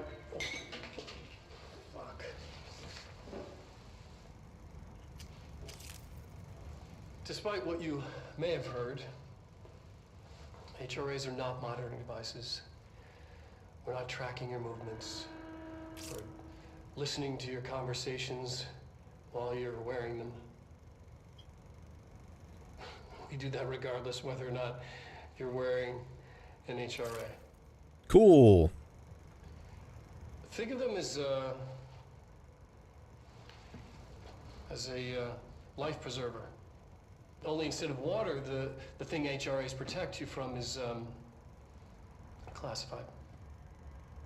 One day that classified, not water, might pour in, and you'll be glad you got an HRA keeping you afloat. And if you don't have an HRA, don't worry. It'll be quick and painless. Uh-huh. I'm kidding. We're making more.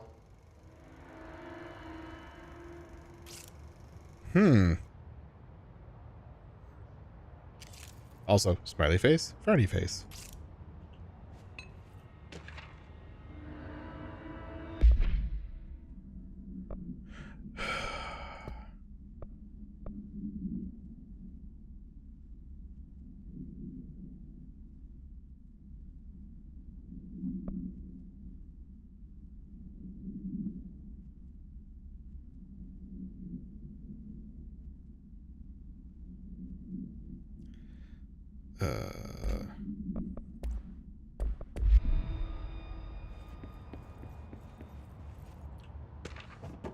Cool.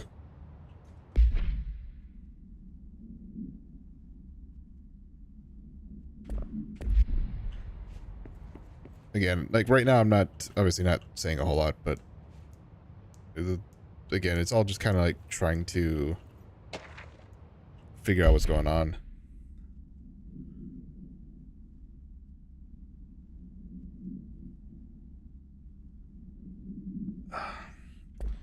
Which, like, I have theories, but so far none of them have, like, come to... I guess maybe not none of them, but most of them have not come to fruition. So, like... I guess what is the point? Okay, luck and probability. Oops. Where was that? Was that over here? Mass dimension research. Where was luck and probability? I remember going into it. Down here?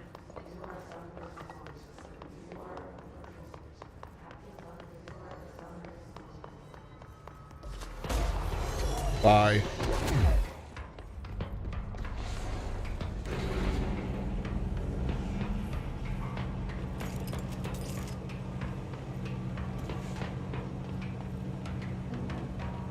Oh, shit.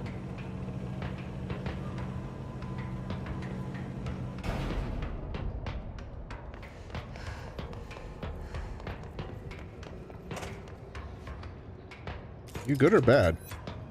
Oh.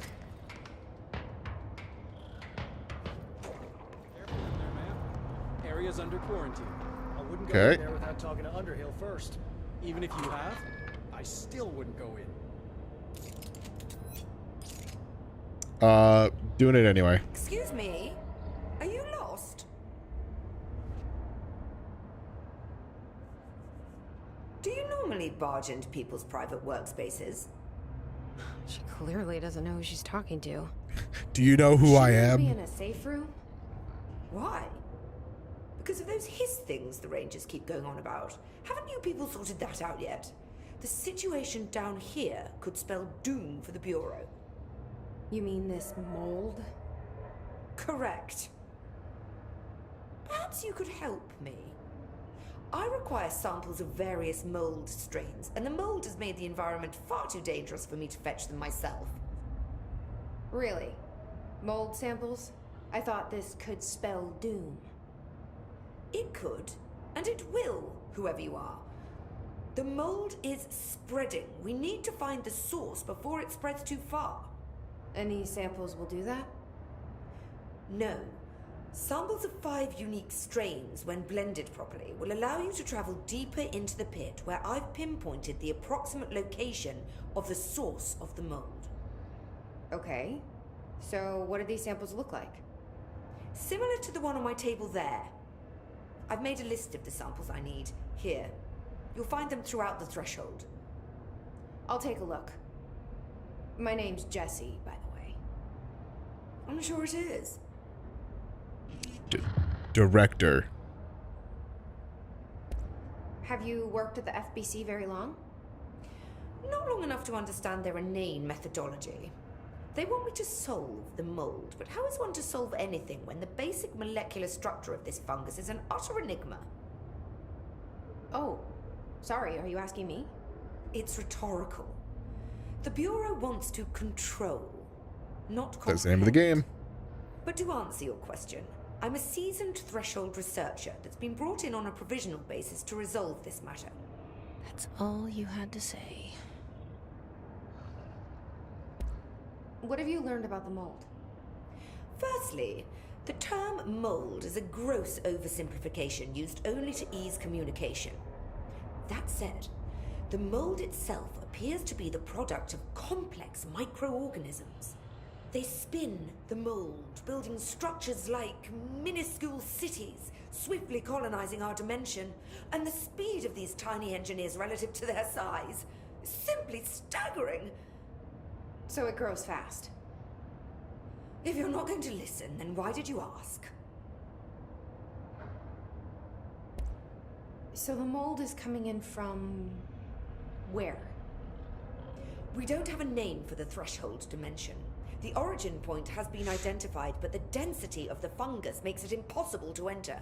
Even if we could, I speculate that we would only find a reality entirely subsumed by the fungus. Total decomposition. It's weird how excited she is, right? Yeah, a little bit. What do you know about the hiss? How could I know anything about an entity I've only just learned of? This is exactly the Bureau's problem. My work is always interrupted by these superfluous matters. Calm down. Just keep your HRA on and I'm sure you'll be fine. This crude thing. I thought it was Darling's idea of a practical joke. Not quite. Just keep your head down while I handle the hiss. Okay, I bye. need to get going. Try not to transport any spores outside the infected areas.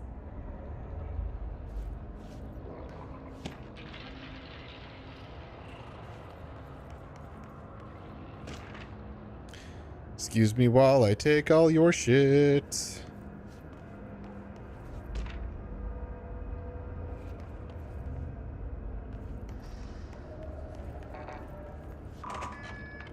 Why not return when you have something important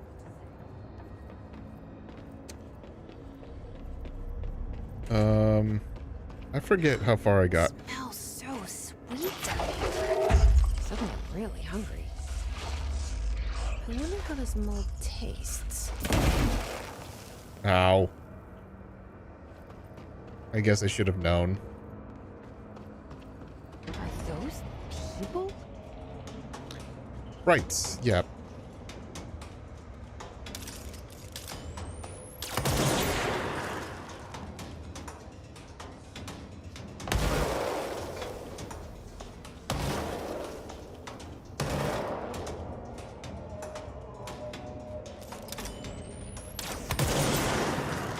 Interesting that they kept their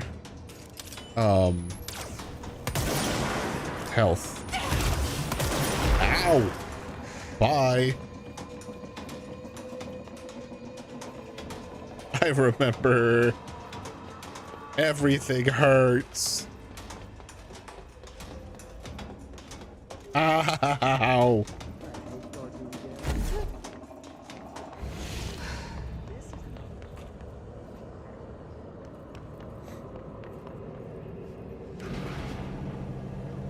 Yeah, level 6 shit. I mean, I can kill them, but it's not ideal.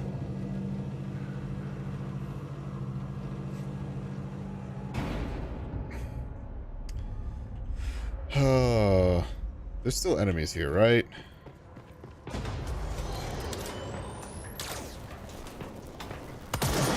Goodness. Jesus.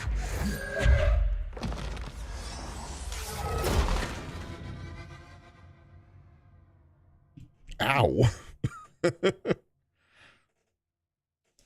Honestly,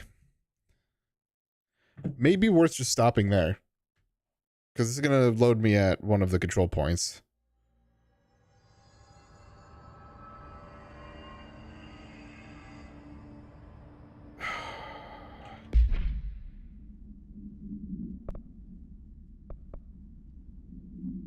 Grows in your fresh corpses, grows in your toilets, grows in your Oh boy, okay.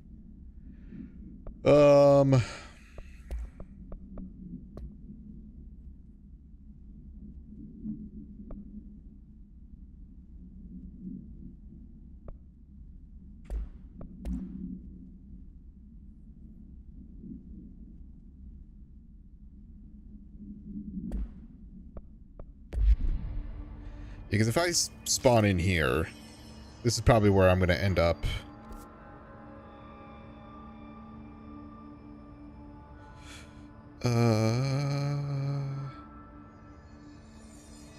Well...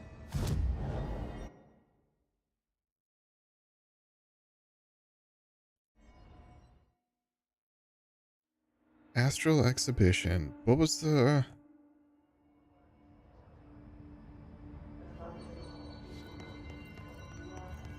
Why was I here again?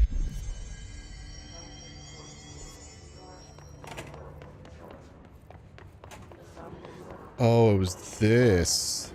That thing. Okay.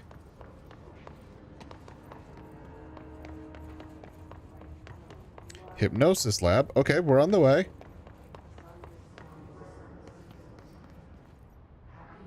Extrasensory lab. Looks like hypnosis lab over there.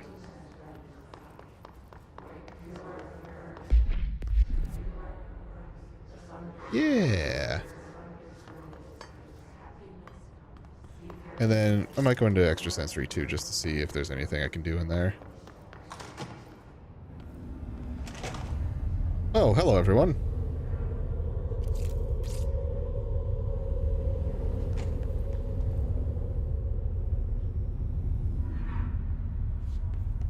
I see it. Another object of power? They're just standing there, mesmerized by it.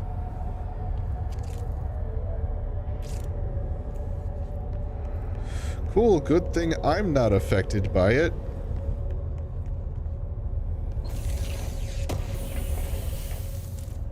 Because plot armor.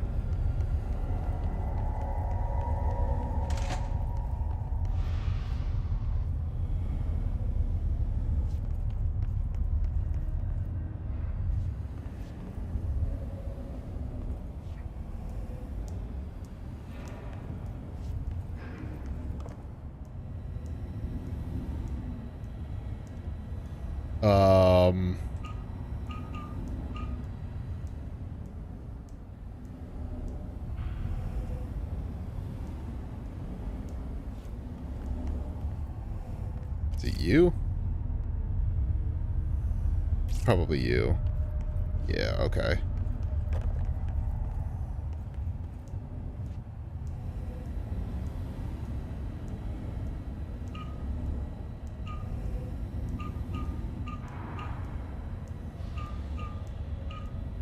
Shit.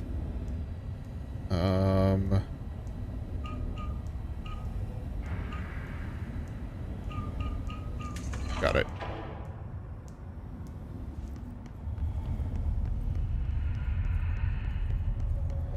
Not as hard as I thought it was, but still, like, not trivial either. Please state your name for the record. Paul Warren, astronaut first class, and you are aware that exposure to the astral plane can result in death, disability, personal injury, corporeal untangling, cognitive collapse, loss of ego, and partial to full dementia? Yeah. I am. And you acknowledge that your use of the astral conduit, aka the X-ray light box, is purely voluntary? Yes, I do. Perfect. Your suit is good? Okay, you're all set. Open the door for Mr. Warren, please.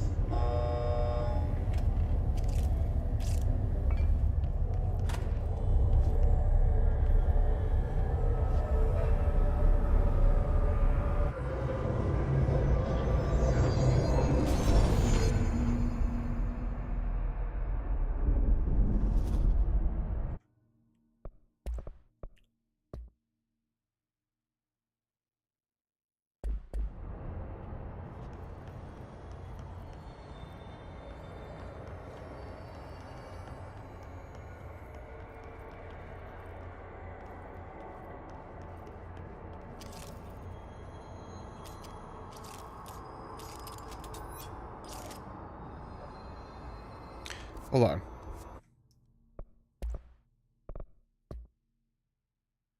Use C switch weapon. It's all on F. Okay.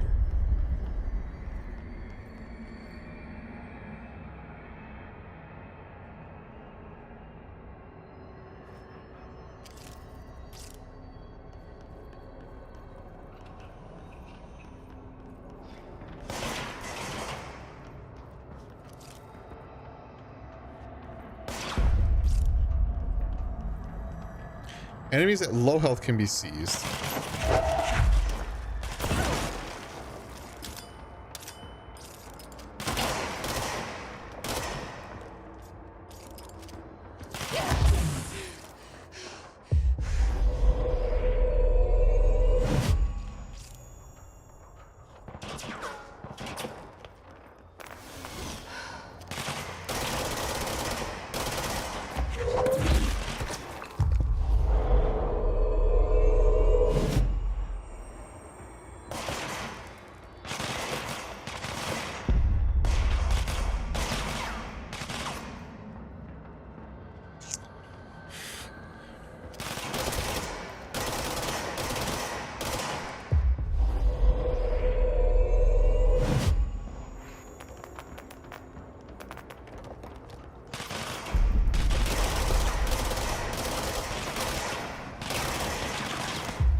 Oh. Okay.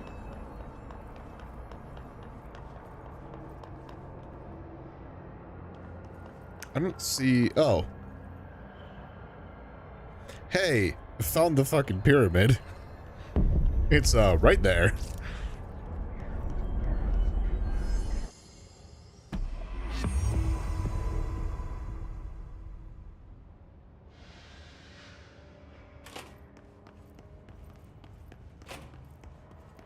Oh.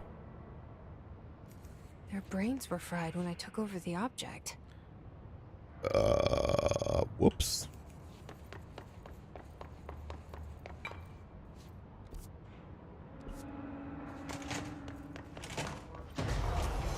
Yep, there we go. Of course. Good miss. Ow. Christ.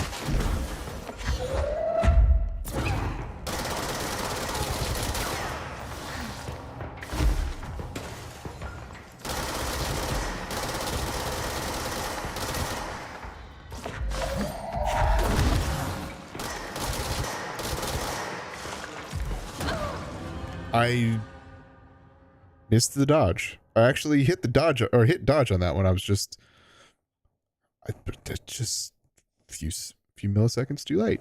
Few frames.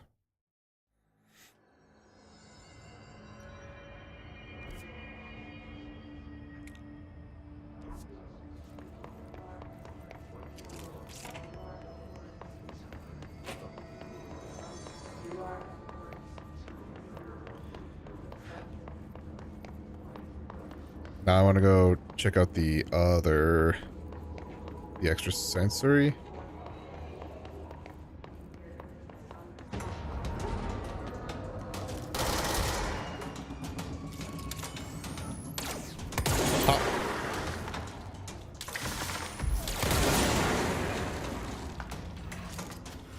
Uh-oh.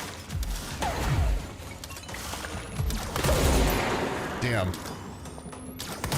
They fire off real quick.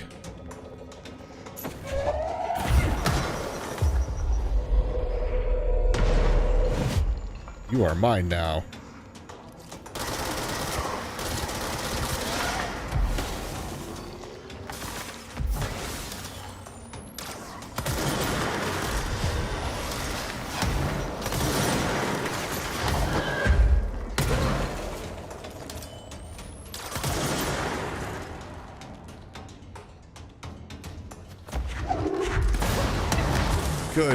Good yeet.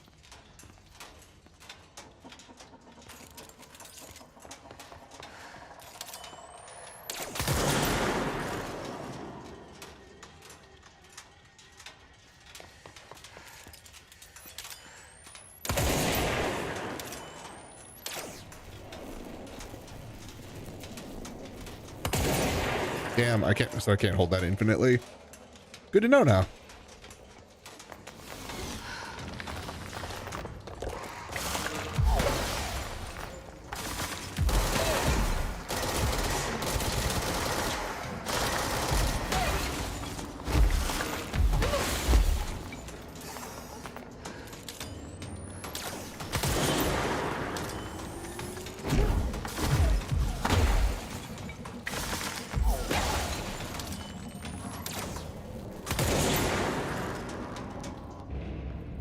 Asshole.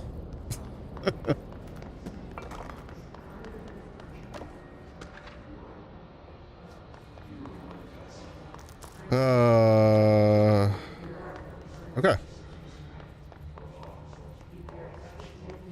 No. No. All right.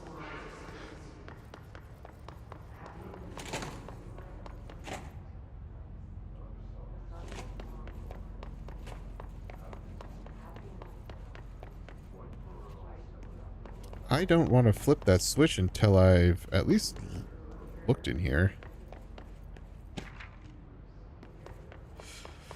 Oh, that feels like a puzzle.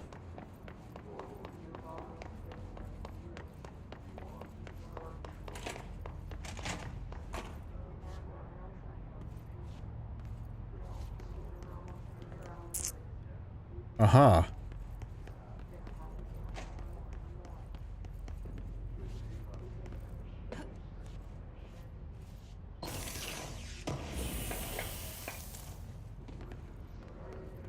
Okay.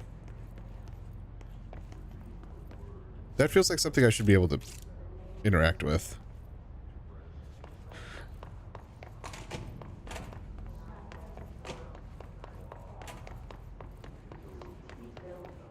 I guess I'll hit... Oh, that's not even a button.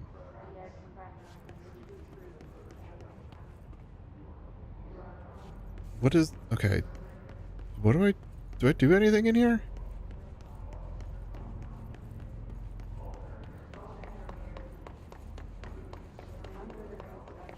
I may not. Like, because it doesn't look like there's anything to, like, interact with on these.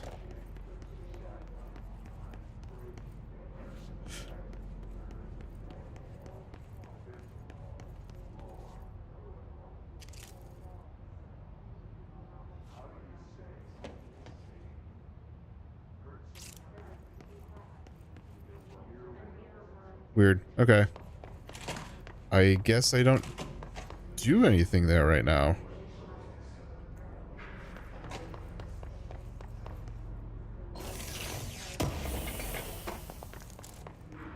Okay. So let's come back up here. We're gonna end, like I said before, and I just didn't. Come into here. Come into here. Zoop around here. And there's this.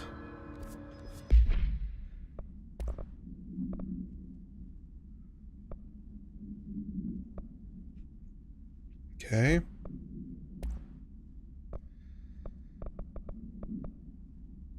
Spin.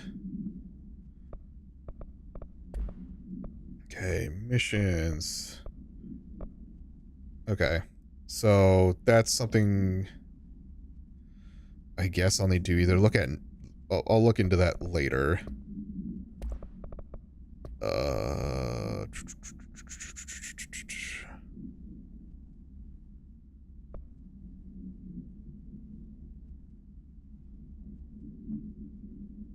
Oh, these are those floating enemies.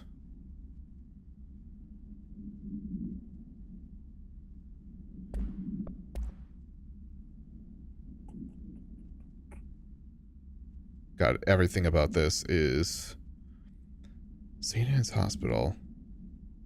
A janitor named who is willing to bet that that is Ati. And then bound by the object at St. Anne's Hospital Inn. I wonder if this has anything to do with Alan Wake. Everything I'm just like, I don't know. I'm also like, it's been a little bit since I played Alan Wake, and by a little bit I guess it's, what, been a year or so? I may not remember parts of that I should.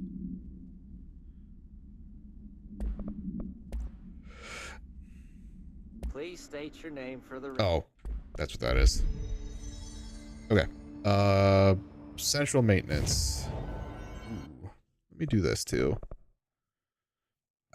C's. I don't know if I want to, like... I don't know how much I'm going to use C's. I do that. I don't melee a ton. Health would be good. Energy would be good. Honestly, yeeting these guys would be hilarious.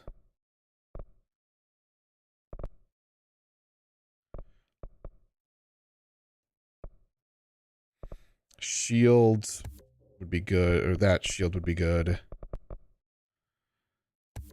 Yeet the guys. Could do that. Okay. And fast travel. Central research. Was that what I saw?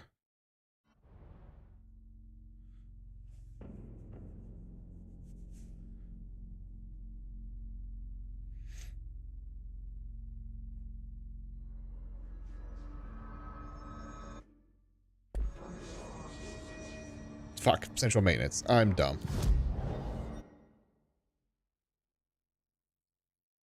Uh-oh.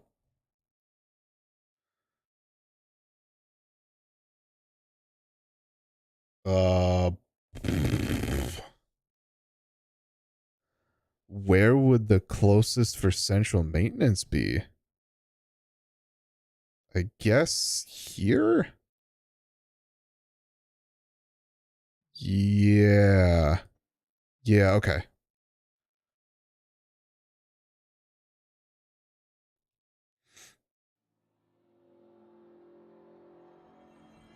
Cool. And then this is where we're going to end it. Knows something about Dylan. Is he here? Is he all right? HRAs first. They'll help save everyone, including Dylan, once I find him. Can you keep him safe? Like you do with me? Okay. Yeah.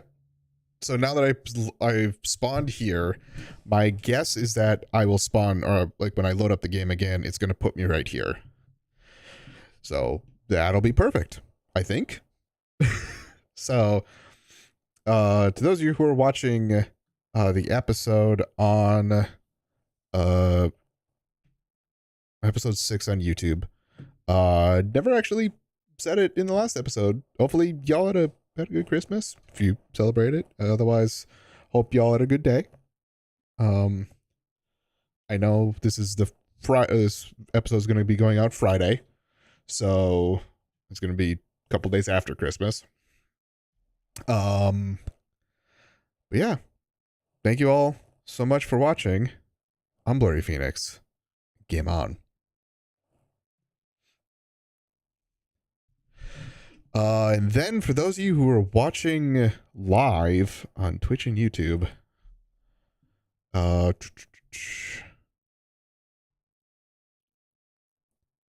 this has so far been a very like confusing, interesting but confusing game.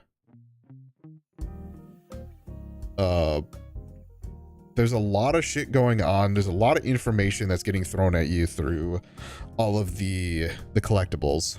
Some is superfluous, not really anything important. But there are some things that do help build build your understanding of what's going on. So that's been the hard thing of trying to parse through, like, is this important or is this not? And a lot of what I've been picking up has not really been all that important. I'm enjoying the combat. Like, funny enough, the shooting actually has become the least fun part about combat. It's not bad by any means, but using the evade to like zoop around, to using the telekinesis.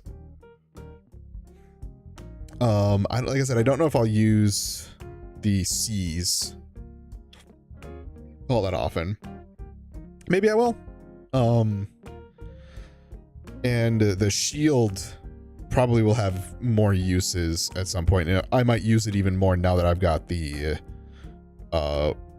where it will launch projectiles when it breaks. So there may be more usage with that, but I don't know. So far, it's been real interesting. It's just, like I said, it's been confusing at the same time. So let me check. It did say your last checkpoint, so hopefully the checkpoint. Oh, hell yeah. Okay. So it does put me exactly where I was. Great. But yeah, that's gonna be it for today. And like I said at the ending of that episode that we had,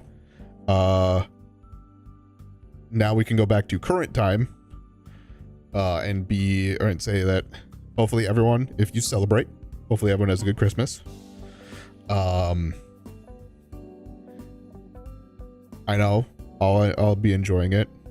So if you don't, again, hopefully the company that you work for has Christmas off. So at least you have a day off. Yeah.